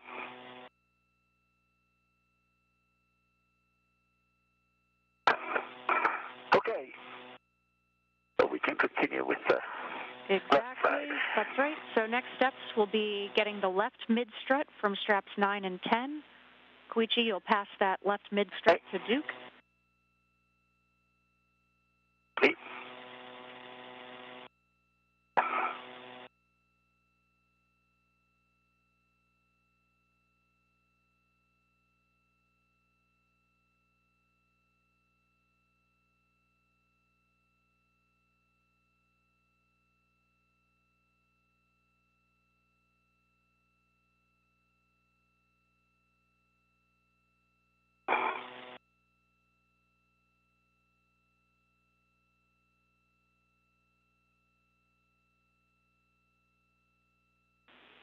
And guys, big picture, we've got a small win in that the MEDOX limiting reagent is continuing to look better and better, so we're looking at about a PET of 7 hours now as our limiting consumable.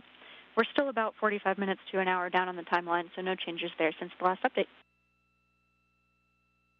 Copy that. So right back to you. This is I need the, yeah, this is the right one. Okay, let me get back over.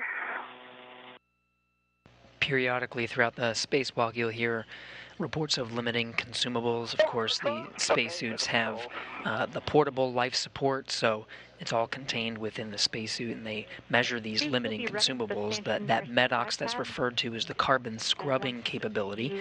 Every time the crew members exhale, there is a system that is currently pulling that carbon dioxide from the environment inside the suit. It's trending in a good direction, which means that if needed, the crew members can use a little extra time at the back end of this spacewalk, up to 7 hours total for the duration of the spacewalk if needed.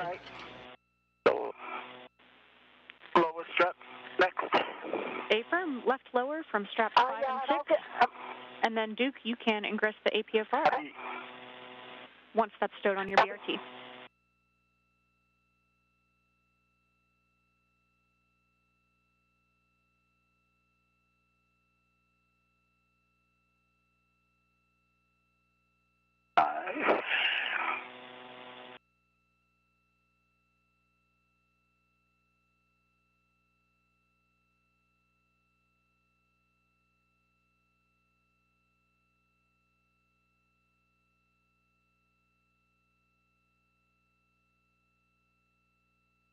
Sorry, can we see the strut is still right above your head here? Okay. Let me get it out of your way. Okay. Copy you both, and of course, feel free to use some teamwork for APFR ingress. Koichi, you can leave that partially stowed in the strut bag if that helps tend it while Duke gets in the APFR. Okay, copy that. Are you ready to ingress? Let's see, hold on, I'm just getting this on my BRT here. Okay. Okay, I'm on my BRT. All right,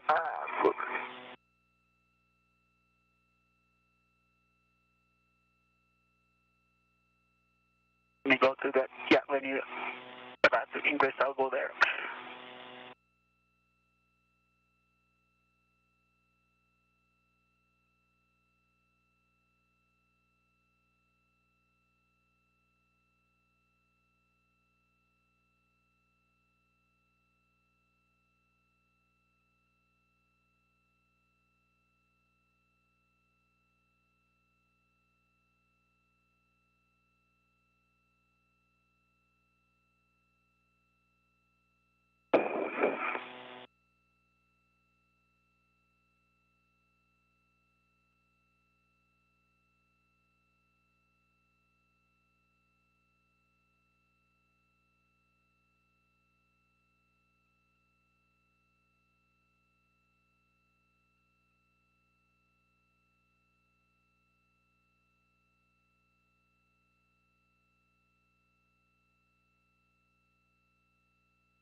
Oh, looks good. Let me go.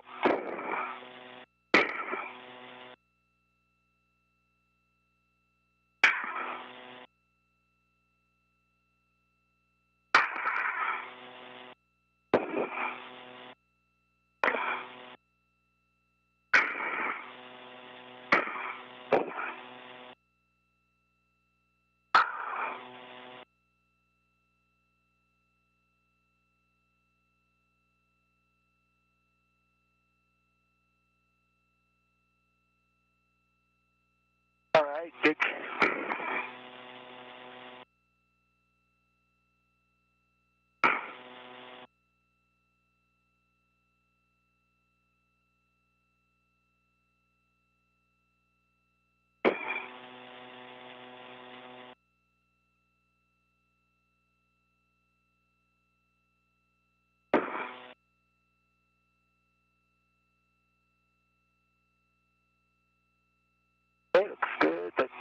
little bit to your right.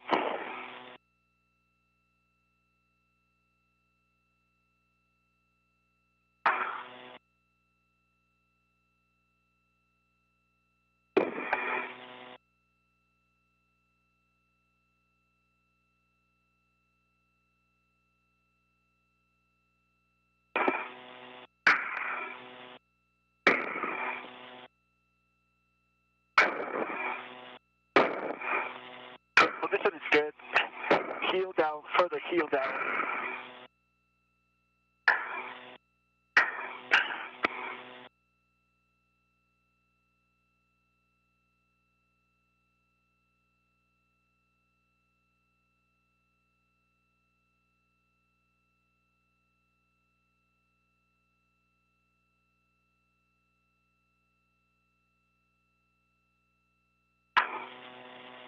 Is my toe still in, Queechy? Toes are not. Toes. Left side is up. Position is good. Further, you have to put the heel down further, and then position is good. Put the toes in forward, and then that's good. And the left side position is good. Left side. Oh, okay. Further.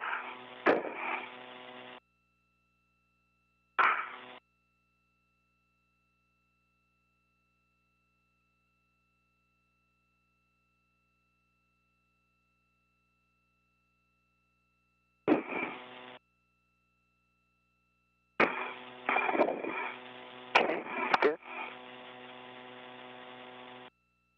Good. Keep going forward. Yeah, that's good. Position is good. Okay. Left, right side position is good. Yeah. Toe forward. Toe forward. Okay. And now we can slide both heels.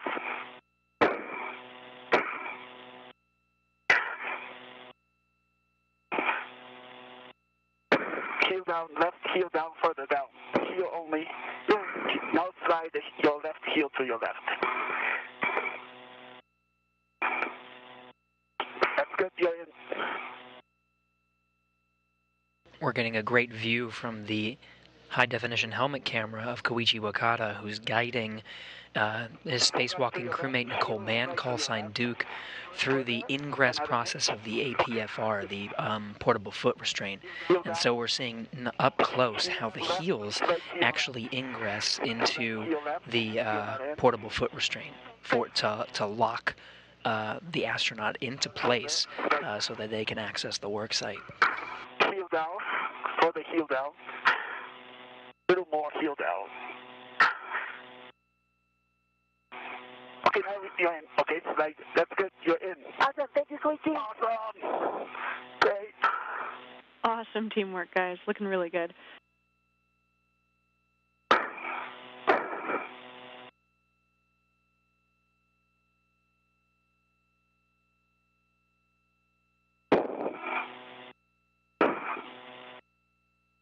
Okay, now I'm gonna hand you the left strut. Let me go back to the strut there. That's perfect. Koichi, you'll be Maybe passing I that can do it strut from here. to Duke with the clevis end toward her. Copy. And Duke, you'll tuck that ingress aid, and then you'll be reading to the handrail nearest the clevis.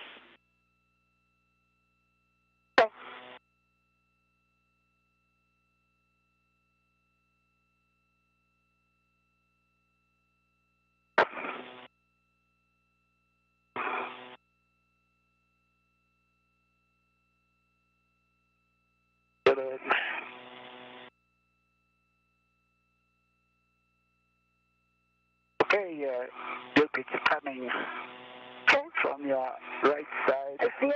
Can you see it? Yeah, almost got it. Okay. Okay, I have the control. Oh, you have the control.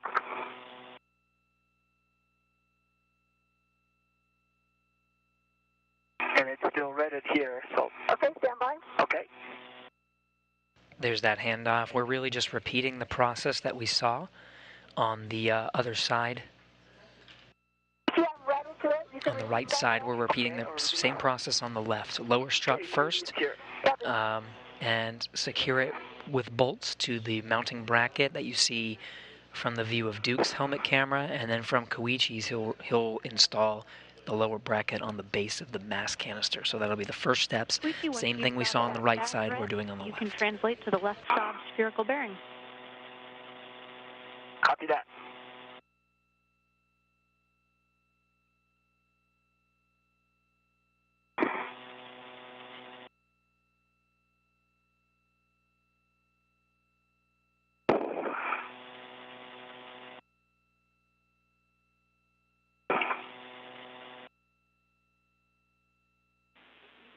And Koichi, you'll be going outboard and then across the IEA via the PVR GF handrails, and we recommend fair leading to keep your tether off of the BGA.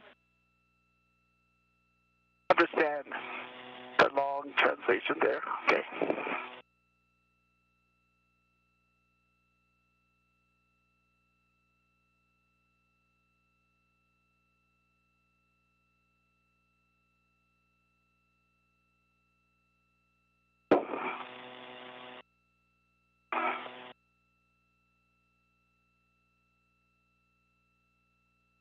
Safety tether is still good.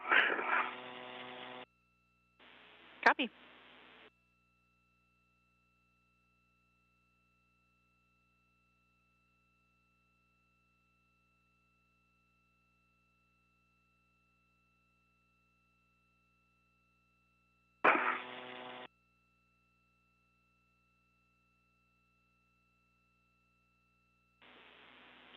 Duke, I can give you PGT settings for when you are eventually driving the M22 Bolt.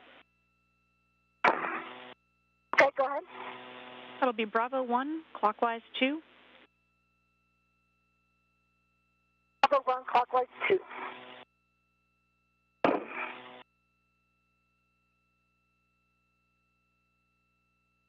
Big picture for this one. Once he starts it, I start mine, and then I have to wait for his torque before I torque, right?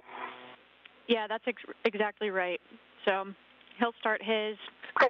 You'll do 2 turns, wait for him to torque, and then you can torque. Okay.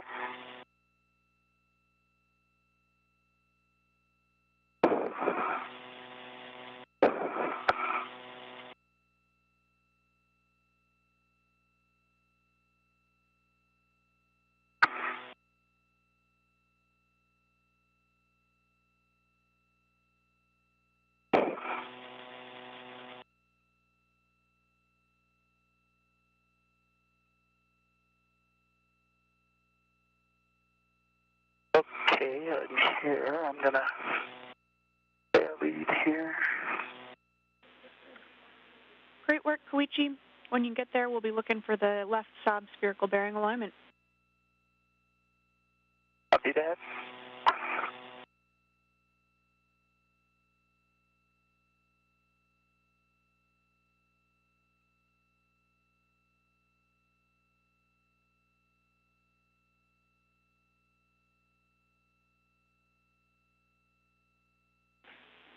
And Duke, just to start thinking about it, in between those first 2 turns that you put on M22, and then while you're waiting for Koichi's bolt to be torqued, you can start the left side aerostat cable routing. Okay.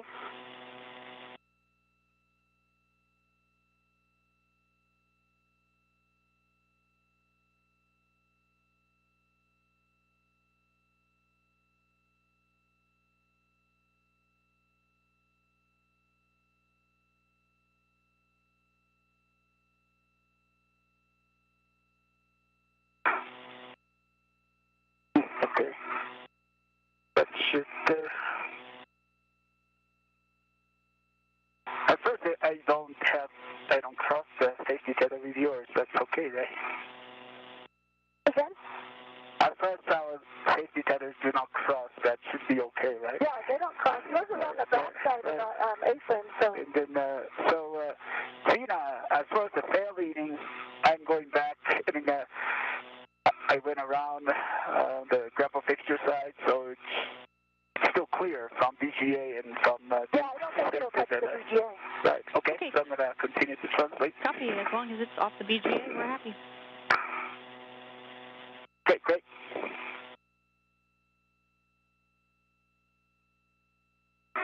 Okay, I have to go down.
duo continuing to work on that lower left strut. You can see Duke in place, ingressed into the foot restraint, ready to go as soon as Koichi Wakata gets into place.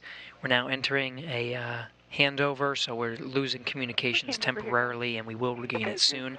We're also entering into an orbital nighttime, so you saw sort of the lighting change just a bit. Depending on the length of this handover, we might come back into an orbital nighttime, in which case we'll have the external lights on the outside of the space station illuminating their work site, and then of course the helmet cameras on the helmets on the spacesuits themselves have lighting that allow the duo to continue their work installing these struts. There are no lighting or thermal constraints when it comes to the installation process. Sometimes astronauts have to pause during various lighting and thermal conditions, depending on the work that they're doing, but we'll see Duke and Koichi together continuing the process nonstop through their installing this mod kit. To get the lower strut. Okay, copy that, Koichi. Just to confirm, the sob spherical bearing had a good alignment.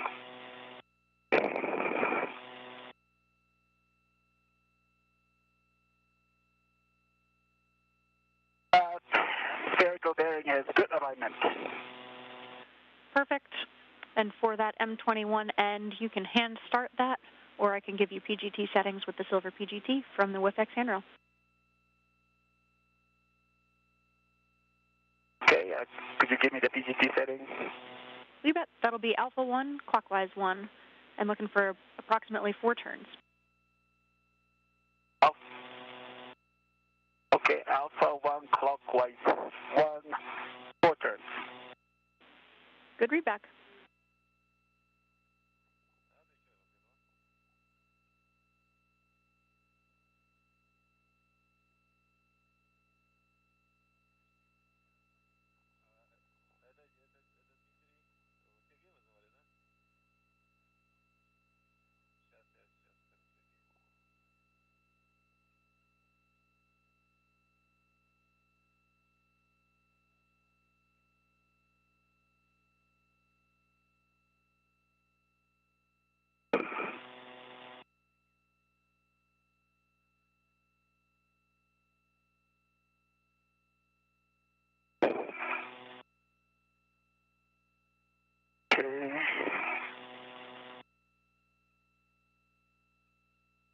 Ready for it?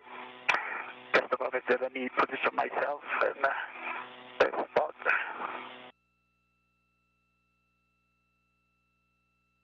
Okay, I'm ready.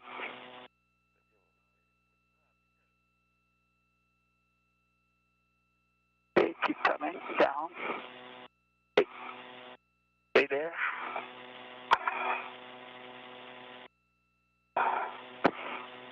Okay, you bring it closer to the Okay, yeah, give me 1 second, sir. okay. Good.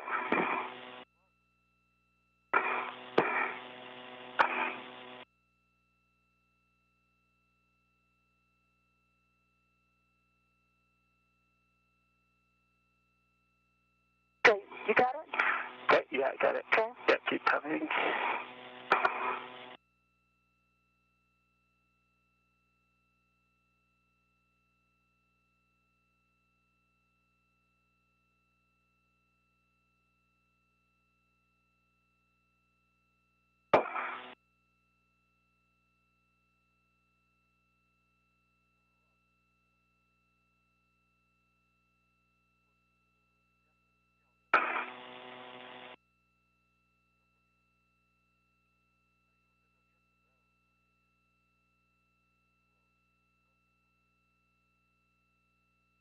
Let me know if they need a different alignment. It's good. It's a good alignment, so.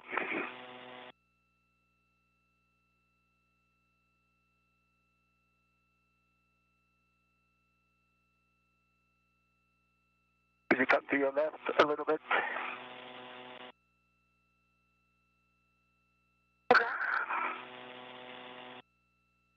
Okay, that's good. Okay, and so I'm going to start.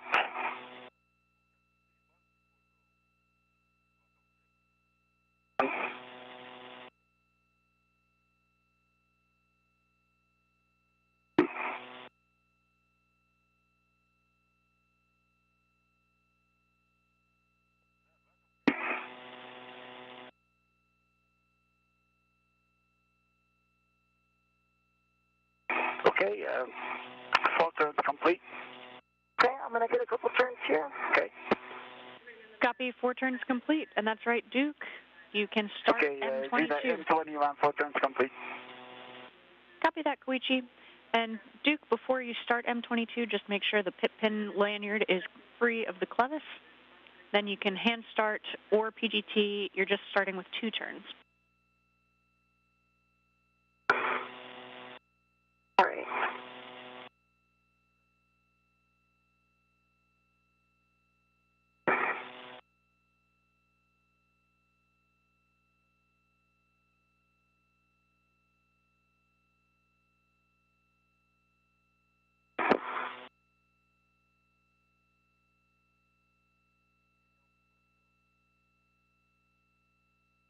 Get my right part out for reach here. Okay.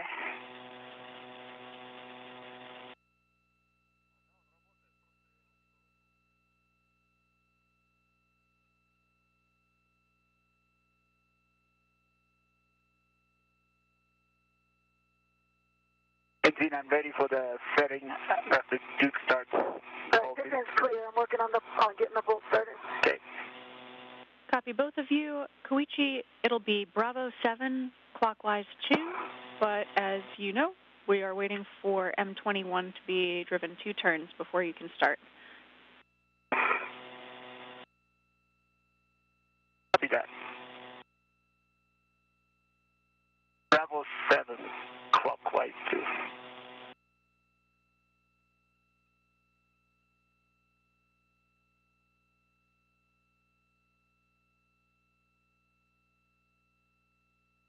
Did I have Bravo 1, clockwise 2 set? Copy, Bravo 1, clockwise 2 set, and 2 turns on M22. So with that, Koichi, you can drive M21 to torque. This will be an additional 10.5 to 11 I have not done turns. any turns. I have not done the turns yet. Copy, Duke. Thank you. Okay. Stand by, Stand Koichi. by, Koichi. Okay, 75. Copy. So Duke, Nicole Mann is at the... 2 turns on M22. Copy, 2 turns, and just to make sure, do you have the pit pin clear of the clevis? From pit pin was clear. Copy. Okay, now Koichi, you can go. This is 10.5 to 11 turns going to torque on M21. So recap, the 2 astronauts are on the 2 ends of the lower strut. Nicole Mann towards the mounting bracket. She's got the pistol grip tool so she can secure it to the mounting bracket.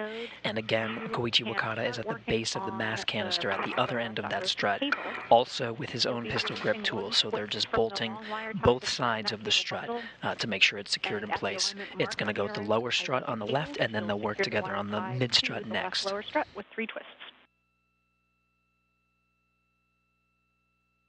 Copy.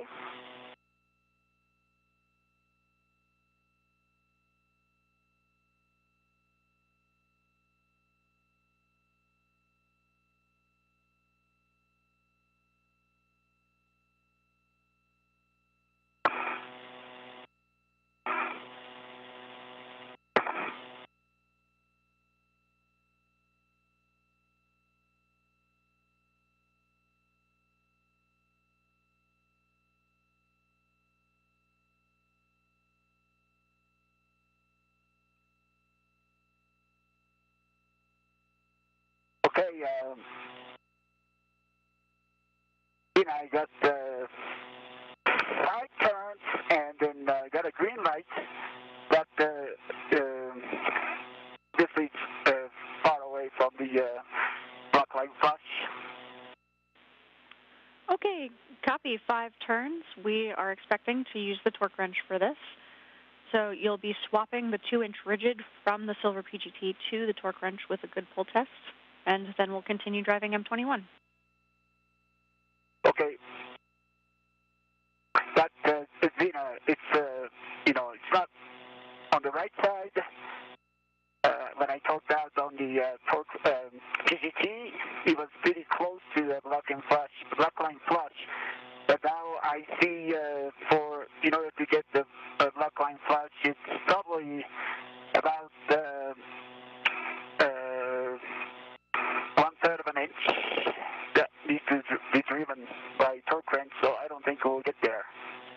Yeah, copy. Stand by.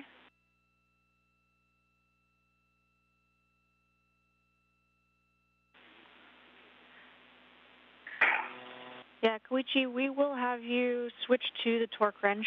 It will get there all the way with the torque wrench. I know that's going to take more turns. If you want to stand by just a moment, let me ask and see if we can make another plan. Okay, copy that. Okay, copy that.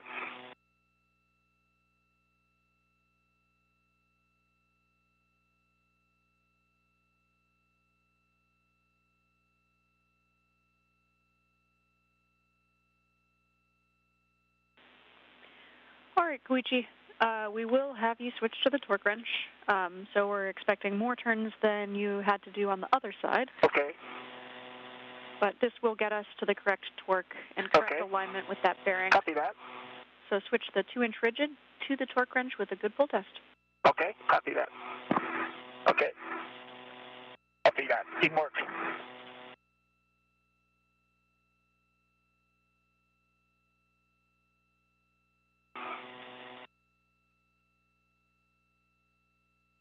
You know, I've got the left cable to the left, lower left strut with 3 twists. Really nice work, Duke. That's great.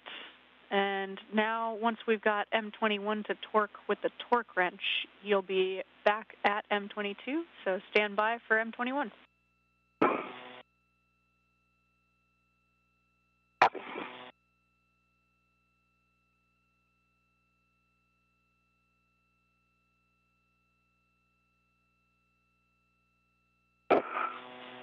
Duke, you can also go ahead and install that grounding pit pin into the grounding block on the mounting bracket. The grounding pit pin's installed. Copy.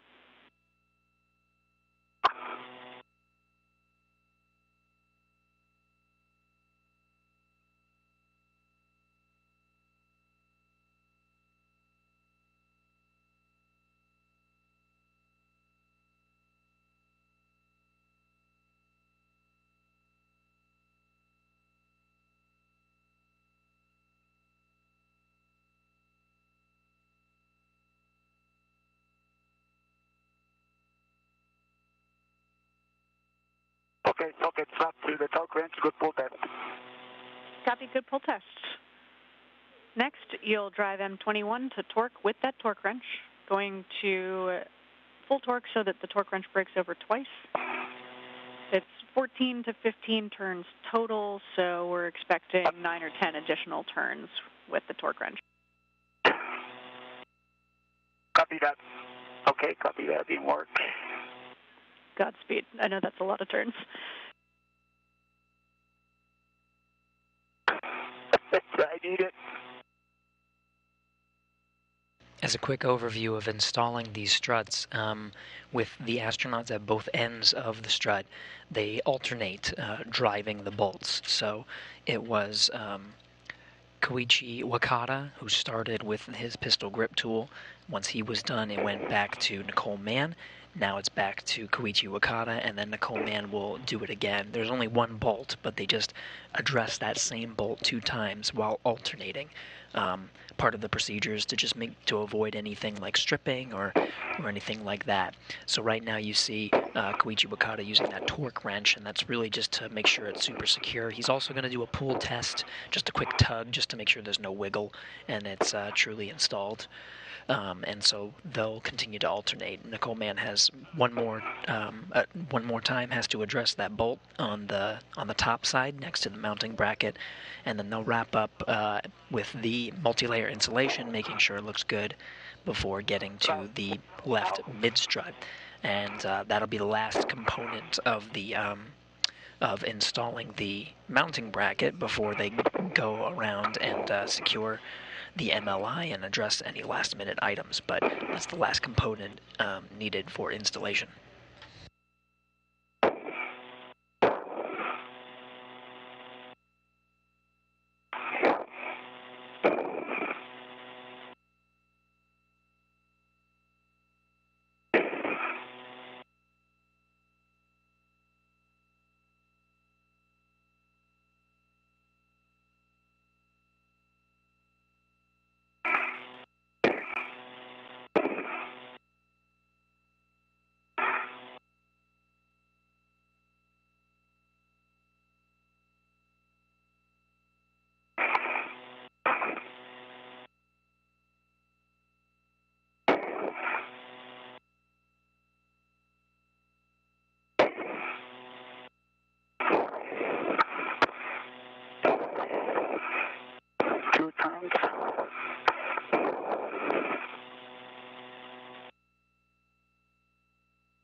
TCB is 3.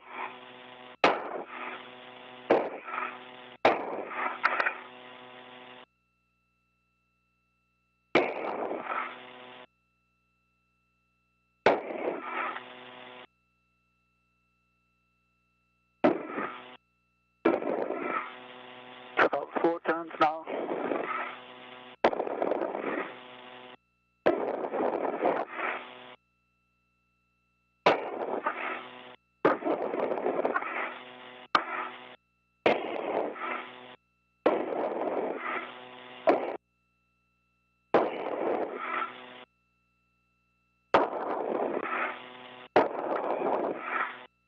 You're almost there.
And Vina, you got twice break over.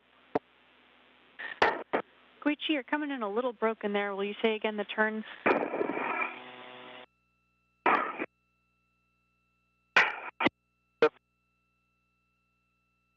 And twice break over, I south twice, and then the visual twice. And then black light flash, and I'm looking at us. Okay, copy black line flush, and the torque wrench broke over twice.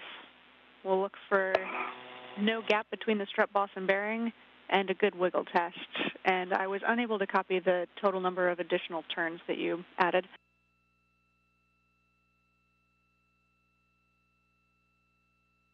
Five turns with the torque wrench, and I don't know if you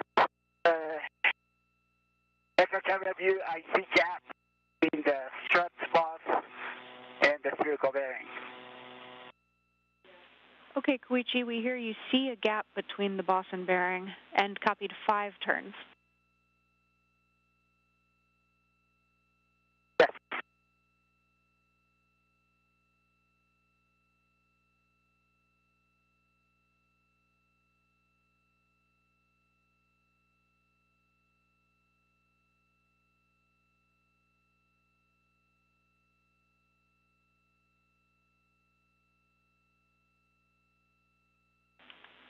Okay, Koichi, stand by one while we talk about that. Copy.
Right now, both of the astronauts just pausing, taking a moment to relax as they wait for ground teams to assess their work with the bolts on this particular lower strut, determining if it was appropriate for and if the mounting bracket itself and the mounting platform really is in a good configuration before they proceed on to the next steps.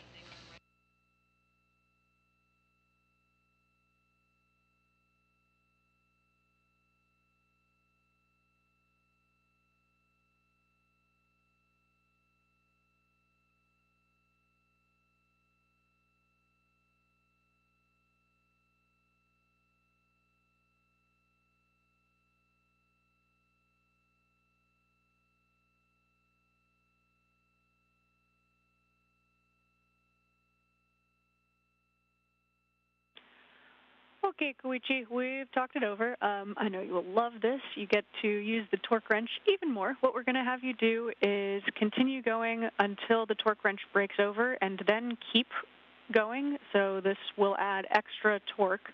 See if you can get that bolt to move any further and just keep us posted. Okay. So it will break over at 60 pounds, and then can I keep torquing? A-firm, yep, it's going to break over, and as it breaks over, just keep applying torque. I'll do that.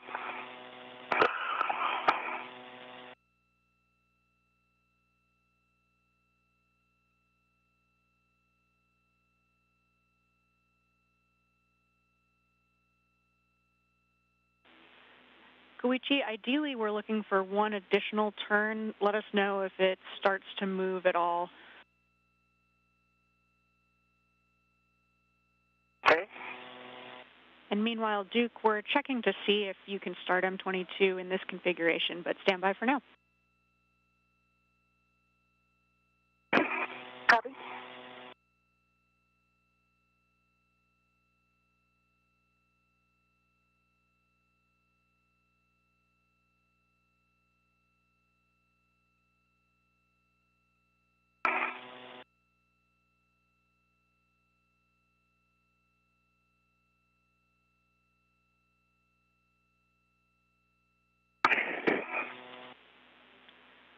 Duke, you will be able to start this M22, driving M22 to torque. That'll be an additional 5 to 7 turns. You should have that PGT set to Bravo 1, clockwise 2 already. Looking for black line flush. Copy. Bravo 1, clockwise 2.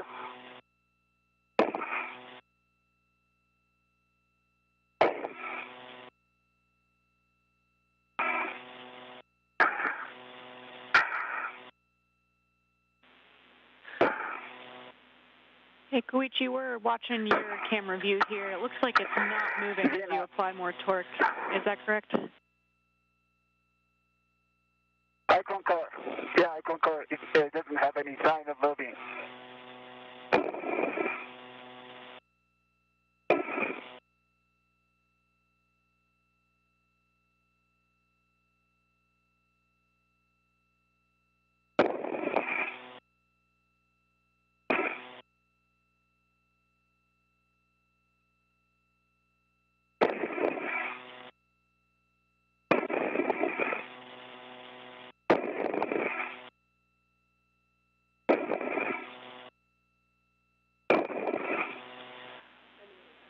Okay, Koichi. Then M22, 6.5 turns, green light, 11.9. Okay, copy. 6.5 turns, green light, 11.9 on the torque for M22. Duke, we also want black line flush. After that, you can stow your PGT.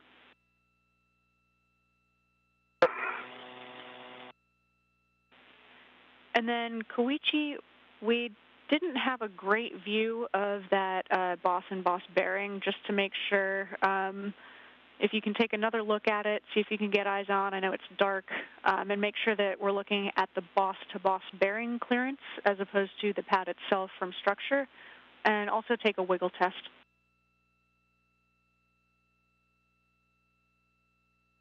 Okay.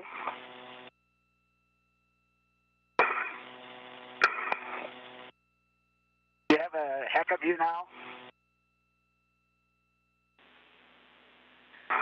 We don't have a great view of it, so we'll trust your eyes in person there. And just looking for the gap between the boss and bearing, see if it's changed at all. Actually, Zena, just looking at the view, there's no change in the last, attempt, to torque it down to the braking torque value. And as a matter of fact, with this, helmet light, I really do not see the spherical bearing side, because the spherical bearing is dark or it's black, and it's really dark, and I cannot tell if it's a shadow or bearing. And on the strut boss side to the spherical bearing, it looks like the gap is small or almost none, but with this lighting condition, I cannot confirm. Probably what you see is what I'm seeing. Okay, copy that, Koichi, and we'll have a quick handover coming up here in a couple seconds. If you can do a wiggle test just to see if the boss and boss bearing move together.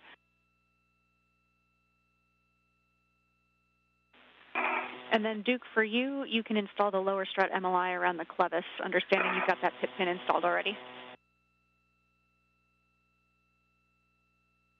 Installed, M22 is black line flush, working on MLI. Perfect, and you can also release I your did the wrist wiggle from the test, lower strut. and the boss and the bearing seems to be working together. Copy, Koichi.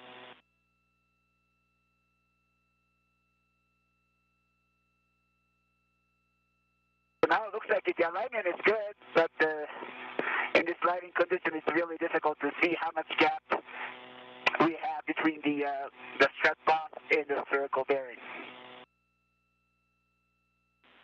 Okay, copy, Koichi. We'll talk about that for just a couple seconds here. Okay.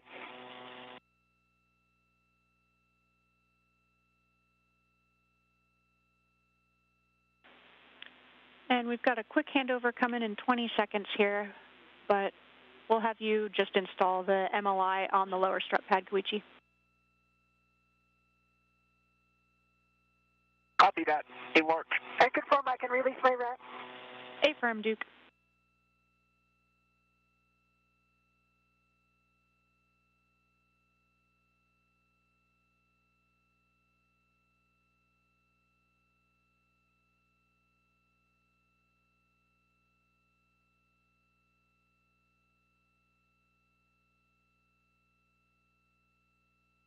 Now in another handover period, we temporarily lost video from the International Space Station. Once again, we expect a very short handover, and we'll be getting some of that video soon.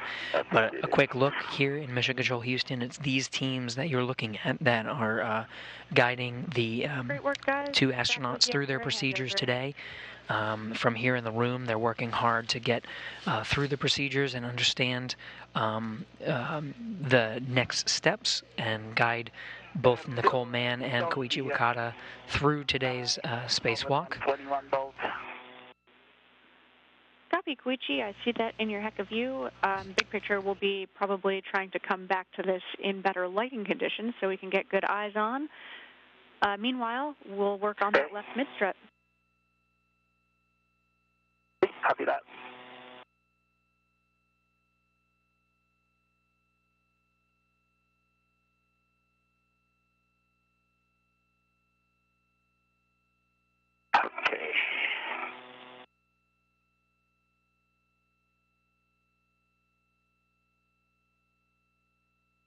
can I just leave the torque wrench in the PGT, green PGT here in this area?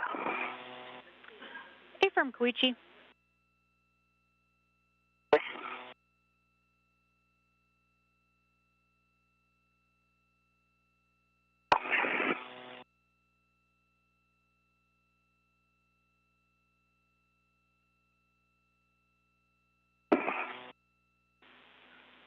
Duke, bigger picture, next couple of steps for you. You'll be extending that mid-strut toward Koichi, and then you'll be driving M28 to torque after Koichi gets his side installed.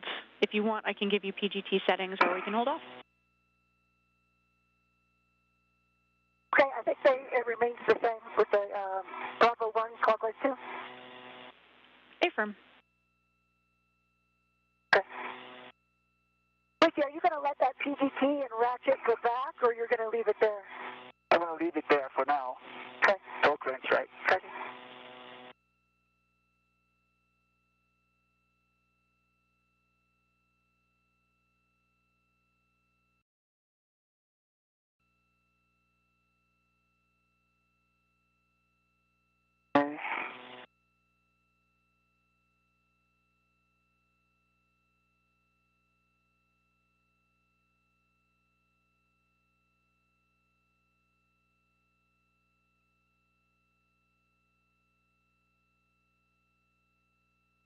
Okay, torque wrench and the ratchet will remain here.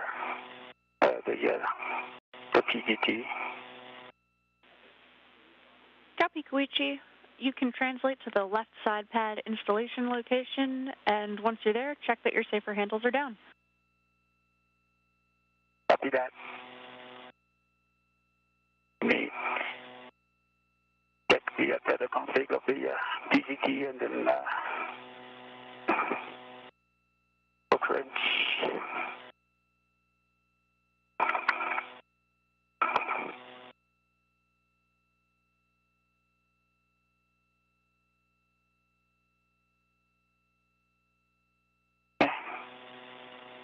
Good.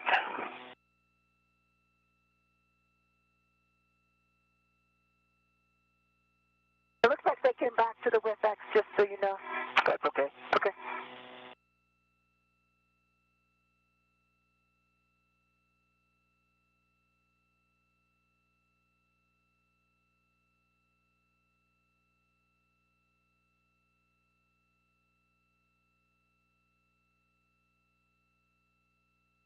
Okay, then I'm going to translate the strut area.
Okay, Duke, I'm in a good place.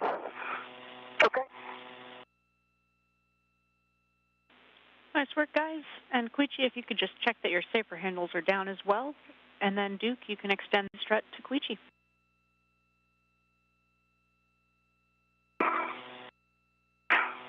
Duke, do you have an eye on my safer handles?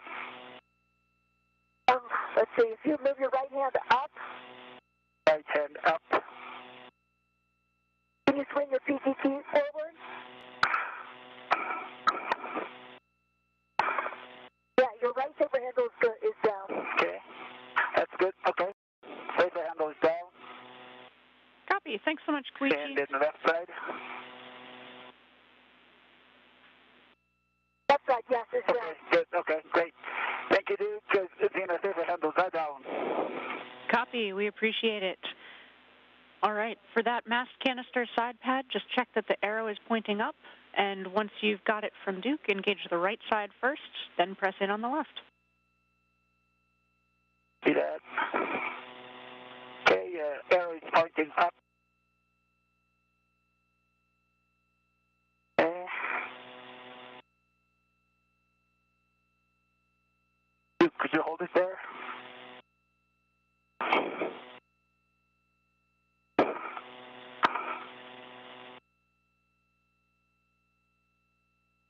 Okay, thank you.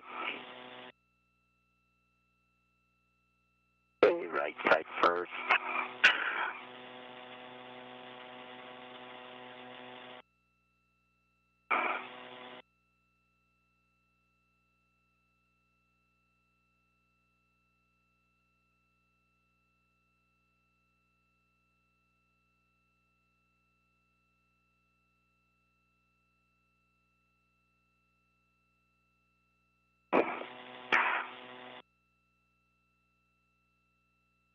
The alignment was not.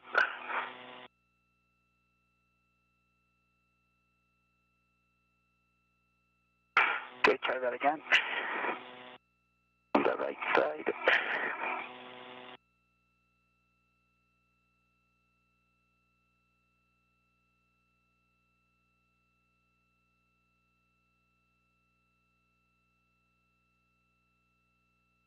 Is there a vertical alignment, Zena, on this one?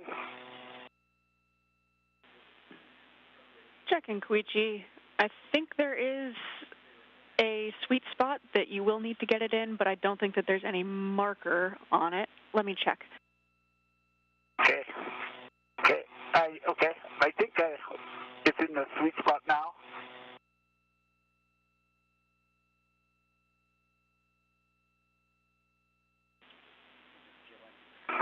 Can I start with the M1 through M4?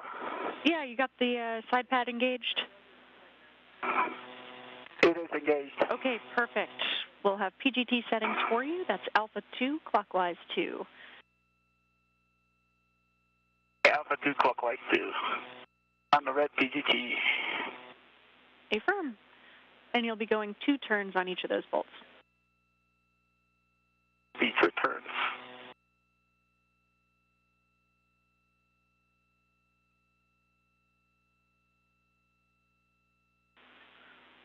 And hey, Koichi, looks like that side pad has got a mind of its own and popped off there.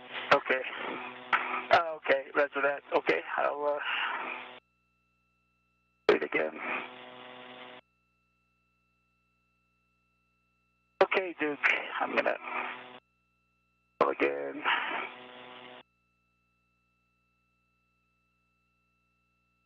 Right side first, okay. Left side in. Like this is in a good hot spot.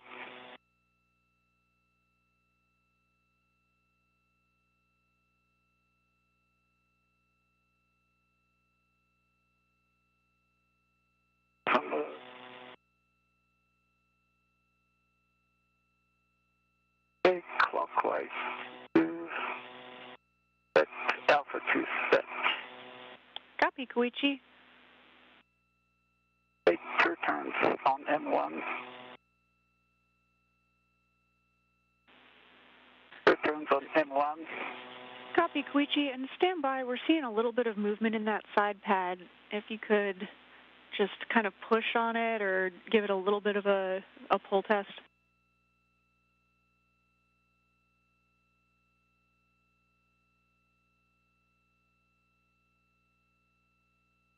Was not engaged.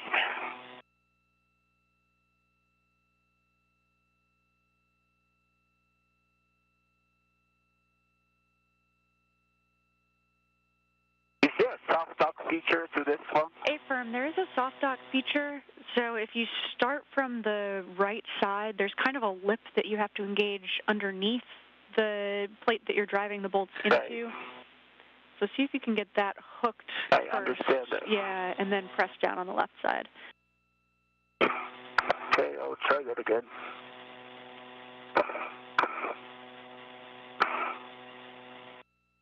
Okay, this time a little get closer to the side pad area.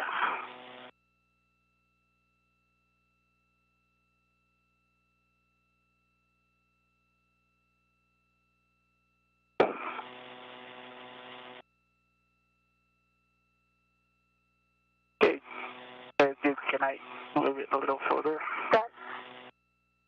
Yeah, so that's fully extended there.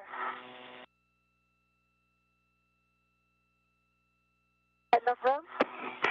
There's enough room, but it seems like it's in the soft dock, but the bolt, at least one bolt did not engage. I'm just looking at it. Yeah, looks like it's in a good spot, but it doesn't go in. Yeah, Koichi, there's still a little bit of a gap. We have not a great view in your Heka. I agree. So I'm trying to align it. Somehow it does not go in fully.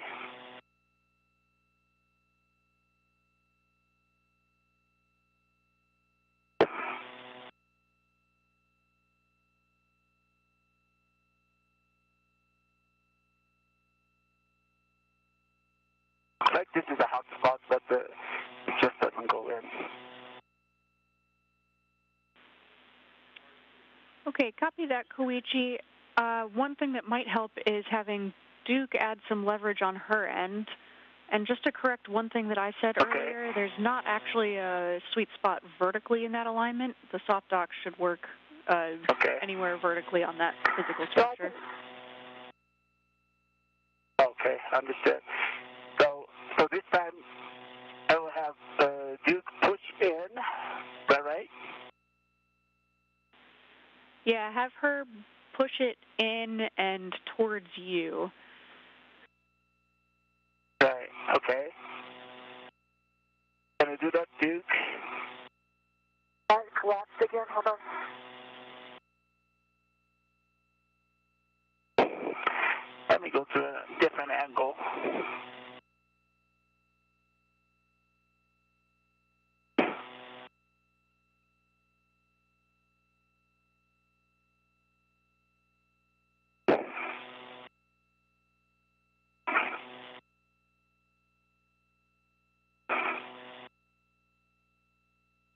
Okay, there it is. All right, there you go.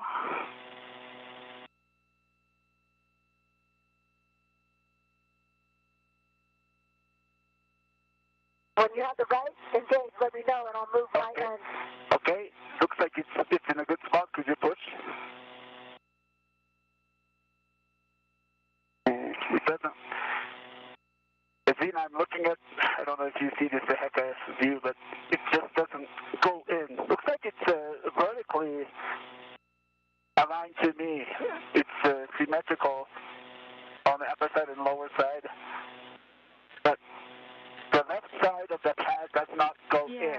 Okay, copy all of that, Koichi. On the, We've got some troubleshooting steps for you here. If you take it off, you'll want to look on the underside of that side pad, and we're going to have you check that the bell detents, there are two of them on the side pad, check that they can be depressed. You can use the hook on one of your adjustables or a ret. Okay, let me check. Yeah, they can move.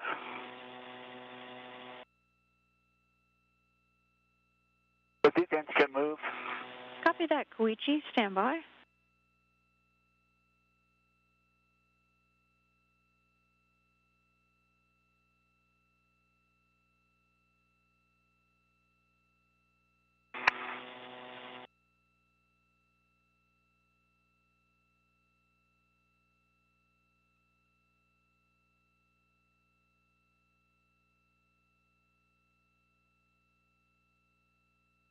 It seems to me that the right side does not engage.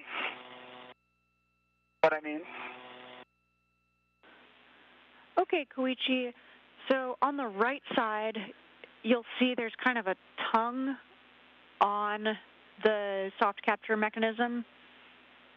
on the side pass. Yes, I see that. Yeah, so that tongue will have to fit into a gap on the right side. There shouldn't be much of a sweet spot, but just try installing it partially and moving it up and down to see if it will slot into place. Okay.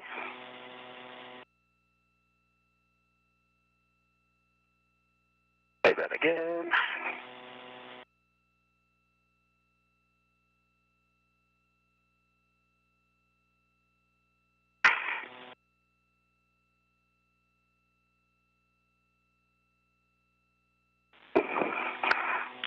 We'll have you guys try working on this for 5 or 6 more minutes, and then we'll formulate another plan. Okay. Is there a spot for that little lip to go into on the right side, Koichi? This is no spot. It looks like it's engaged, but the descent doesn't go in. Copy, Koichi.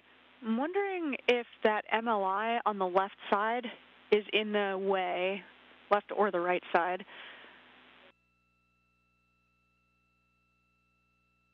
Okay, so you want me to remove the MLI and try that? Yeah, Koichi, if you're able to peel up that MLI a little bit, on the right side there's a gap. Exactly, yep. And we'll just get that out of the way fully. Then also, the left side is also interfering. The MLI is interfering. Yeah, I concur with that based on what I've seen in your view. Stand by and we'll figure something out. Can I? Okay. Okay.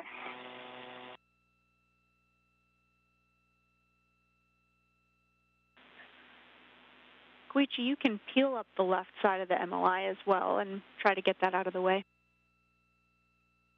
Okay, copy that.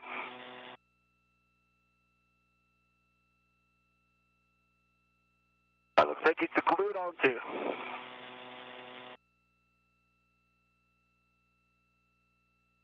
No, it is Velcro. Okay. Nice work, Koichi. Okay, then let me try to engage this one.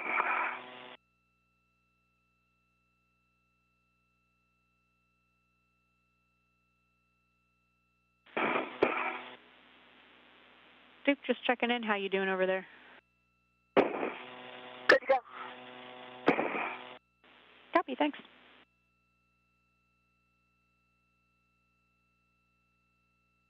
Okay, Duke, let's try that again.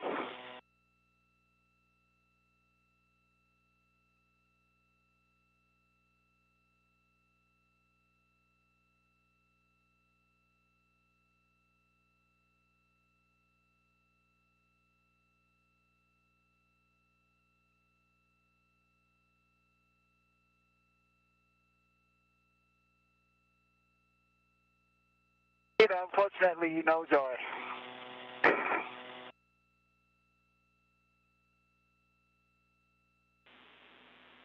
That looks like a good move that you just did. We'll give it one more try. If you can go up and down with that side pad. And then push in on the left side. If Duke can apply some force as well, give you a little extra leverage. Could you push in towards me? I know that telescoping feature is probably not helping you here. Okay, you can release the force. Okay.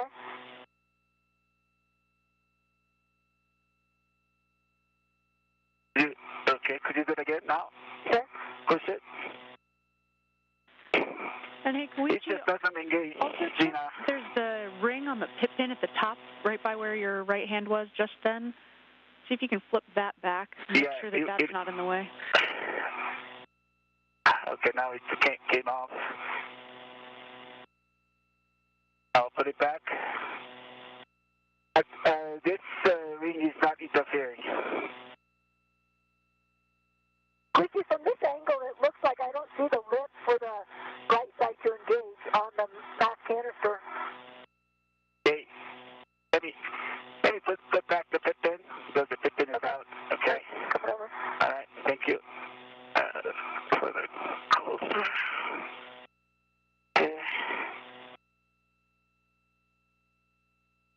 850 minutes back in. Okay, let me check that. But if there's enough space or something.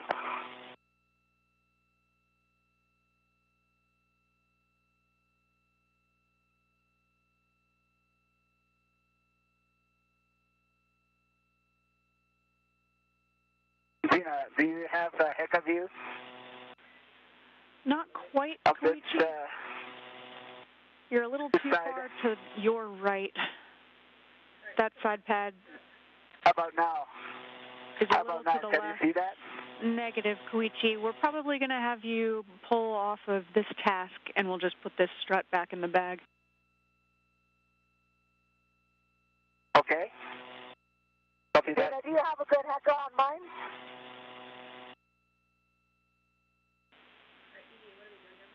Negative, Duke. What we're going to have you do is compress the mid-strut and put it back on your BRT, and we're going to work a forward plan from here. We'll need to do some rearranging. Koichi, meanwhile, if you could take some pictures of that location, just get the left side and the right side Okay. and all angles that you're able to reach. Copy that.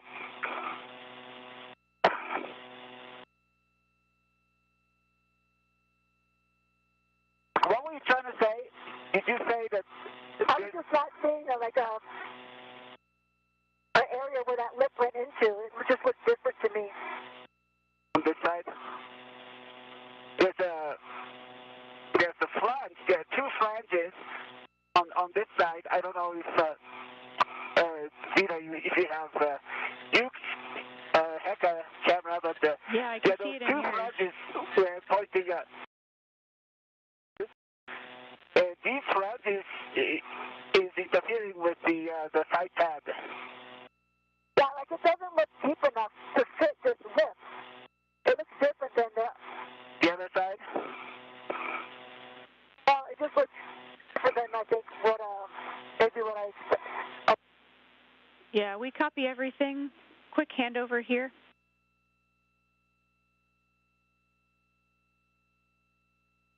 So we're in another handover period, now getting live views from the inside of the International Space Station Flight Control Room. A quick recap, there is a little bit of troubleshooting on that left middle strut.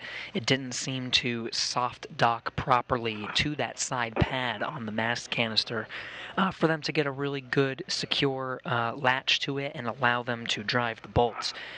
So what the teams are deciding to do now is they're going to stow that middle left strut and address the installation at a later date.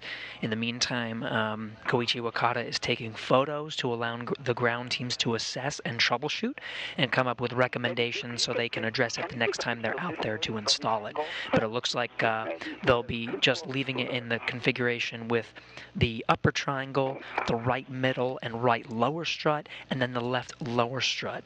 And then they'll just leave they'll leave the middle, the left middle strut off for today's installation.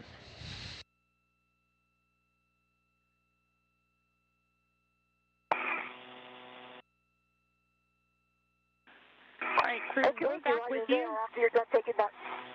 Big picture here, we're going to wrap up. We need to get into some cleanup steps and get you guys back inside. So what we want you to do is, Duke, you'll compress that mid-strut, put it on your BRT, get it back in the strut bag. That's straps 2 and 3. Koichi, you can close out those pictures, and then we'll be having you help with cleanup as well. Okay, copy that. Koichi, before you go, Kuda. Okay.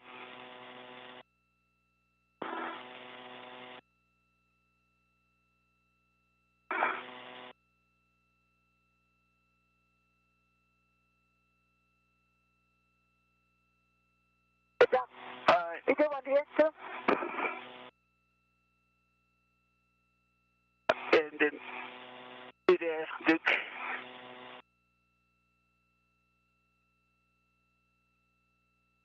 One more. Awesome. Thank you. Dean, I have the strut compressed. It's back on my BRT. Okay. I'm going to pop out of the APFR. Copy that, Duke. And once you have that on your BRT, you'll take that back to the strut bag. One other thing we'll want to think about is the right upper strut that still needs the MLI covering M13 and M14. So we'll work a forward plan for that. But if you guys have suggestions based on what you're seeing, let us know. Okay, what about, do you want 15 and 16 covered right now, even though we don't have the mid-strut in? Checking.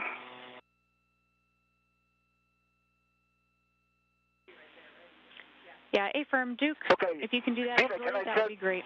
Go ahead, Koichi. Yeah, I can get it here. Can I translate to the strut bag now, or do you want me to do any MLI here?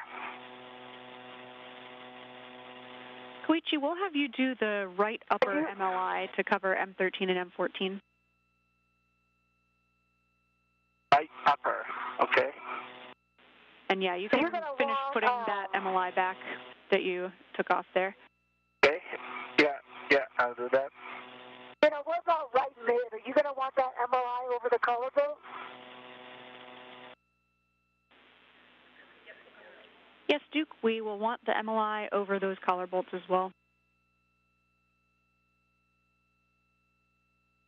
Okay, so, Dina, could you say again which MLI I need to work on now?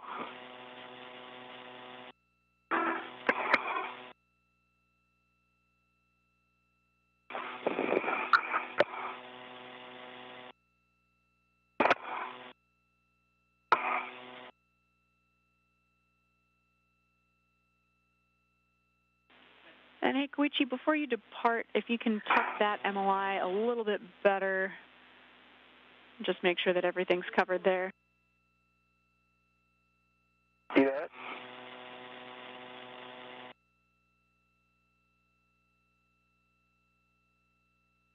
But it was like that though. As you can see, this brown color Velcro was already exposed. So I think this is the initial condition. We copy, Koichi. Concur with that. You can head to the right upper strut, work on the MLI on M13, M14. Copy that. So to go to the right upper strut, which translation path can I take?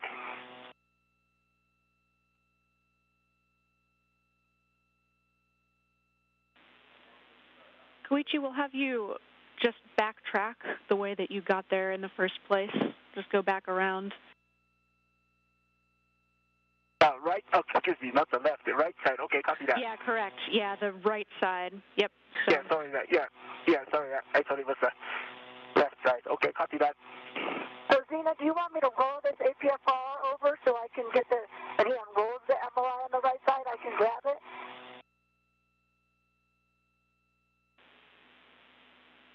Or you're going to have him translate on the right mid-strut? Checking, Duke.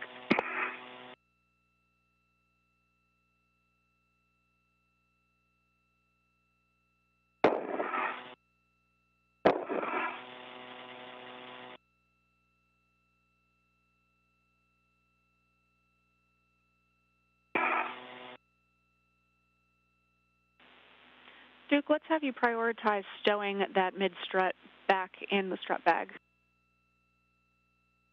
Copy.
Okay, Zena, the analyze that you want me to work on is the cover bolts one. Affirm, Koichi, great work. Copy that.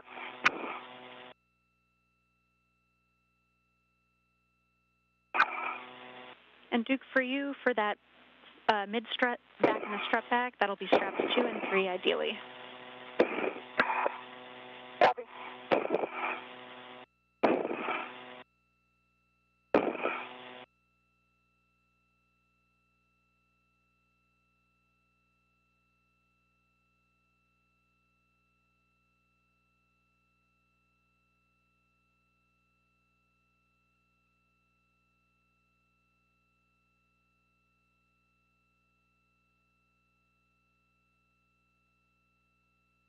So, Zena, can I just cover the those M13 and 14 bolts, excuse me, the M24 bolts on this NLI? Yeah, Koichi, we need the whole strut to be covered with MLI. Copy that. So a quick recap, Wakata and Mann both working in tandem for cleaning up their work site. Mann is working on putting that left middle strut back in the strut bag and stowing it to be installed at a later date. And Wakata is over on the right strut side, working on the multi-layer insulation and making sure that the insulation is covering some of the bolts that they were working on today. Koichi, once you get that MLI And these are both over M13 closeout duties. You'll also want to install 2 wire ties on the telescoping end. Okay, copy that.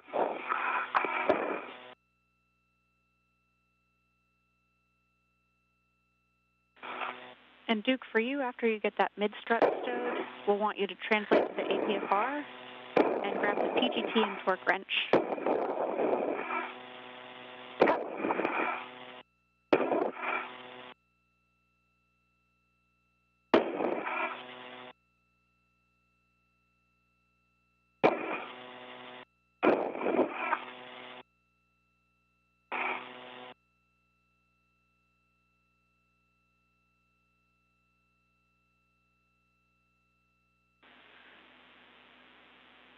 And just big picture awareness for you guys, right now we're at 5.5 hours PET. Our limiting consumable is still MEDOX, but we've got a little over 7 hours of PET time there. So we just want you guys to get everything in a good config to leave it. We'll be coming back out for this mod kit, but we'll be into cleanup and then getting you guys back inside. Okay, copy that, Zena.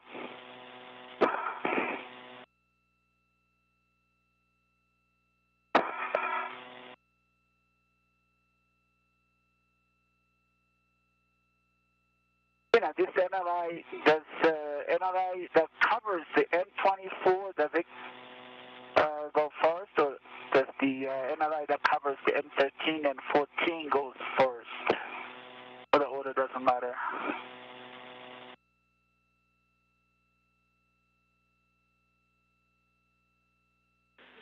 There's no specified order, Koichi. Okay, copy that.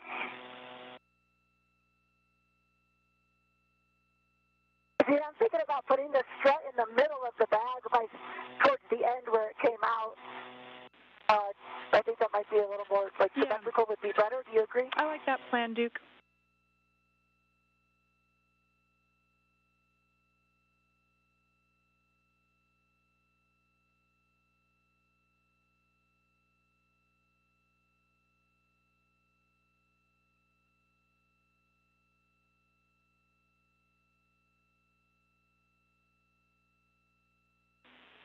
And then, Duke, while you're there, actually, before we have you grabbing that PGT and torque wrench from the APFR, we'll have you just bundle up that strut bag as low profile as possible, so kind of burrito it around that strut.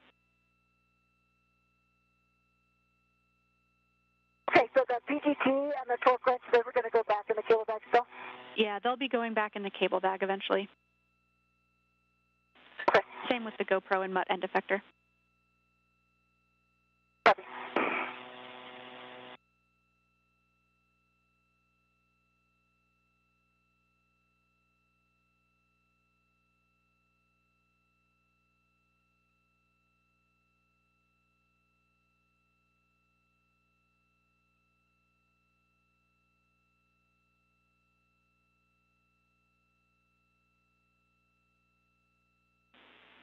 Duke, for that strut, whatever works best for you, you really only need one of those straps. Add another one if it helps hold it in place for bundling ops, but doesn't need to be pretty. Just bag it up. Okay. Got it.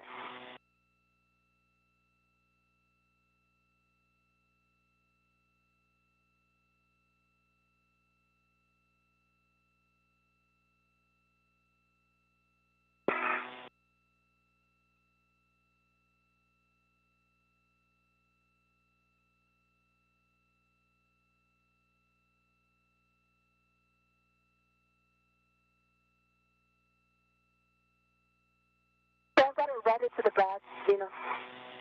Copy, Duke. That sounds great.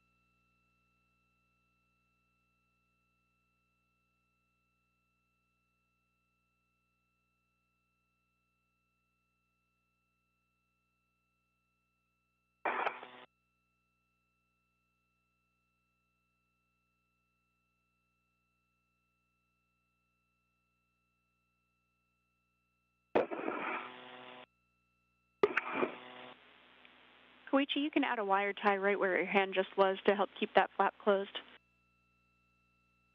Okay, so two wire ties here, right? Apron. See that? It works.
Gina, are you okay if I don't feed this Velcro through these little D-rings? Hey, firm, I might Duke. just use two straps to Velcro it down. Yeah, you're good Okay, to leave that it was tethered killing as me. you have it. That's totally fine. Okay. And I think we're actually going to have you leave this strut bag as is and have you go work tool gather for the cable bag. But stand by one, let me clarify. Okay. Try to get a lid down while you're talking about it. Gina, two wire ties between the color bolt and the M24, correct? Copy, Koichi. That looks great. That's in a good spot. Okay. Three twists here.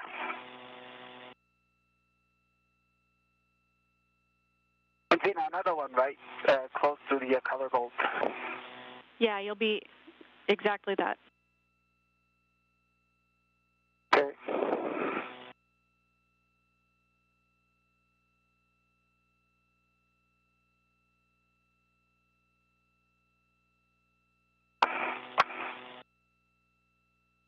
You need inventory of this bag, or were you able to see everything on the Hecka?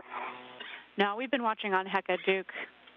I think with that, we will have you Okay, I've got leave the Alpha strut bag. down, Copy.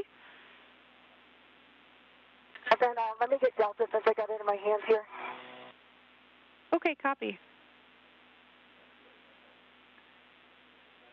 That is great. Okay, Alpha and Delta is strapped at least. That looks great, Duke. With that, we can have you translate to the APFR. You'll retrieve the PGT and torque wrench, and then bring those to the cable bag and stow them in the cable bag. Copy.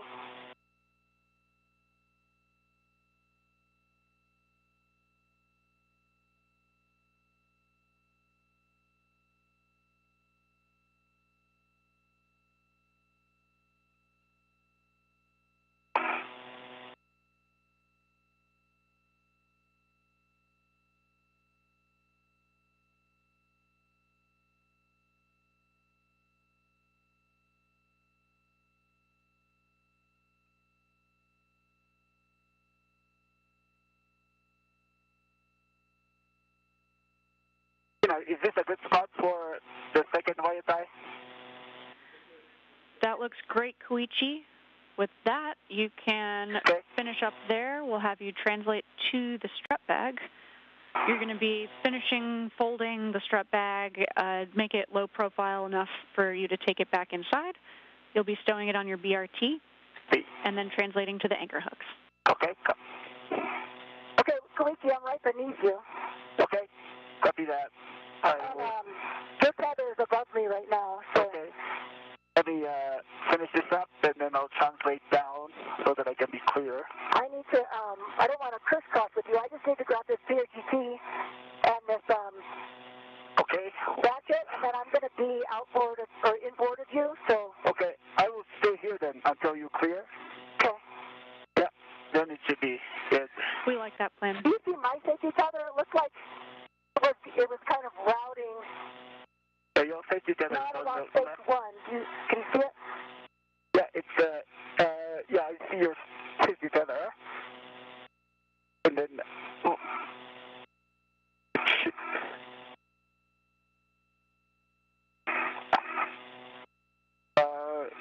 it should be good.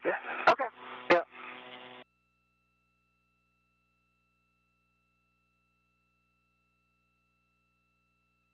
Okay, I'll just stay here until you're clear of the safety tether, of my safety tether. Okay, I've got a ret on the ratchet, and I see the ratchet is redded to the PGT, so I'm going to release it.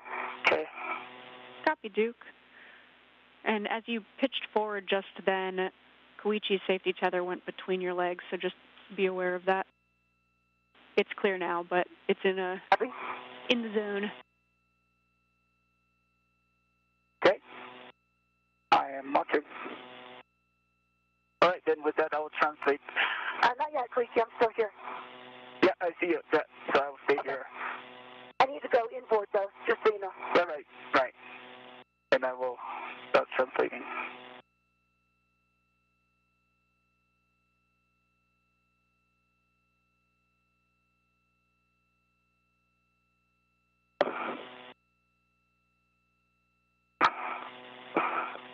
Okay, I've got it. I'm moving. Copy. And Duke, if you can reach it, just fold that ingress aid down so that we can leave the APFR in place.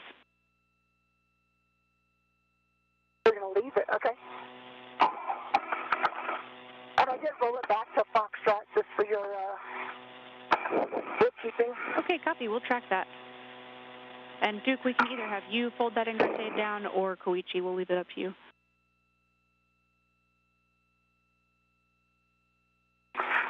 I could do that. Okay, I think I'm right here, so let's just...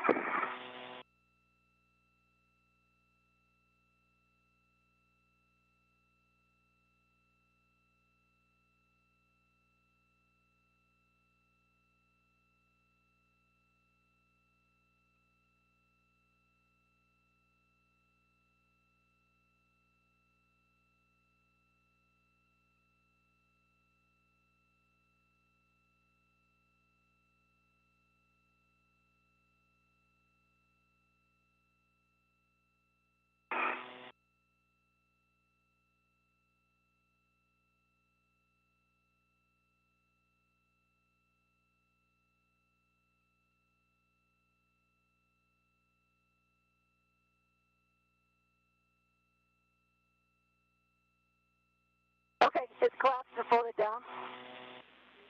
Copy, Duke. And Koichi, just trend yourself toward the mass canister so you're not translating on that mod kit. Copy that.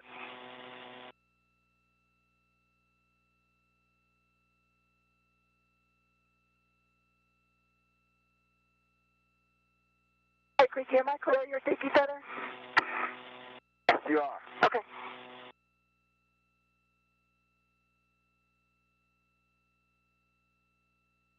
So a quick review, the two astronauts, Nicole Mann and Koichi Wakata, out at the outside of the International Space Station have installed several of the struts needed to construct the modification kit on the 1A channel. They were not able to successfully install the left middle strut. The side pad on the mast canister did not engage properly, so right now they're working on cleanup steps. They're stowing a lot of their tools, and including the left middle strut, and making sure that the multi-layer insulation, that white fabric that surrounds the mounting platform, is in a good configuration and is going to maintain the integrity of the hardware. And once everything looks good, the two will translate or move back to the airlock. Tend it toward the lower strut there, specifically the left side. We're not sure that it's... Okay. Yeah, so the other side from where you are now. On my left side? Is that the right lower strut you're talking about? Or the left lower strut? Yeah, sorry, Koichi. That's going to be the left lower, so actually not the area where you are now. You'll be translating to the other side. Okay. Copy that. I'll go there.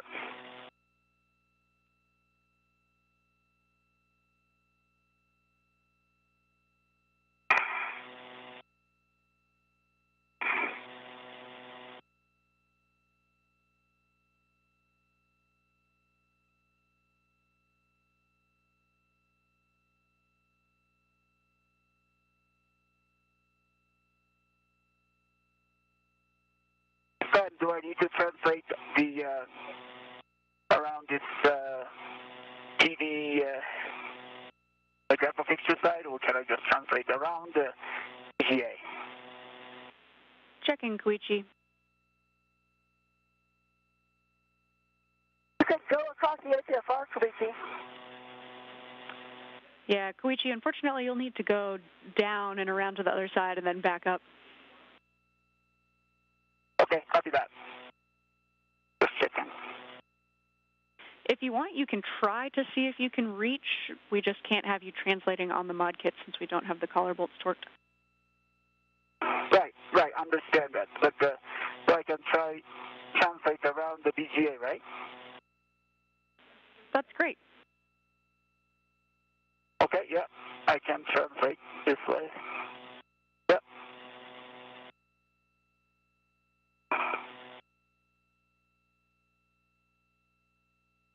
Yeah, dude, I just could not translate on the mod kit, so I had to go around. Okay, I was just thinking you could maybe go across the APFR, but... This is fine, yeah. Okay.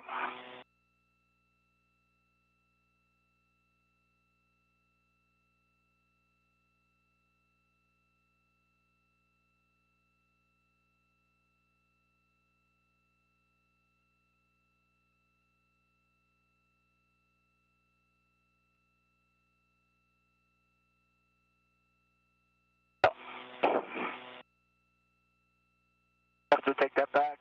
Then I think I have to translate the original plan. Copy, Koichi. Okay, Zena, I'm bundling this kit, this cable bag. Is it going on my BRT? Stand by, Duke.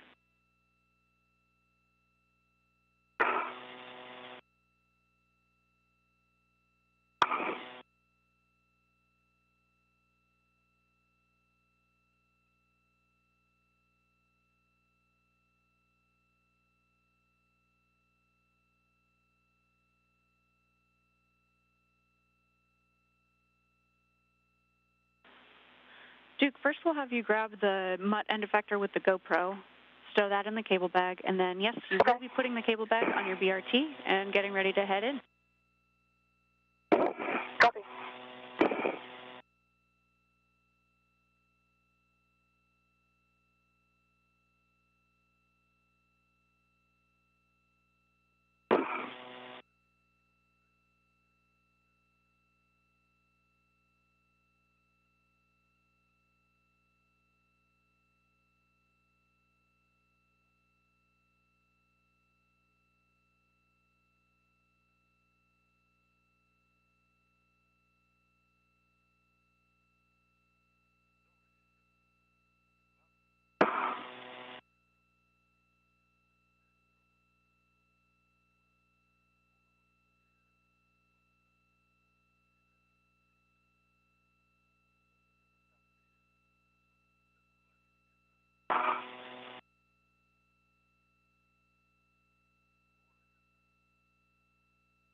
So, Zeta, you're talking about this bundle needs to be fitted to the handrail just in front of me?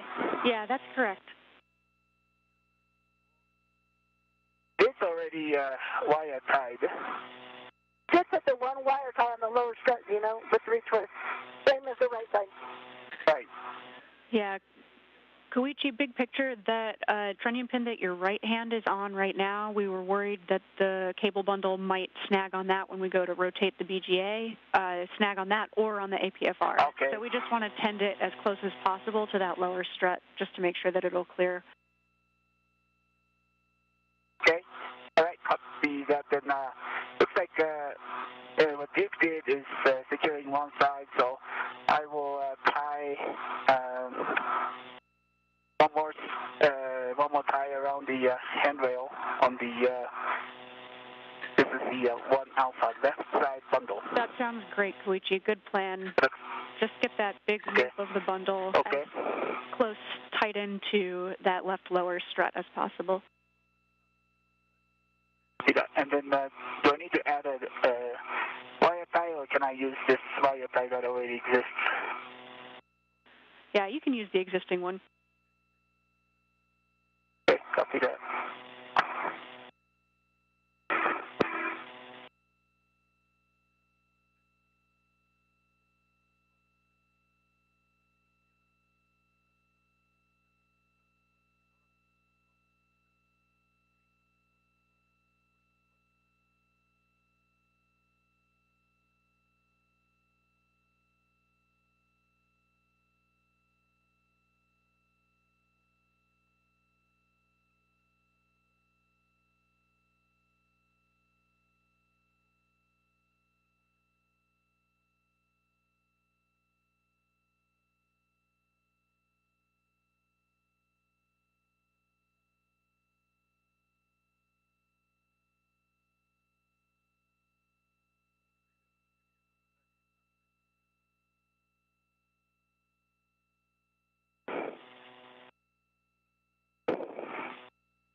Okay, the mud's back in the bag.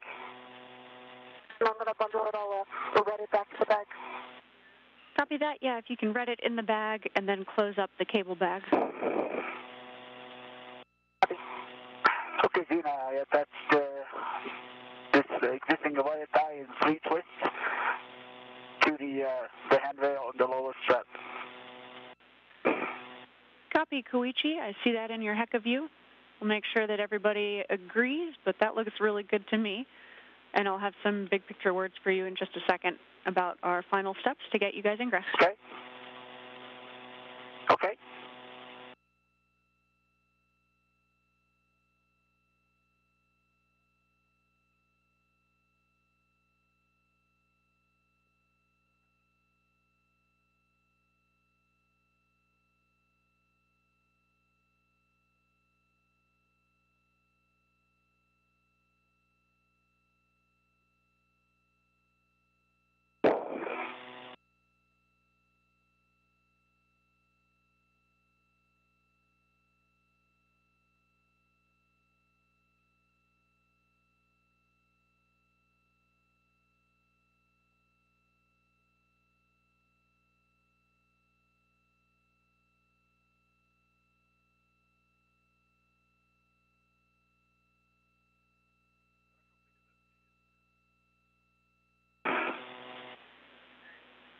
And Koichi, we'll have you actually add one more wire tie.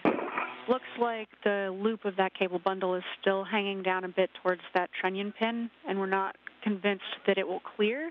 If you see that loop that's closest to your right hand on the trunnion pin right now, we just want to get that up and out of the way. Mm-hmm. So I think adding another wire tie is probably the easiest.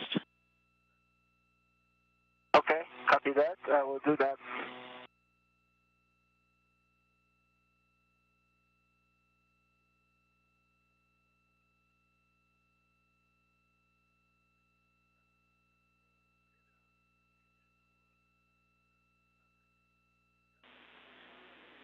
Yeah, Koichi, I think if you can get a wire tie around that, just like you have your hand doing right now, and then take it up to the tether point on the mounting bracket itself. Tether point on the mounting, here. You're talking about this? Affirm. Okay, and, all right. I have a short wire tie, and might not give me enough length to do that.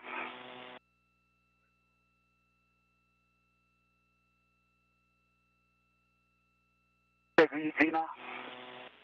Short wire tie does not give enough length to get there to the tether point. Yeah, copy that, Koichi. If you're able to just kind of feed it through the tether point, and then the wire tie doesn't necessarily have to loop back onto itself. You could have one twist up top on the tether point and then the other end going down to the cable bundle. I'm not sure that's enough length. Let me work an alternate plan for you just a sec.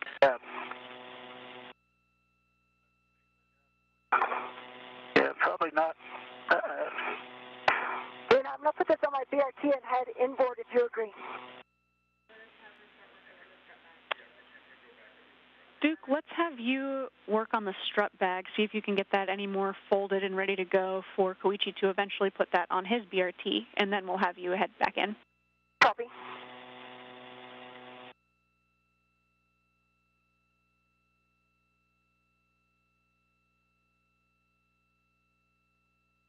Okay. Zena, can I try to use my short wire tie from this tether point on the mounting bracket?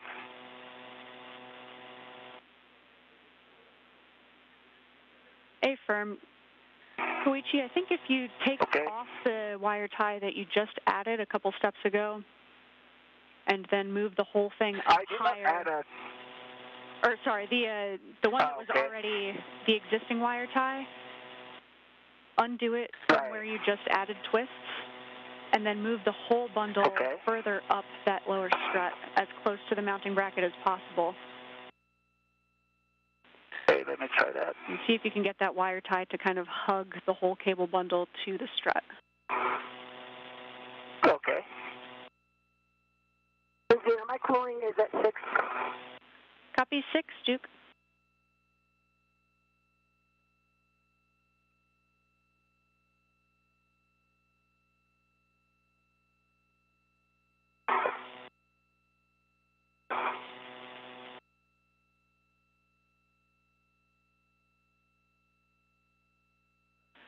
Big picture, guys, we're just shy of 6 hours on PET here. Your limiting consumable still has a little over 7 hours for MEDOX. So you're doing a good job. Keep it up with the cleanup, and we'll get you back inside.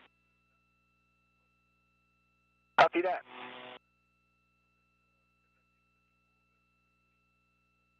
So, this is what you're talking about. So I'm going to attach this long wire tie to the mounting bracket tether point. Busy? Affirm. That's a good plan, Koichi.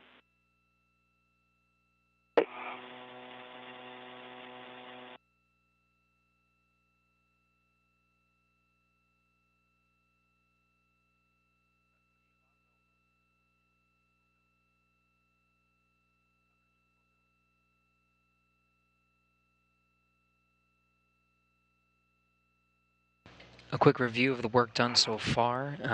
Right now, the astronauts are doing some cleanup duties during an orbital nighttime. The space station is flying 264 statute miles over Western Europe right now. They're just making sure their work site is in a good configuration so it can be addressed during a future spacewalk. So they're using wire ties to make sure the cables are secure. They're checking the multi-layer insulation, putting their tools away in their respective bags. Just making sure the work site over at the 1A power channel is in a good configuration to leave it so they can schedule a spacewalk at a later time to finish some of the work over here. They started on the construction of the 1A modification kit and they were not able to install that left middle strut They took some photos so the ground teams can assess some of that work and figure out what steps need to be put into place to make sure that they can have a secure attachment of that left strut to the mast canister and the whole fixture that will soon be holding up future IROSA or International Space Station rollout solar arrays. Those set to be delivered to the International Space Station this summer. Again, there are 4 total that are already there on the space station installed and providing power. They were today, during today's spacewalk, we're working on modification kits for 2 power channels.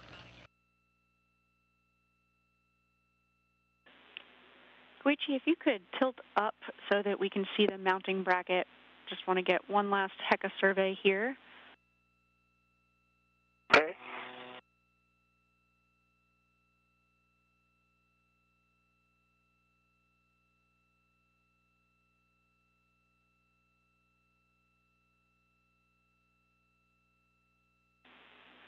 Koichi, that looks great. We are really happy with that config. With that, you can leave that work site. You'll head back toward Duke and help finish up the strut bag. Eventually, you'll be putting the strut bag on your BRT. She'll lead the translation back in, and you'll follow back to the anchor hooks and then continue to ingress. Do that.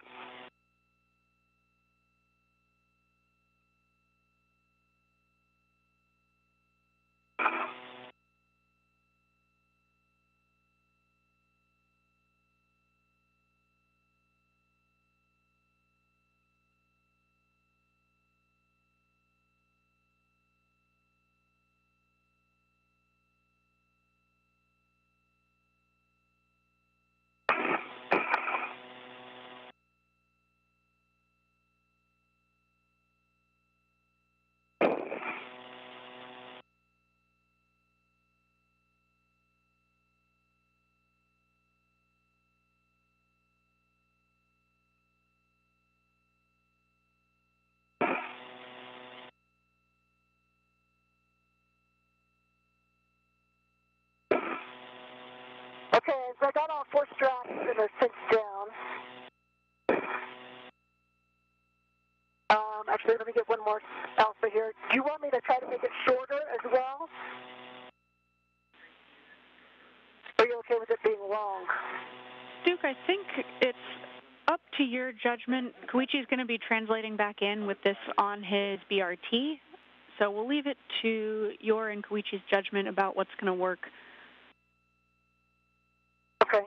I think if I could just get one strap in here from the other end, maybe both ends, I think that'll just help out from snap hazard perspective. Yeah, I like that plan. You will be taking it back into the crew lock with you. Okay, so Koichi, Okay. yeah, you're good, you have it back. I'm just going to release it. It's still going to be tacked down at the outboard end. Tacked down on, okay. So just one location? Or? We'll see how far I get before you get here. Okay. All right. It's got 2 locations. Okay. All right. I'll translate towards you now.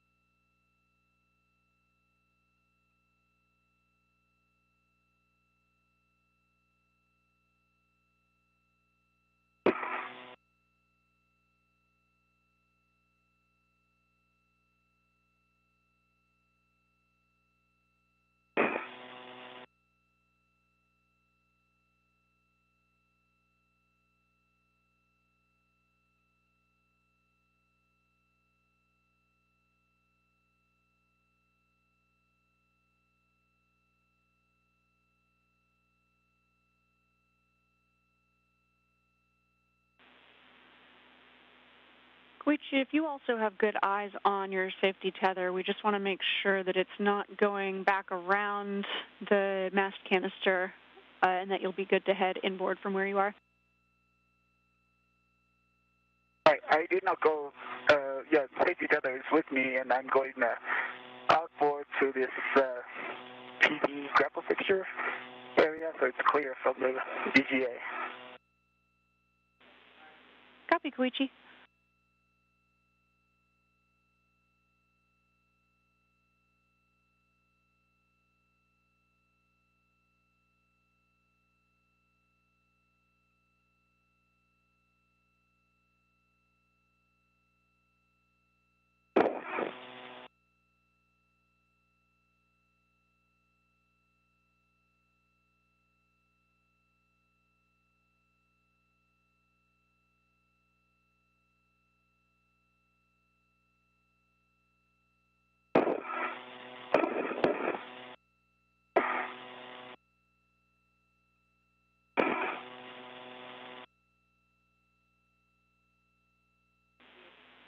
Okay, Duke, once you have that bag in a good config to hand off to Koichi, we'll have you start heading inboard.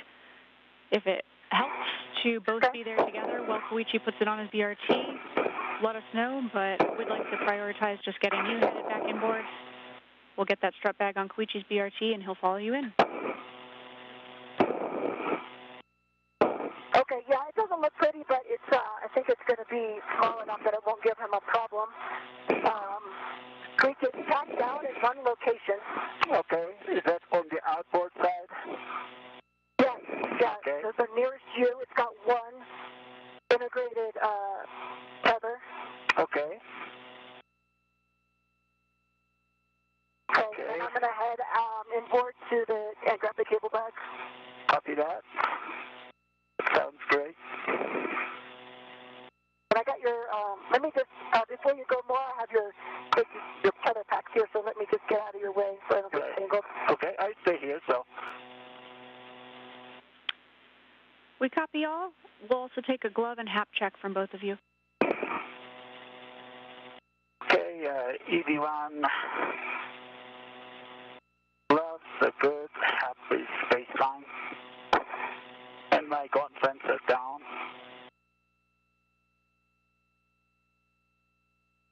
And I'll get it in a second, Tina. Copy Koichi and copy Duke. We're about a minute from a quick handover. Copy that. My hap is baseline. My gloves look good, and my gauntlets are down. Copy all.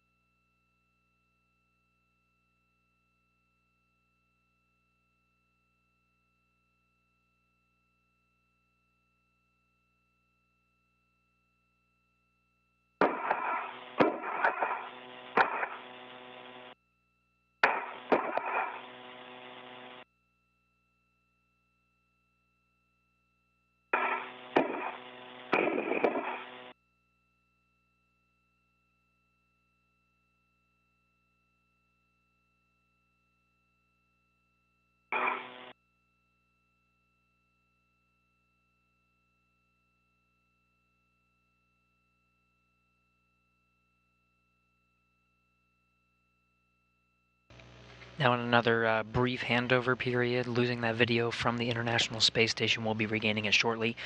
Right now, Wakata and Mann are both still at the work site where they've been for the past couple of hours. Now 6 hours and 6 minutes into today's spacewalk. They've wrapped up their cleanup duties, really just taking those last tools and making sure they're stowed, or in the case of the strut bag, attached to their body restraint tether so they can tow it back with them. But the main objective now is to get back to the airlock. They're going to get back into the crew lock of the airlock. This is where they'll close the hatch and repressurize to 14.7 psi, the pressure of the International Space Station, and get back inside. Ready to the strip bag. Copy, Koichi. That's great news. You can start following Duke back in. Okay. After, yeah, I'll follow Duke, and then I'll try to... And I'm still here, Koichi. I've got the bag. I'm getting it on my BRT right now. Right, I see you, and I'll wait for you. Oh, strap bag is really long. And it was heavy when you translated it. So. We copy that. And Koichi, a reminder, you'll be going inboard toward those anchor hooks. They're nadir of the CETA cart. Copy that.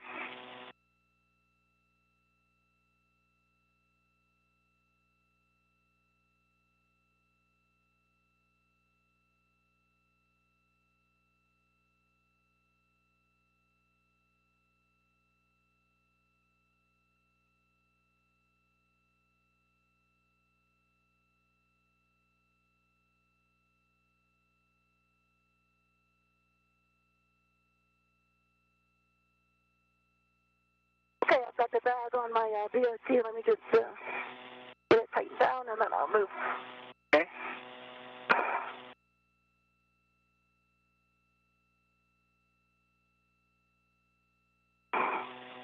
Koichi, do you have eyes on your safety tether? Are you clear? Is it clear of me?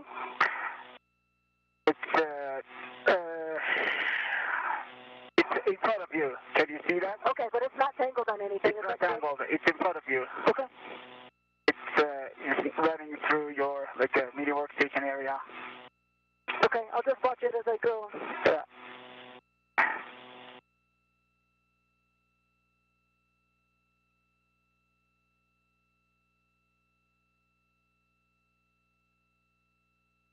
Okay, I'm headed out. Okay, I'll follow you. Okay, looks like thing is left here.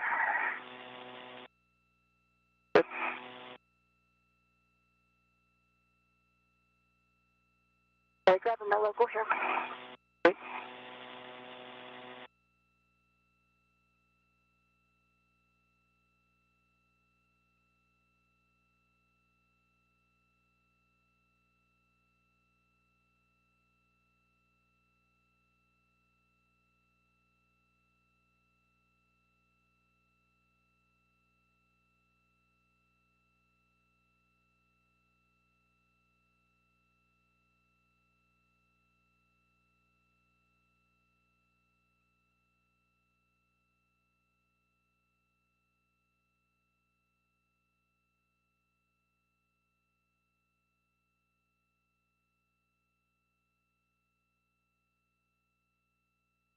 Okay, I'll just follow you.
And I'm back at the anchors there, Koichi.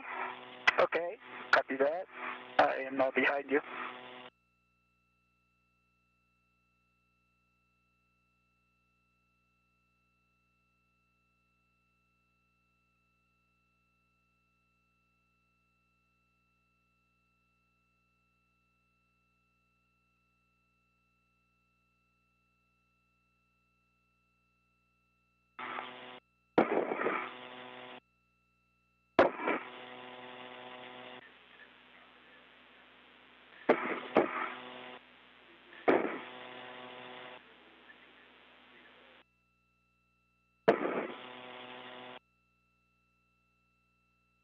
Koichi. Yeah. Can you pause right there, take a look at our feathers? Okay, let me. Yeah, you guys are catching exactly what we think we see, which is pretty sure Duke's safety tether is hung up. I think Koichi will be able to clear it for you so that you don't have to go back outboard, Duke. And just a reminder for Koichi, you'll be pausing at those anchor hooks until Duke is safe in the airlock. Okay, copy that. So let me clear that. Yeah. All right, let me go there.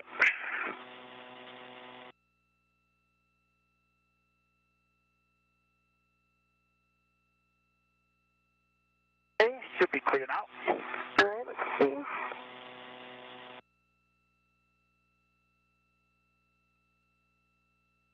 Sophia, in front of me, if you look, Okay. Okay, so let me clear that. Okay.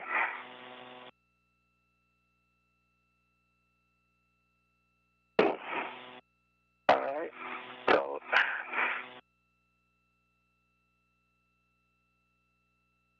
let me come a little bit outboard because my tether pack is right here, and so it's not. Okay.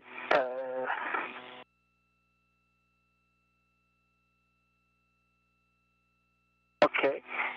And then this tether is going through your mini workstation. So let me clear that.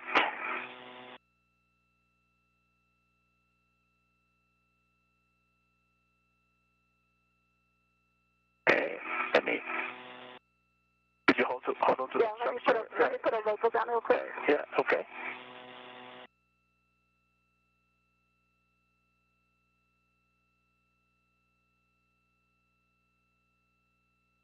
Yeah, I have also locals, but it's good to have two locals. Okay, great. Then let me try to clear that.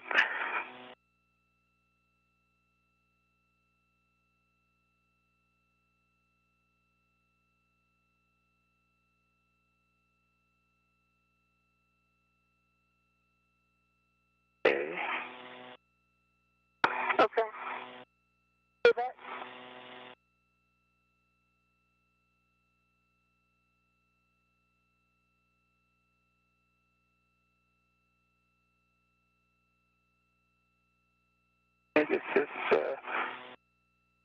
This is your safety tether, yes? Yeah, this is my safety tether, but it's going through your mini workstation area with, let's see,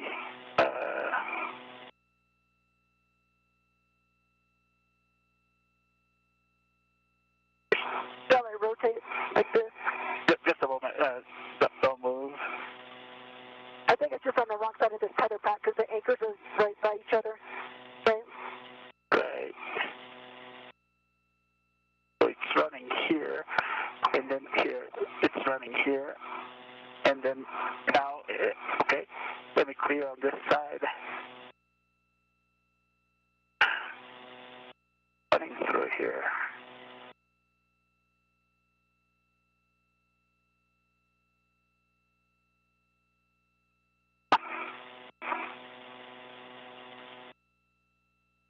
Okay.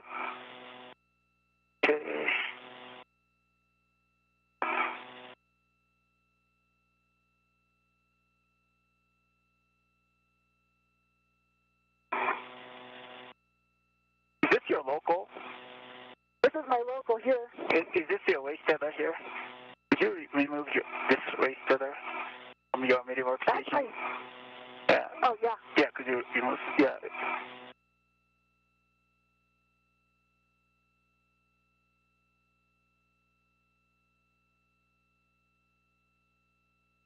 Okay. You can let it go, and then I'll. Okay. Okay, now it's. One tether is clear.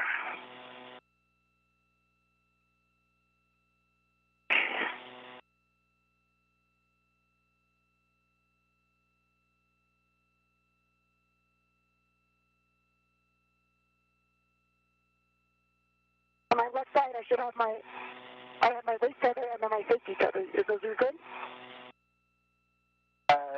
Yeah, that's. Yeah, that's a local, so I'll remove that. Yeah, that's okay. a local. And then here, okay, now it's we clear this safety tether around your BRT, the cable bag. Now it should be clear.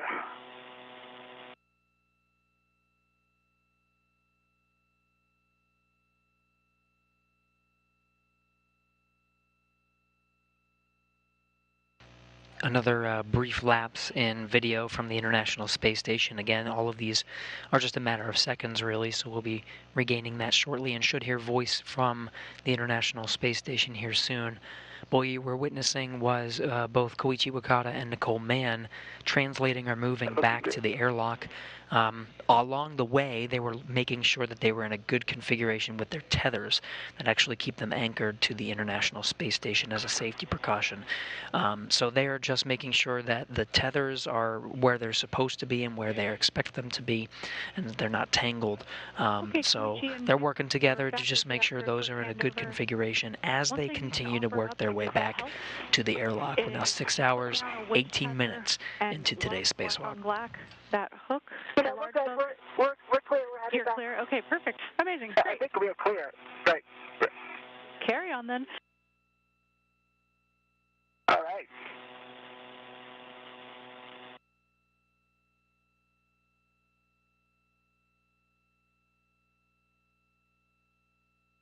Okay, wait, now as I say that, I still see it. Your safety feathers, your Koichi. Get it clear? Yep.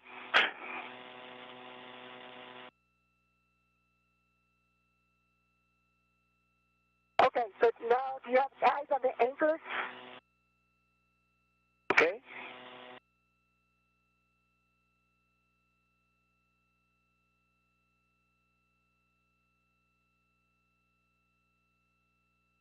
Just so, I don't know if that's your anchor. Do you see it? Still tangled. Which one? Your anchor line. It's coming from your anchor. It's caught on this little handle underneath the cart. Hold on. Okay. It should be clear now, isn't it? But it's wrapped around this my tether pack still.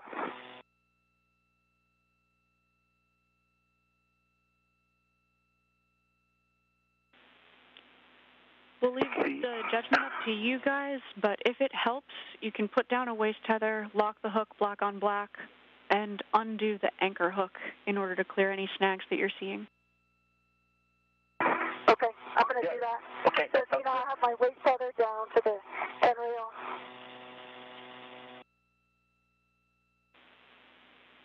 And just make sure it's It's locked. locked. I see it. I'm releasing my anchor. Copy, Duke. Okay, I'm releasing my anchor hook.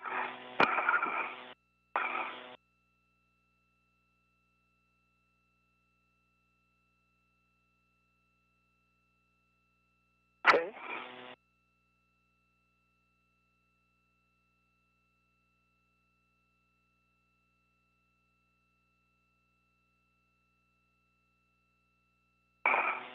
Wait, do you want my anchor hook while we're here? You might as well take it. Yeah, okay. Let me local then. So I'm local, okay.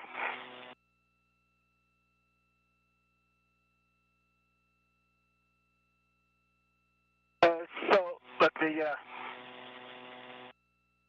one I can take it, yeah. Just a moment.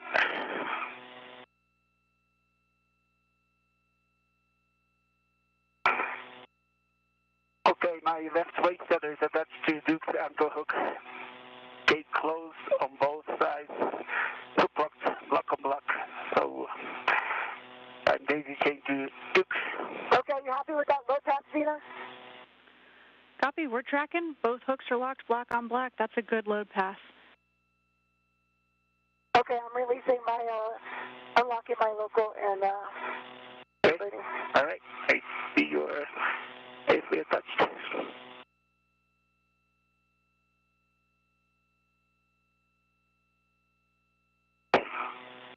And Zena, I just wanted to report some of my CCA on the left side is not working, so I can hear from my right side only.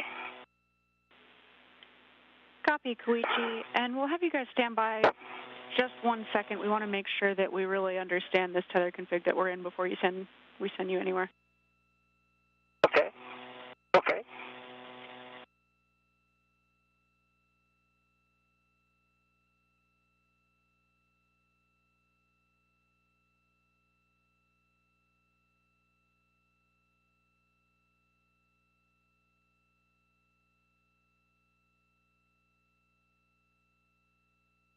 Quick, can you grab that, you get that bag?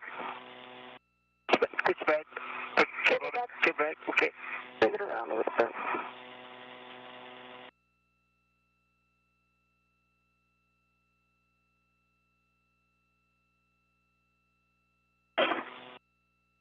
Go down.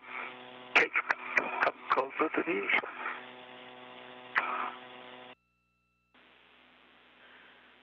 Okay, guys, with both Koichi's waist tether locked and Duke's anchor hook locks to Koichi's waist tether, and Koichi's anchor hook still attached to structure, locked block on block. We're good with this config.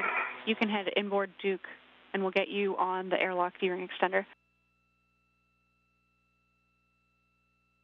So okay, copy, and I'm going to bring this a little closer if I can. I don't want it to get there you go.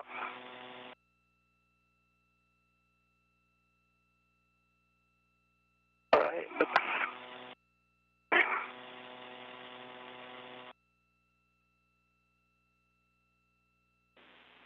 And just to be super clear, Duke's going to head inboard. Koichi, you'll stay put until Duke is safe in the airlock. Right. And then after she reestablishes that load path, yep, exactly, you'll be cleaning up the slingshot. Copy that. I will wait. So, he's in the airlock.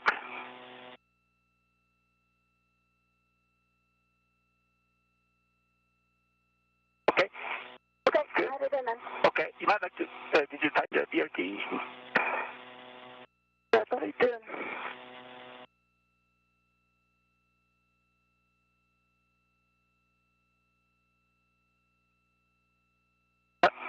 Okay, thank you. That'd be great.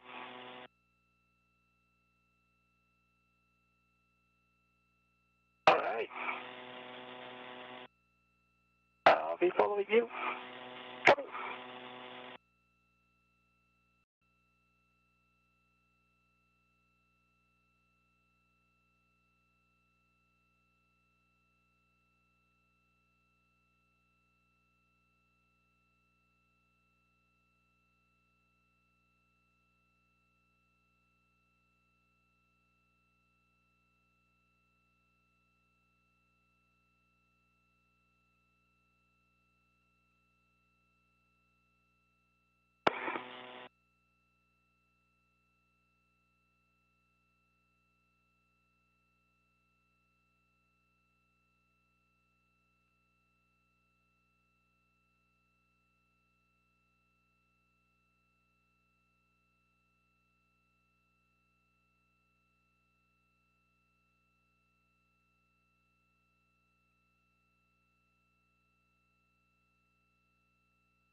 Okay, Gene, I already put the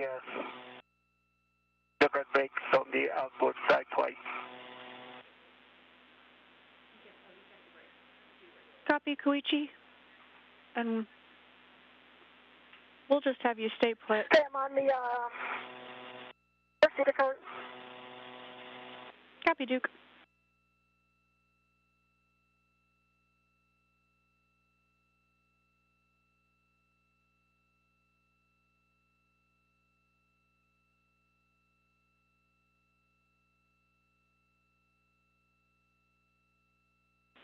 And Koichi, we appreciate the get-ahead, but we will have you also touch those brakes one more time as you head inboard, just to make sure that that's the last thing on the CETA cart that you touch. Understand.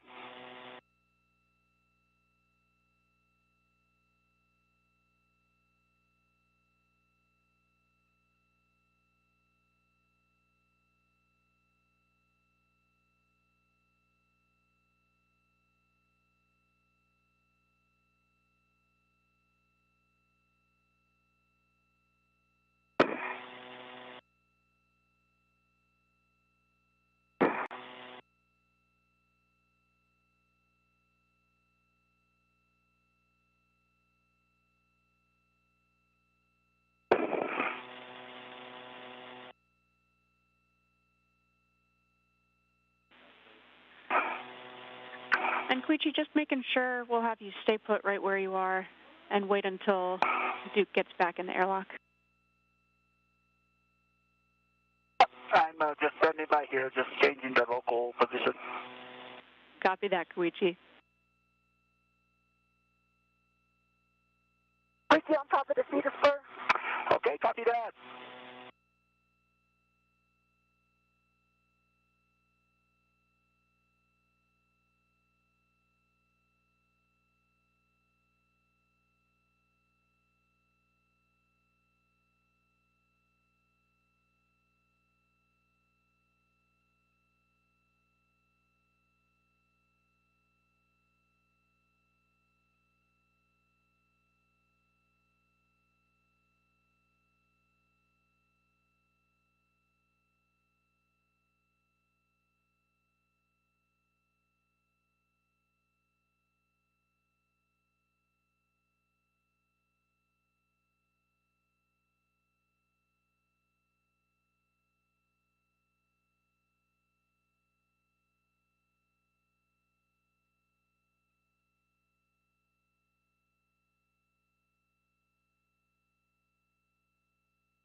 Koichi, I'm at the toolboxes.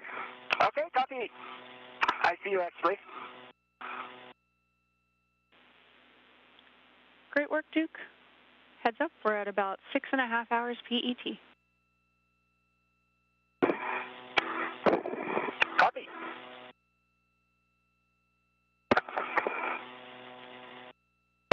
Hey, I'm back at the airlock. I'm opening the thermal cover.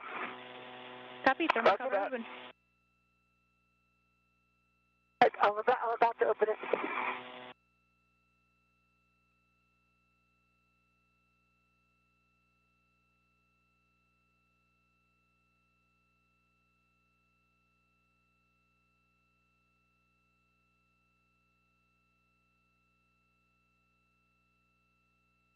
So right now, Duke, or NASA astronaut Nicole Mann, has arrived at the airlock. She's going to open up the thermal cover and get it prepared so she can ingress. But Koichi Wakata is standing by with the strut bag in tow. That strut bag has that final strut, the mid-left strut, that they're going to be bringing back into the airlock with them. So he's just standing by for now as Mann gets the hatch configured. Center, locked block on block.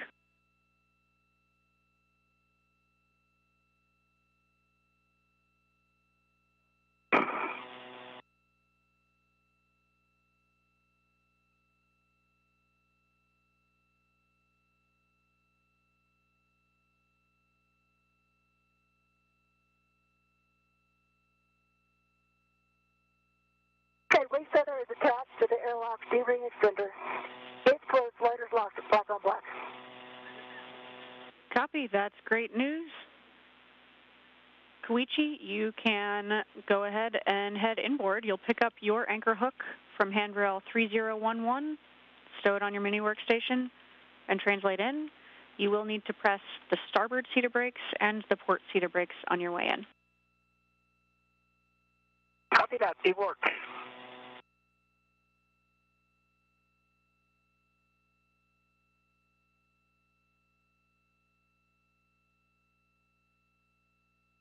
Okay, I'm going to work on getting this bag in here. Copy, Duke, like that plan. Okay, I picked up my anchor hook to my mini workstation. I'm gonna push the brake pedal of the power. Okay. Brake pedal twice complete. And I'm gonna start translating to the airlock.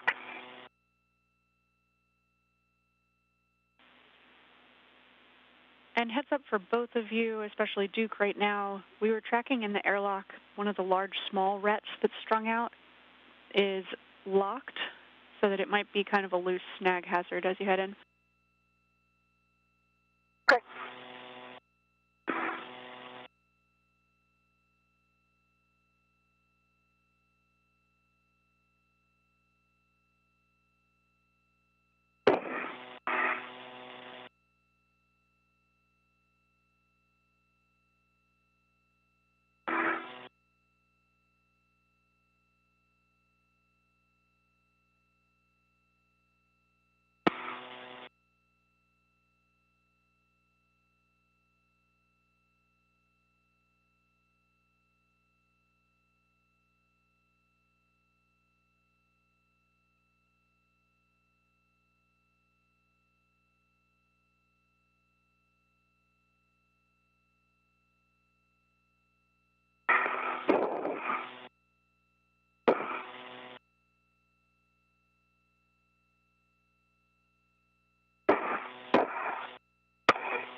Wakata making his way back to the airlock. This whole time he's been in the suit with red stripes. He's got that strut bag in tow. Meanwhile, Nicole Mann, call sign Duke, wearing the suit with no stripes. Koichi, sorry to bug you. Just to confirm, you did hit those feeder brakes I didn't have good eyes on. Feeder brakes on the starboard side is done, and I'm going to hit the port side shortly. Perfect. Thank you, Koichi.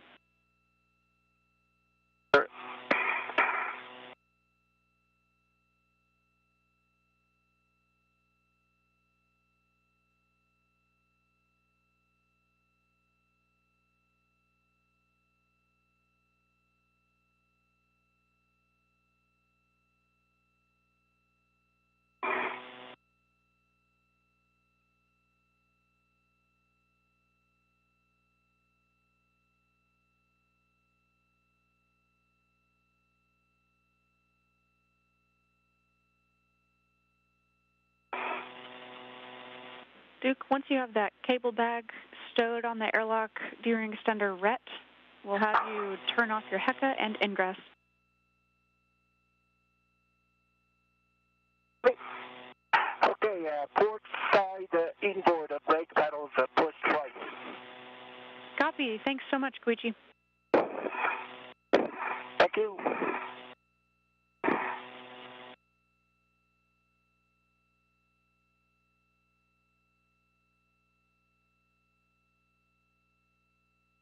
Now a good view of the airlock. That's NASA astronaut Nicole Mann making her way into the airlock after getting a go to do so.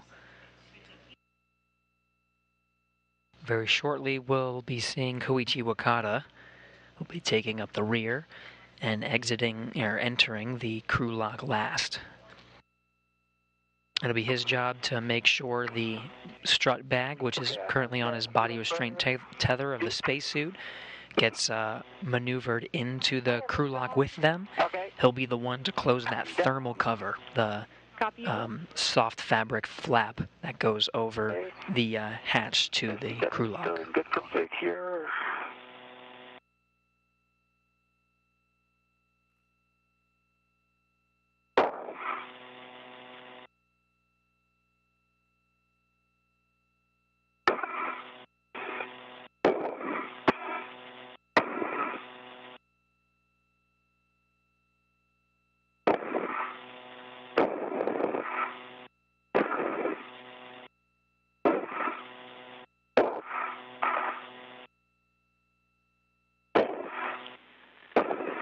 While you're in there, we think we saw maybe your SCU a little bit trapped behind the hatch. Just make sure for us that you have access to it and that you'll be able to install it when the time comes. Okay.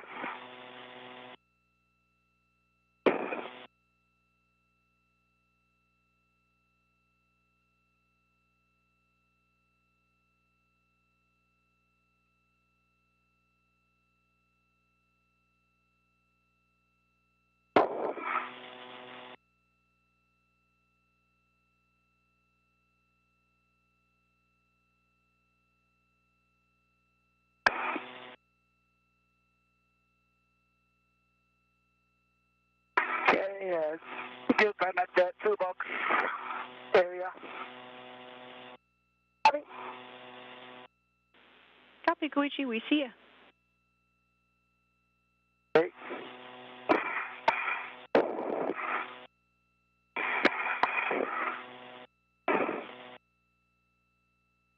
Yeah, my umbilical's behind the hatch.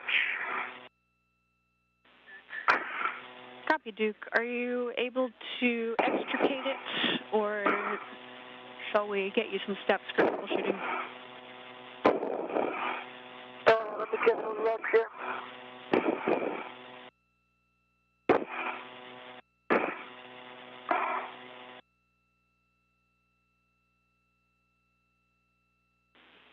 And at your convenience for both of you, we'll take one final TCV setting just before we get you hooked up on umbilicals.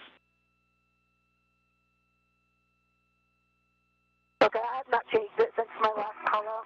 Okay, I have not changed it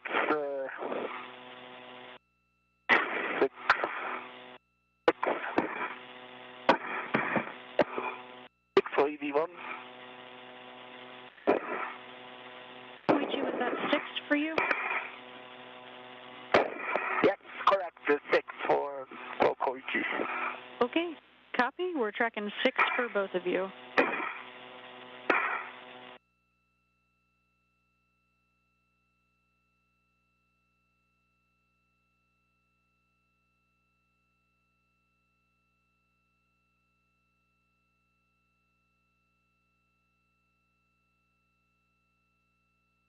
Okay, Duke, I'm at the airlock.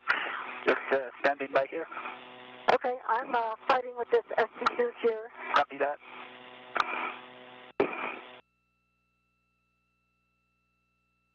All right, I think I got it. Right. Ground copies everything. Koichi, let's just have you hang out there to give Duke maximum space for trying to get that SCU out from behind the hatch. Okay. Okay, copy that.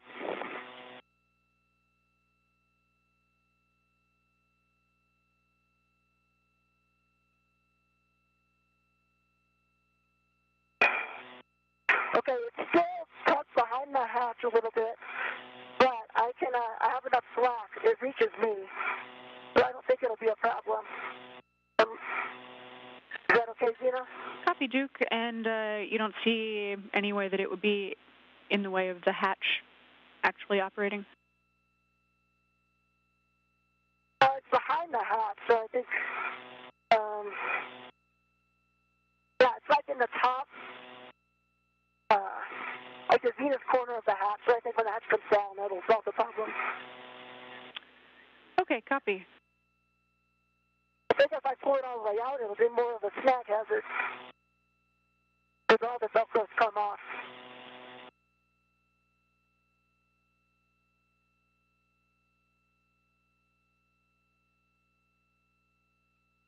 Are you good with that plan? Stand by, Duke. We're checking. Copy.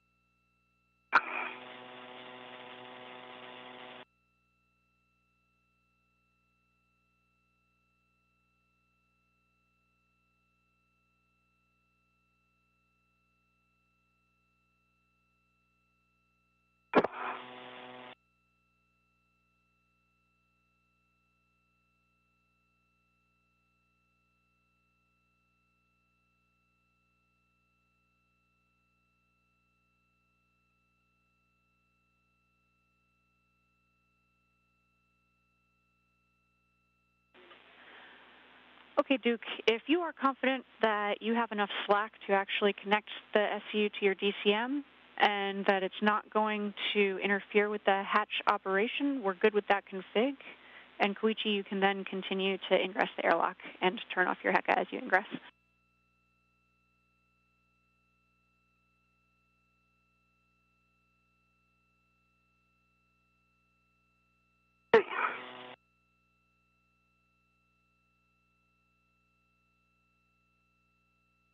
Okay, yeah, it looks clear, like it's going to be no problem closing that hatch. And I definitely have flex. Okay, that's perfect. Great news. With that, Koichi will have you ingress and turn off your HECA. Okay. And keep in mind, you'll also be wanting to close the hatch thermal cover, so if you want to attach any tethers to it, now's the time. Okay. Zena, can I start working on my SCU now, or do I need to wait? You can. We'll also have you receive that strut bag in the best way possible from Koichi, and I think he should do that before he tries to ingress. Okay. And just let me know when I can put in the strut bag. Okay, go ahead. I'm ready for it. Okay, then I'm going to release it from my BRT.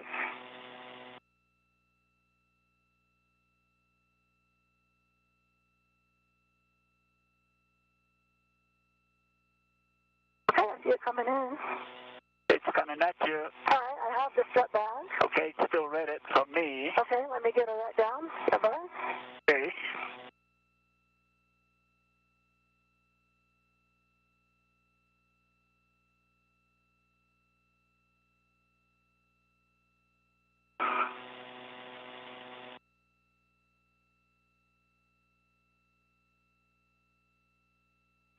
red in. Okay. Can you release the red from there? Yeah.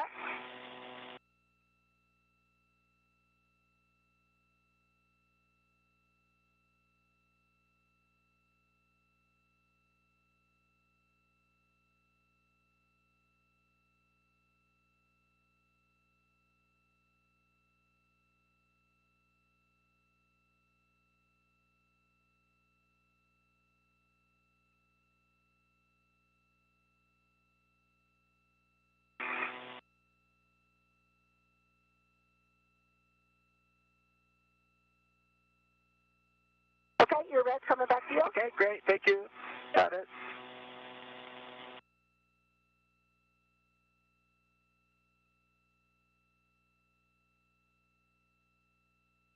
Okay, Tina, with that, do I have a go to ingress? Affirm, Koichi, you can ingress. Turn off your HECA as you ingress, and then you'll be closing the hatch thermal cover, Okay. releasing the hook from its stowage point, Okay. and attaching the hook to the magnetic plate D-ring, and cinching the strap until you see 6 lines visible. Okay, copy that. Before that, I would just like to thank big thanks to the AVA team, especially Chloe Maring, Keith Johnson, Tess Caswell, Anna Burns, Stephen Villano, and of course, great Gran Ivy Zena for putting together the excellent work procedures and executing it. We encountered challenges, but appreciate your flexibility to safely return us to the airlock. And I'd also like to thank our trainer, Mark Wilsey and David Simon for training us on the EMU systems and get us ready for EVA. And I know JAXA team is supporting the EVA in Houston and in Tsukuba, and I really like to thank to all of them. 今日の EVA 受信に向けてご支援いただいた皆さん、本当にありがとうございました。今日宇宙ステーションの一番端で仕事をしましたけれども、その先に明るく輝いている月がとても印象的でした。私たちを新たな宇宙探査に導いてくれるように見えました。Thanks again.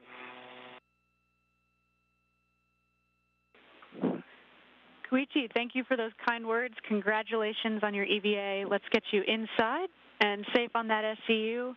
Really proud of this team and all of the hard work. Thank you both so much. Thank you, Zena. And Zena, can I start working my SCU? Affirm, Duke, you can connect your SCU to the DCM. Just make sure that it won't be a snag hazard for Koichi as he's ingressing. Okay, I'll wait till he gets this in here.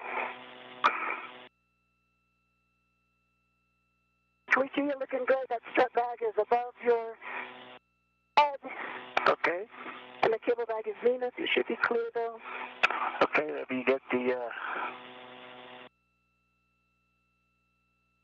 thermal cover.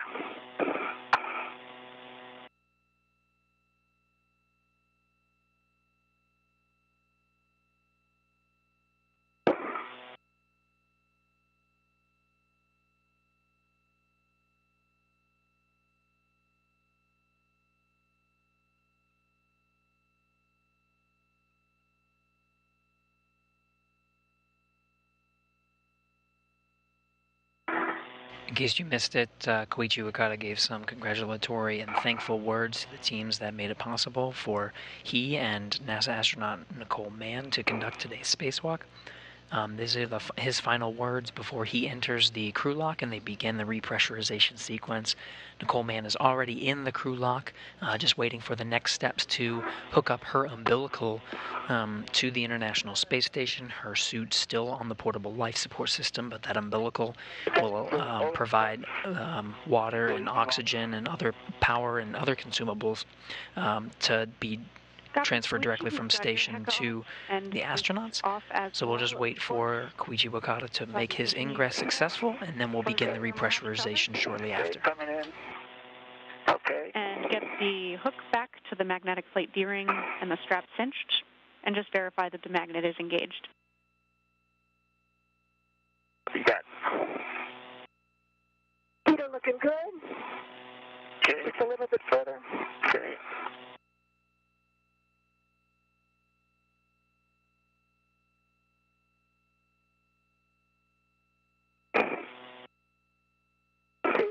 Nice. Okay. All right. Looks good.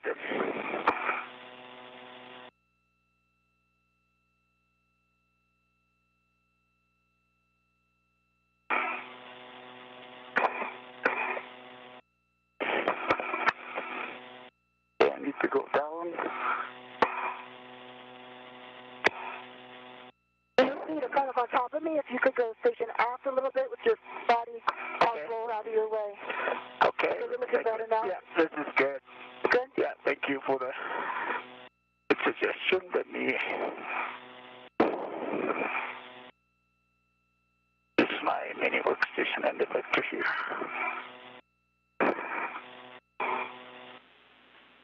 And then, Duke, just let us know when you have your SCU connected to the DCM.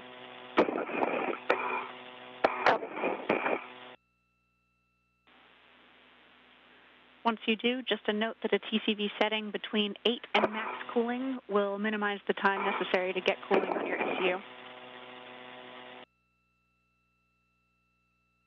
Copy that. Copy that.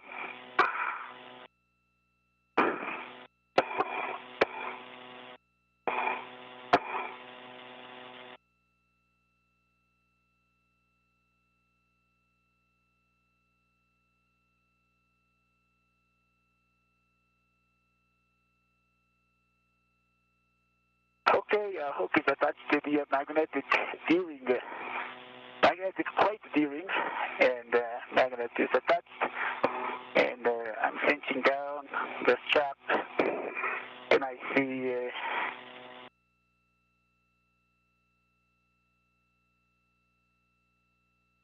1, 2, 3, 1, 2, 3, 4, 5, 6, 7, 9.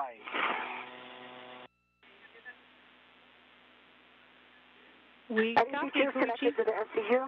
and copy Duke. You are connected to the SCU.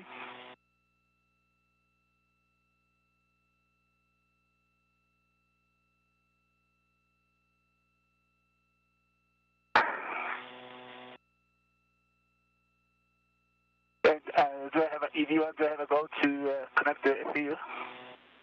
A from Koichi, you can connect your SCU to the DCM. Okay. Just let us know when you've got that connected. Copy. Okay. And Didn't work. reminder for you as well, TCV between 8 and max cooling will minimize time necessary for cooling on SCU. Copy that.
Okay, EV1 SCU is connected.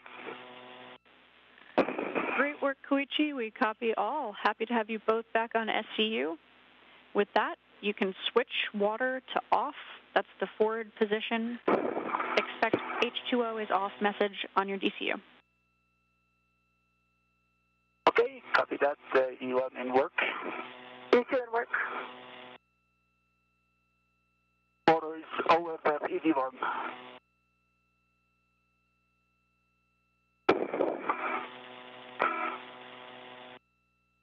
Water is off, EV2. Copy. Water is off for both of you. We've started a 2-minute timer. Once that timer is up, you'll be getting ready to close the hatch. Copy. So a quick recap, both astronauts are inside the crew lock right now. They're hooked up by umbilical to the International Space Station. They're setting a timer for the procedures to get ready, get the suits ready and themselves ready before closing the hatch and beginning the repressurization process. The clock is still going for today's spacewalk, and it'll officially stop once we start that repressurization. Down, my legs need to come down to close the hatch. Yeah. Somehow I'm, oh, no, it's good. Thank you. That's awesome. Yeah, that's good? Yeah, this is If I need to hold them, let me know. Yeah, this is great. Perfect. Thank you.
All right, guys, we've got the 2-minute timer up. Verify the outer hatch is clear of hardware, and verify the handle position is per the hatch decal. Then you'll close and lock the hatch. Okay, ED1 copies in work.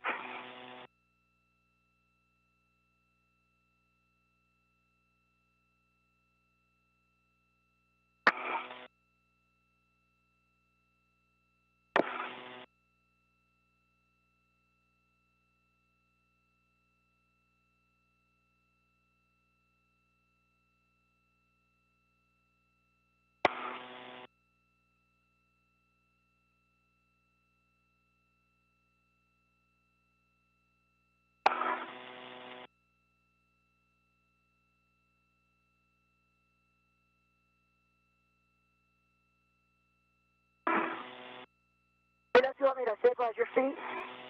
Okay, it's good. I just wanted to make sure nothing is caught.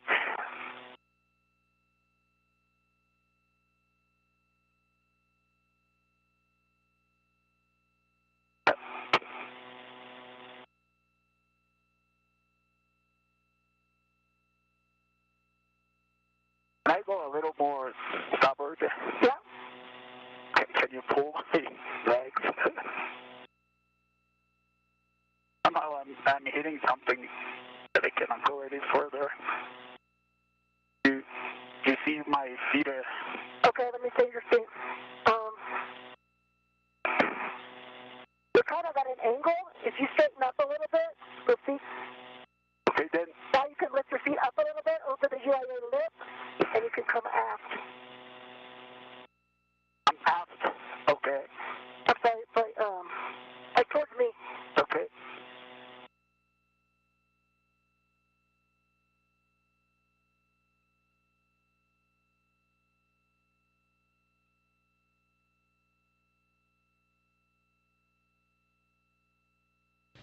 We're in another brief handover period. Again, this one is also relatively short, so we'll be getting that video back from the International Space Station very shortly. Already have some audio. The crew are inside the crew lock right now. They're going through their steps to get the hatch closed inside the crew lock. There's a couple more steps for the umbilicals just to provide oxygen and power through the International Space Station to them before they begin that repressurization.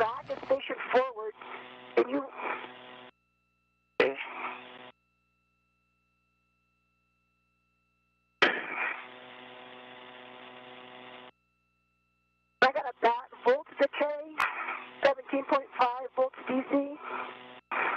There you go, Squeeze. Give us a second. I need to go up a little bit. Cutters in the way? Somehow I gotta go my left. You can acknowledge the message, Duke. Okay, so that way set is clear now. Can we see? Somehow I cannot go higher.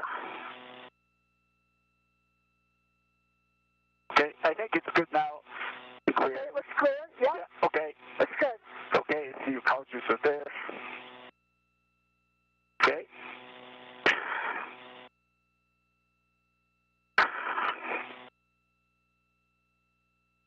Okay, hatch is down. Starting with the locking positions. Hatch closing. Then locking direction.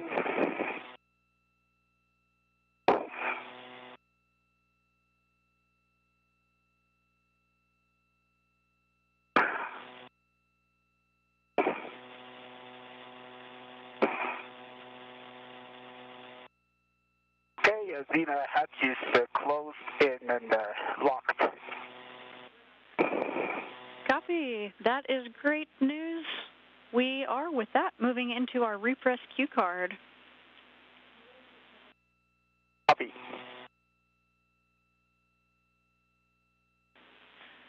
Okay, on your DCM, just check for me that your SCUs are connected to your DCM and check that the water switch is off. Okay, I see it's connected. And the water switch is OLF. Okay, connected and water is off for EV2. Copy both. Check that the EV hatch is closed and locked. EV hatch is closed and locked. On the UIA, check that the oxygen for EMU 1 and 2 valve is open. Oxygen for EV1 and EMU1 and 2 are open.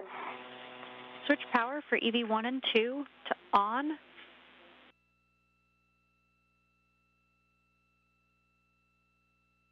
Power EV1 and 2 are on. 2 good green LEDs. Copy. Good green LEDs. Check that the power voltage is between 18 and 19 for both. Both are 18.6. Copy. On your DCM, switch power to SCU. Expect a warning tone. Okay, switch to SCU in work, EV1.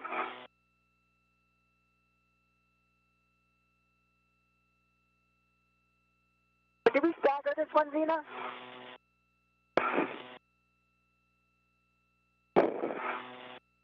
Negative. You don't need to stagger this one.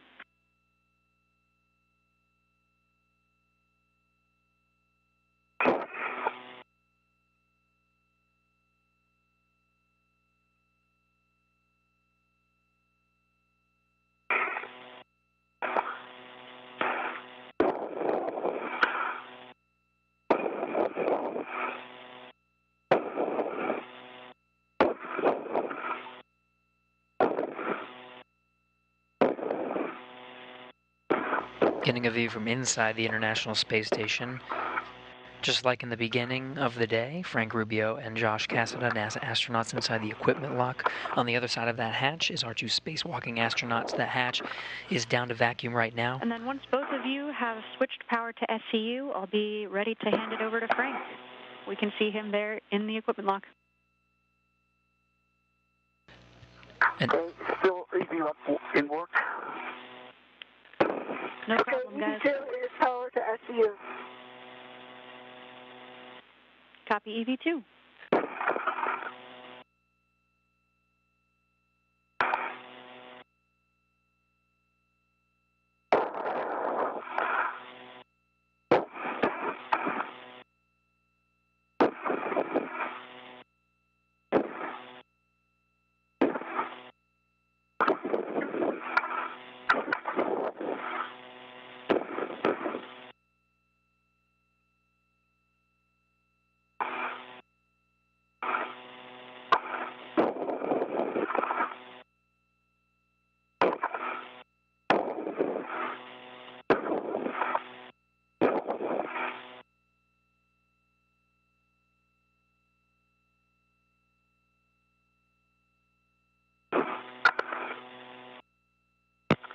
EV1 switch to SCU. Great work, both of you. Copy. You are both now on SCU power. With that, I can hand it over to Frank. Thank you both for your incredibly hard work. Lots of strength and grace dealing with so much finicky hardware today. Thank you for this incredible EVA. Grateful for the opportunity to work with you both. Over to Frank. Thank you, Zena. Yeah, thank you very much, Zena. I really enjoyed working with you. Appreciate it. Thank you, Zena. All right, and Zena, great job as ground IV. Thanks so much for getting us to this point. Koichi and Nicole, it's great to have you guys back. All right, so for both of you, on your DCMs, take your O2 actuator to press. EV1 in work. EV2 in work.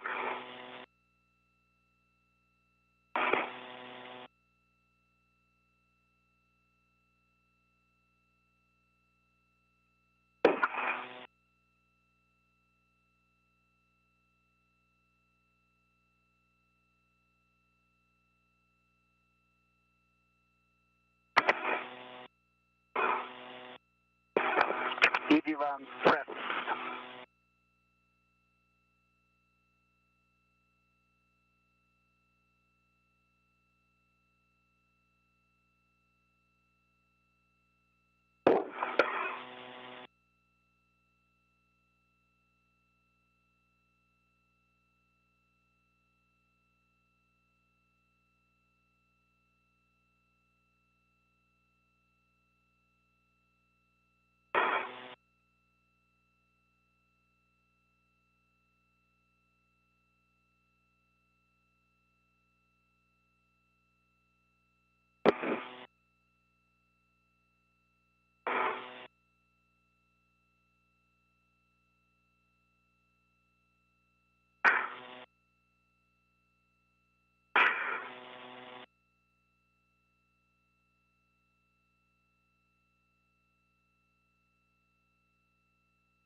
For Koichi, could we have you get a good wiggle test on that O2 actuator? Just make sure it's all the way in press.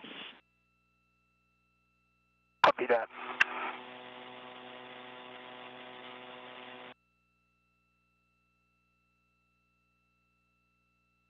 Okay, wiggled, and DCM shows.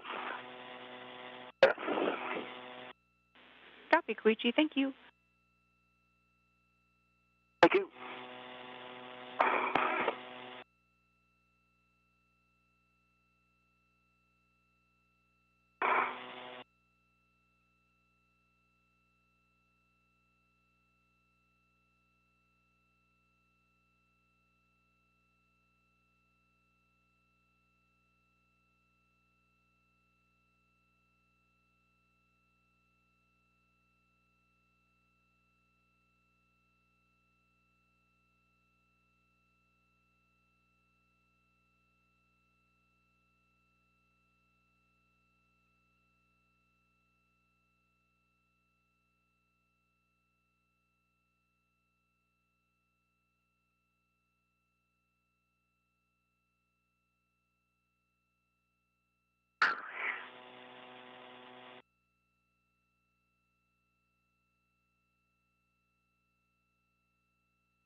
For those tuning in now, Frank Rubio on the inside of the station's equipment lock is walking the crew through the repressurization procedure. Right now they just have to make sure some of the knobs and dials that they're turning are all the way. The ground team is assessing to make sure that the crew is following the steps very intricately until they begin the repressurization. So they're just verifying that everything is okay.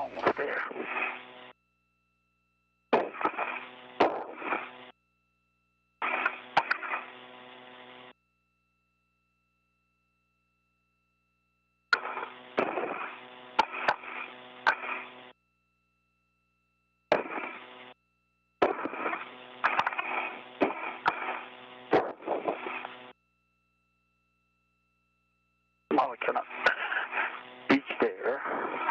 It's a mini workstation. Can we put it up? Can I release it?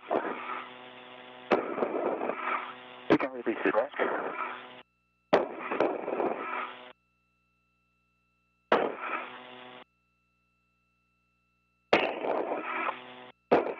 I can do the lever, Koichi. Lever, okay. Then I'll push that.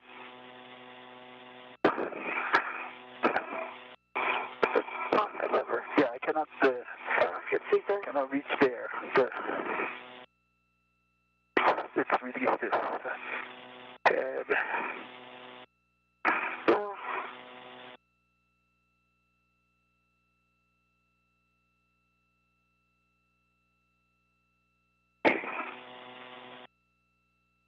Let me give it one more try, and Okay. then All right.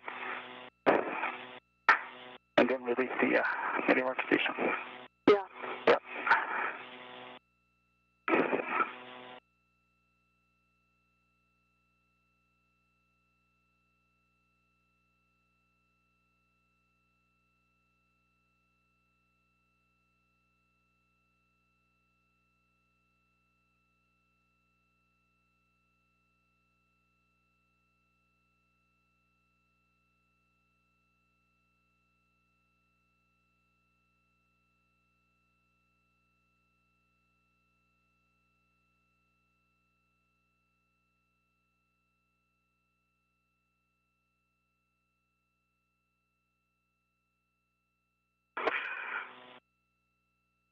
If you're not pushing them both in, and it's just the lateral movement is sticky. Okay, yeah, copy. We know that's a hard one to actuate. As long as you've got that lever pushed up and the button pushed in to move it into press, we can let you keep working on it. We can also work an alternate plan for you. Okay, I think we can press with the NEVA. Is that true? Yeah, that is true. Basically, we'd just be having you do the repress a little more slowly to make sure that we don't actuate SOP. Can we release the mini workstation and I push the button? You want to remove it? Yeah. Okay. You get to the tab? Almost there.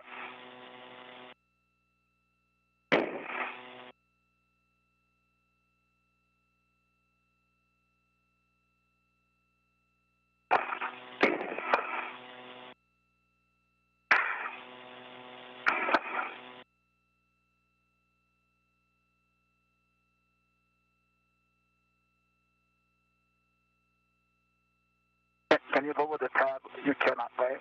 Say again? Can you lower the tab on the right side? I can't see it. Can you tell me? You have to go up a little bit. That's it. That's it. Go down. You go to your right a little bit. That's it. That's it. That's it. That's the tab. Sounds like you guys are doing great work in there. If you want to, we can continue with the repress with your O2 actuator still in EVA. Big picture, we'd just be going a lot more slowly. Duke, you would maintain really good comms with Frank, and you would just need to keep your suit pressure, monitoring your suit pressure to make sure that delta P is above 4 for the duration of the repress, and that will keep us from activating your SOP.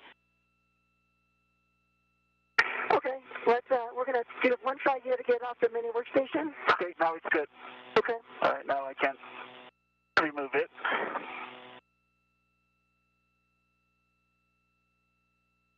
Left, right side is out, and then left side. Let's take a look.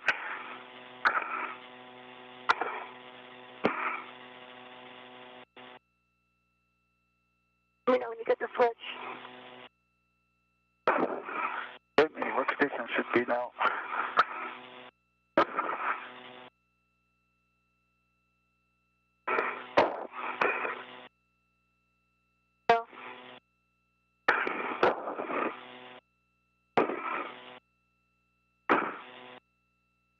Tab is not down.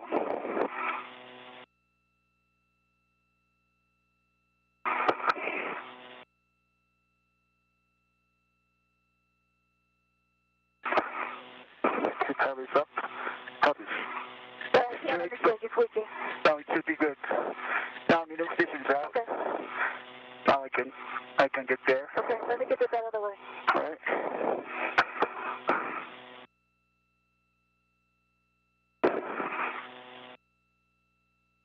Okay, here we go.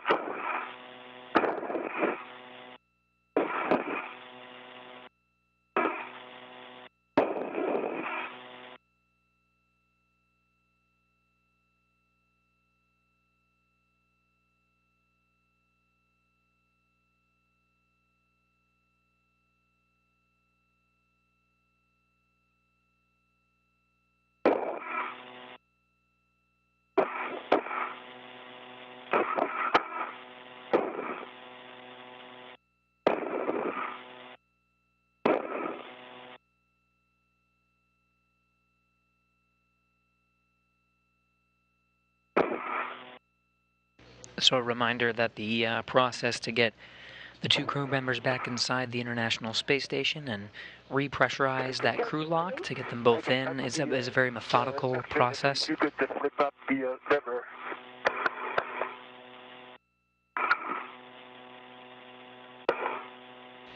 So the ground teams are working in tandem with the crew that you see here from your view inside the International Space Station, all talking and monitoring along the way, making sure that they're following the steps to get them back in.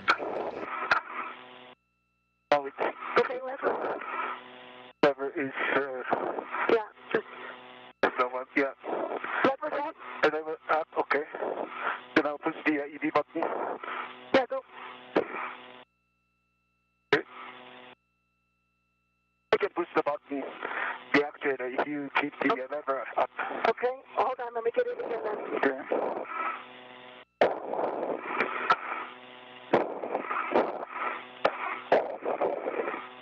Let me know when you're ready. Lever's up? Okay.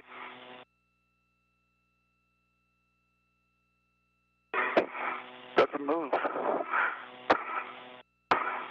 Okay, lever's up? Can move. Can move to the... All right, awesome. ED2 Okay. is in press. Is it in the press now? Yes, I'm in press. Okay. All right. Okay. Great job. Thank you. Nice job, you too.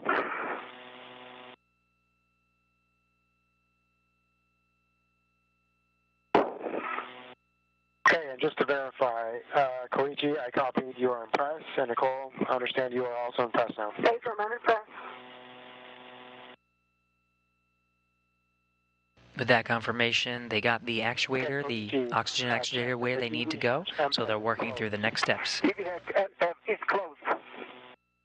We're going to start the repress, and let me know what's a good rate. I'll start off nice and slow, so IV hatch equalization valve, I will throttle from off the norm. Copy.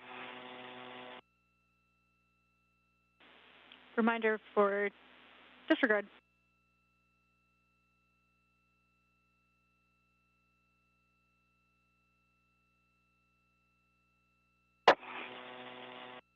And you can both expect an alert tone, and time is 20:35.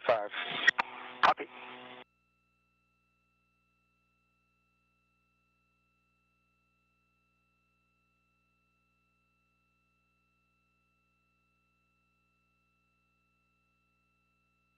How's that rate for both of you?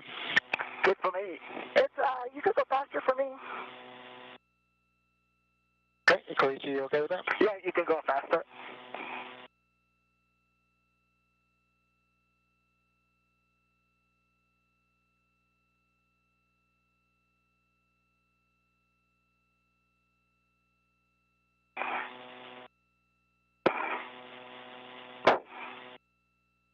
Dude, how's the rate? Good for me. Yeah, so fine. You could probably take it to norm, I think. Yeah, I agree. Okay.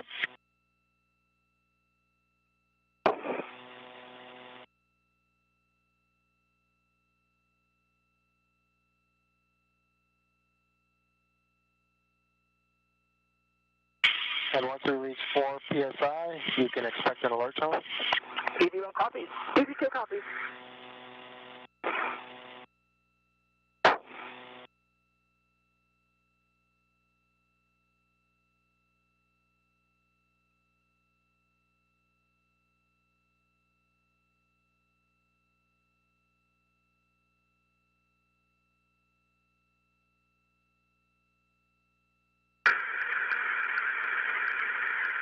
All right, so what you're hearing now is the repressurization underway.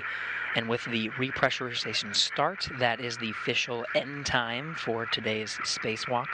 That total spacewalking time is 7 hours and 21 minutes, with the repressurization beginning at 2:35 p.m. Central Time.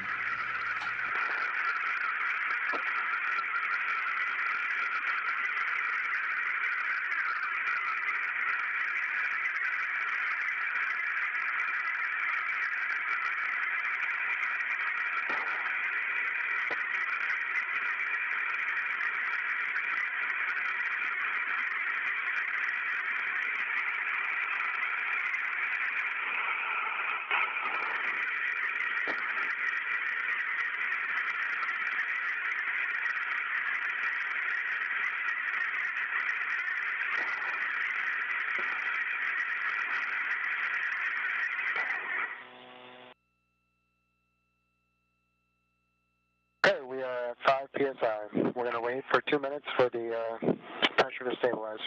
Copy. The repressurization process is in reverse from what we saw at the start of today's spacewalk, going down from 14.7 psi down to 5, holding for a little bit to make sure there were no leaks before proceeding down to vacuum. It's now in reverse, from vacuum up to 5 psi, same process, holding for just a couple of minutes to make sure there are no leaks before they continue to proceed up to pressure, matching and equalizing that of the inside of the space station where Frank Rubio is with his crewmates. And that will be up to 14.7 psi. So right now we're in a couple of minute hold period.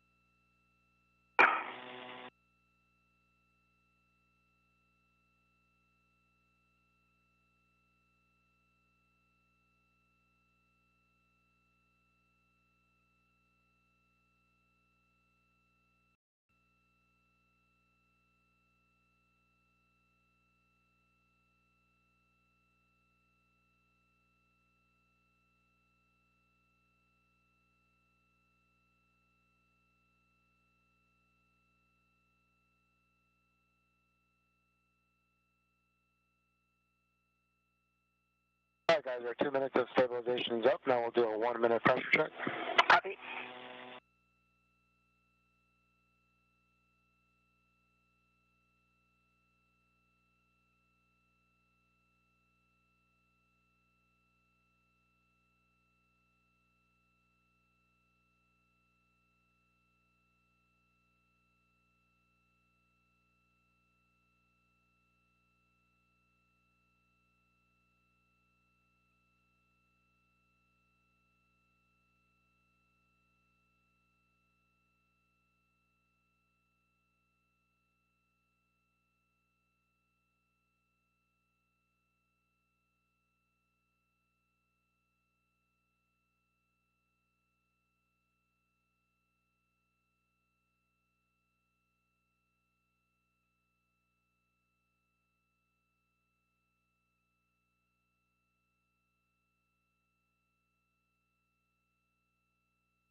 Okay, guys, our pressure is stable. So next, you will both take your glove heaters off. AED1 glove heaters off. Sorry, say again? Check that your glove heaters are off. OFF. Copy. EV2 is off. Okay, and I heard EV2 and EV1 glove heaters are off. For both of you, check that your check gloves for contamination. EV1, no contamination. EV2, no contamination. Okay, copy for both. For both of you, take your O2 actuator to IV. Teamwork.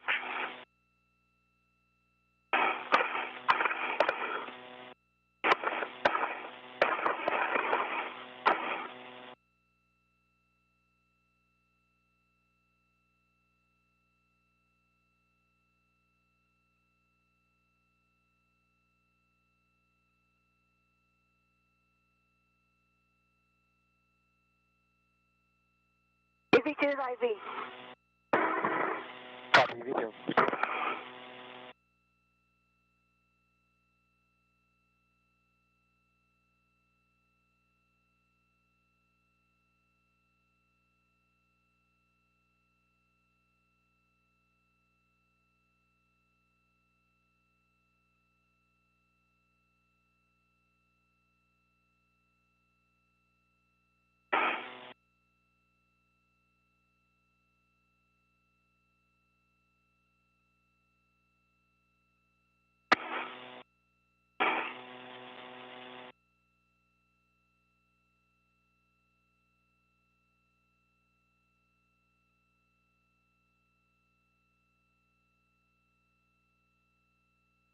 EV1, O2 in IV.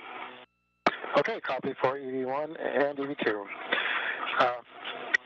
Okay, we are now going to go back to finish the repress. So I'll start off slow and then increase the rate. Let me know if you don't feel comfortable. You can expect an alert tone both when I start and also when DPDT is about 0. Okay, copy that.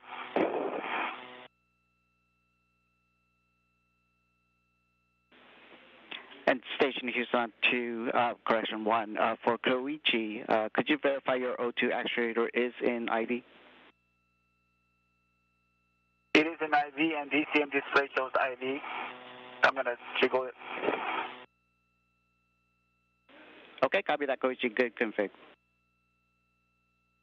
Okay.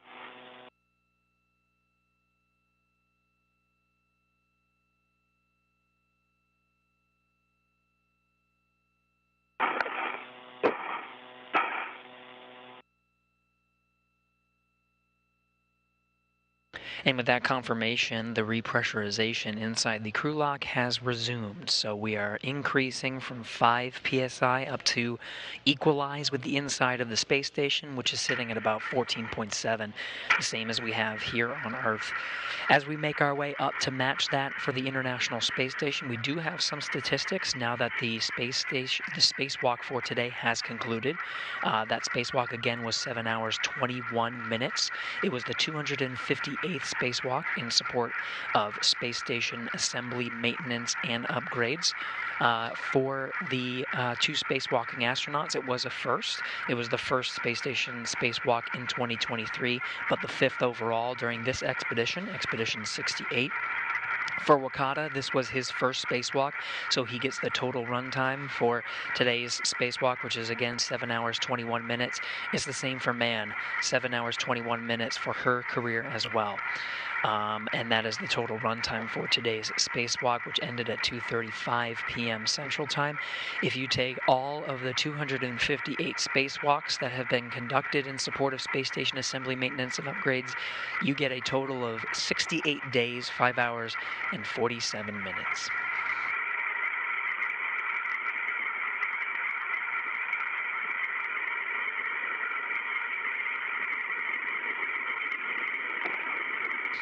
Now back to the action. Again, Rubio on the right and NASA astronaut Josh Cassada on the left. will be working to oversee the repressurization and ingress of the astronauts from the crew lock into the equipment lock where the two are situated. Once they get inside, the two spacewalking astronauts will flank Cassida and Rubio to the left and to the right. They'll get situated in those racks, the silver racks you see right now, one very clearly behind Josh Cassida. But first we got to make our way up to equalize with the pressure of the International Space Station, and the rate is a little faster than we saw for the depressurization sequence. So right now we're a little more than 12 psi. Again, we're going to about 14.7.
Repressurization is complete. So Frank Rubio, you see turning that handle to open up the hatch.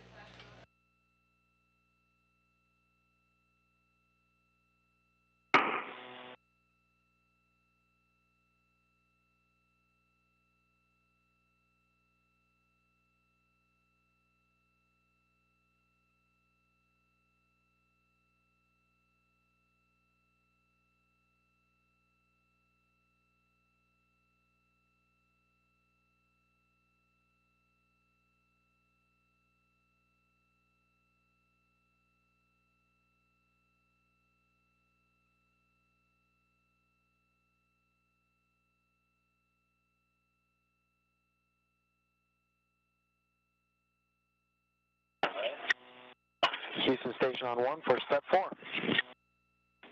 Go ahead on 1.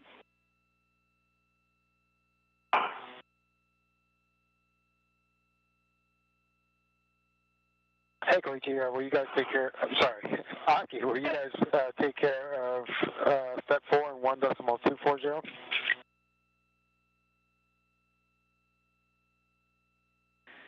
And Frank, we are taking care of it.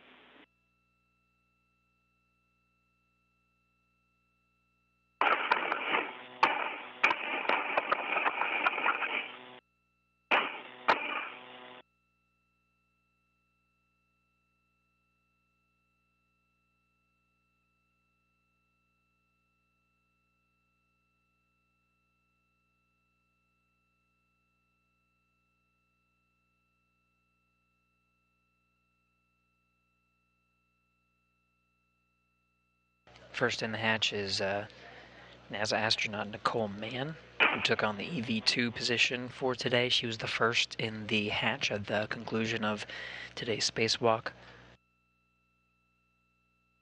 Cassida and Rubio as the suit IVs. They're the ones responsible for getting both of the astronauts situated so they can start doffing or taking off their suits.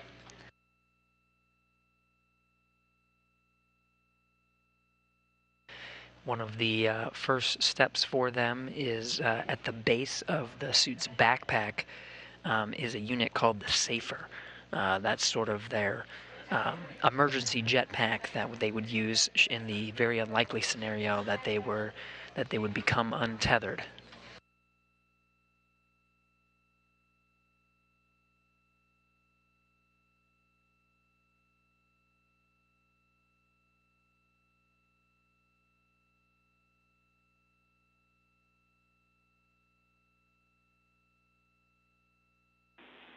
Airlock Houston on 1. EV crew is no longer hot mic.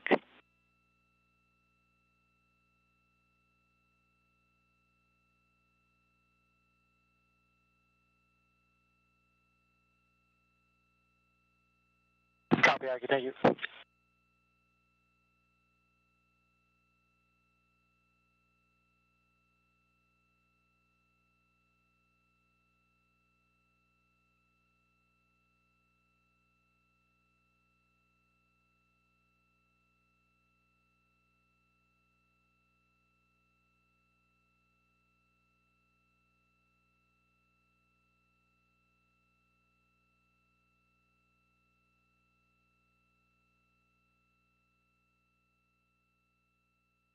So you can see the safer unit has been removed from the base of the backpack of Nicole Mann's spacesuit.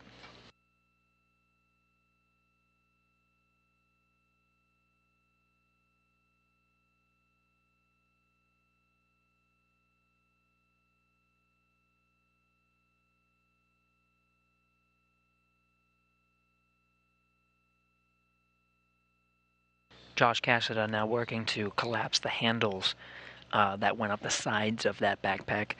That's the stowage configuration for those safer units. He'll put that in a separate location as Frank Rubio gets Nicole Mann situated on the side there so they can start working with her suit, removing the helmets and gloves and getting her comfortable and readjusted back into the station's internal environment. Meanwhile, Koichi Wakata, you can see, is still in the crew lock. He is patiently waiting his turn until he'll go on the right side from this view across from where Nicole Mann is situated now. You can also see that long bag that they towed all the way out to and from the work site.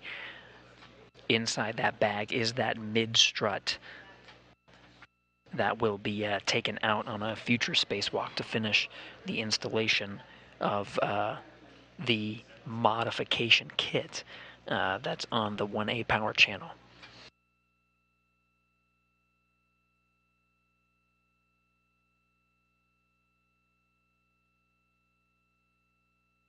Even with the conclusion of the spacewalk today, we'll continue our coverage until they start doffing the suits and removing the helmets.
Same process for Koichi Wakata to get him situated, so Frank Rubio and Josh Cassada can continue removing the components of the suit and get them out so they can get ready for a good night's rest, really, after a long day of spacewalking. The spacewalking time of 7 hours and 21 minutes is just really the official time of the spacewalk itself, and used for engineers for a variety of purposes, mainly in understanding the consumable constraints and really understanding the timeline as well. But for the crew, it's a much, much longer day. They've been in the suit for quite some time, doing pre-breathing and in-suit light exercises to get ready for the spacewalk. Inside those spacesuits is a 100% oxygen environment, so part of the pre-breathing exercise and really getting ready to go out the hatch is purging their body of nitrogen, which takes time. So they've been in the suit for quite some time.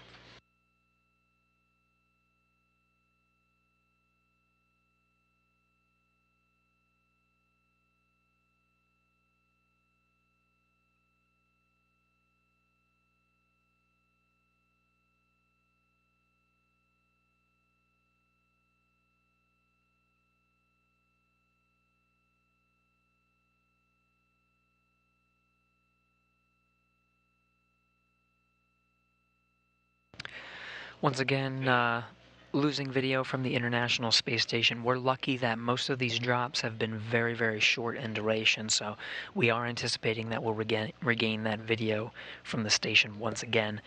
And when we do, as a reminder, we'll continue our coverage until they start doffing the suits, showing the crew and them excited after their journey outside to install the modification kit on the 1A power channel, and then we'll wrap up our coverage shortly after that, but we'll continue for just a little bit. As a reminder, the spacewalk ended after 7 hours 21 minutes at 2:35 p.m. Central Time. The team here in Mission Control Houston in the International Space Station Flight Control Room, you see likely more flight controllers than you've seen before. Right now, they're actually undergoing a handover period. So as the crew members are getting inside, there will be a new shift of flight controllers that will get them ready for bed and do some of the cleanup activities that are necessary before they enter into their pre-sleep and sleep periods for the night.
Lots of activity in the equipment lock right now. Just as a reminder, Frank Rubio on the far right as the suit IV, helping Koichi Wakata.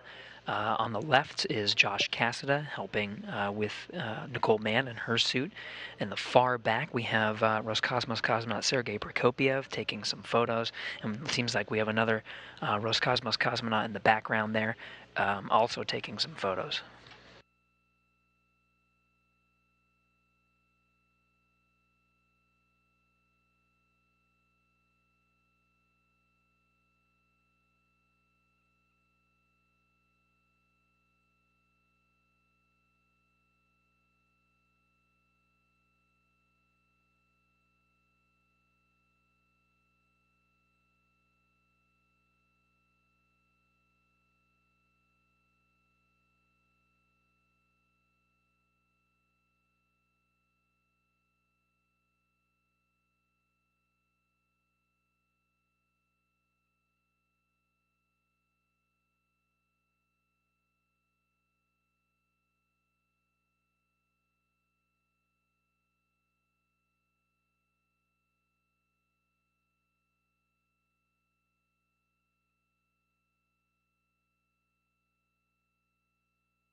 We're following along with the suit doffing process for Nicole Mann on the left, Koichi Wakata on the right. On the right, helping Wakata is Frank Rubio. On the left, helping Mann is Josh Cassada. They're working to get those gloves off. It's a lot of strain during a long spacewalk on the fingers. So it will be quite a relief for the crew members to have those gloves off. It is common that after the gloves have been removed to take some photos of the gloves. If you notice throughout the duration of the spacewalk, there were these periodic checks for the gloves and what's called the HAPS, the helmet absorption pad. We'll see those once the helmets are removed. But the gloves, because they are used so intensively throughout a spacewalk, they're used for all of the translation or the movement across the outside of the space station. They're used for all of the work, using the pistol grip tool, grabbing onto various structures, and sometimes they have some nicks and scrapes, and so they document after the spacewalk the condition of the glove. So we might see some photos of the gloves, but it looks like for now they're stowing them in the various locations. I think the priority here is really get the crew nice and comfortable now that they've conducted the spacewalk, allow their fingers to be free. So with the gloves removed, the next will be the helmets, and of course after the helmets are removed, they'll do a HAP check and all of that, but after the helmets are removed is when we'll end our coverage for today.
Both helmets off for each of the respective spacewalking astronauts today, who have added 7 hours and 21 minutes to their total career spacewalking time, a first for both of them, installing the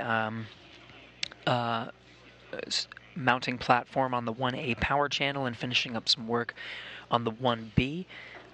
They will address the one strut at a later spacewalk, and teams will decide the appropriate course of action for finishing the work there before the IROSAs, the rollout solar arrays, arrive in the summertime. But for now, it's the end of a successful day for the spacewalking astronauts, and that'll do it for us for our coverage of today's activities. Smiles all around the cabin, everyone excited for the two astronauts who have added spacewalking to their career today. And with that, we'll wrap up our coverage here. This is Mission Control Houston.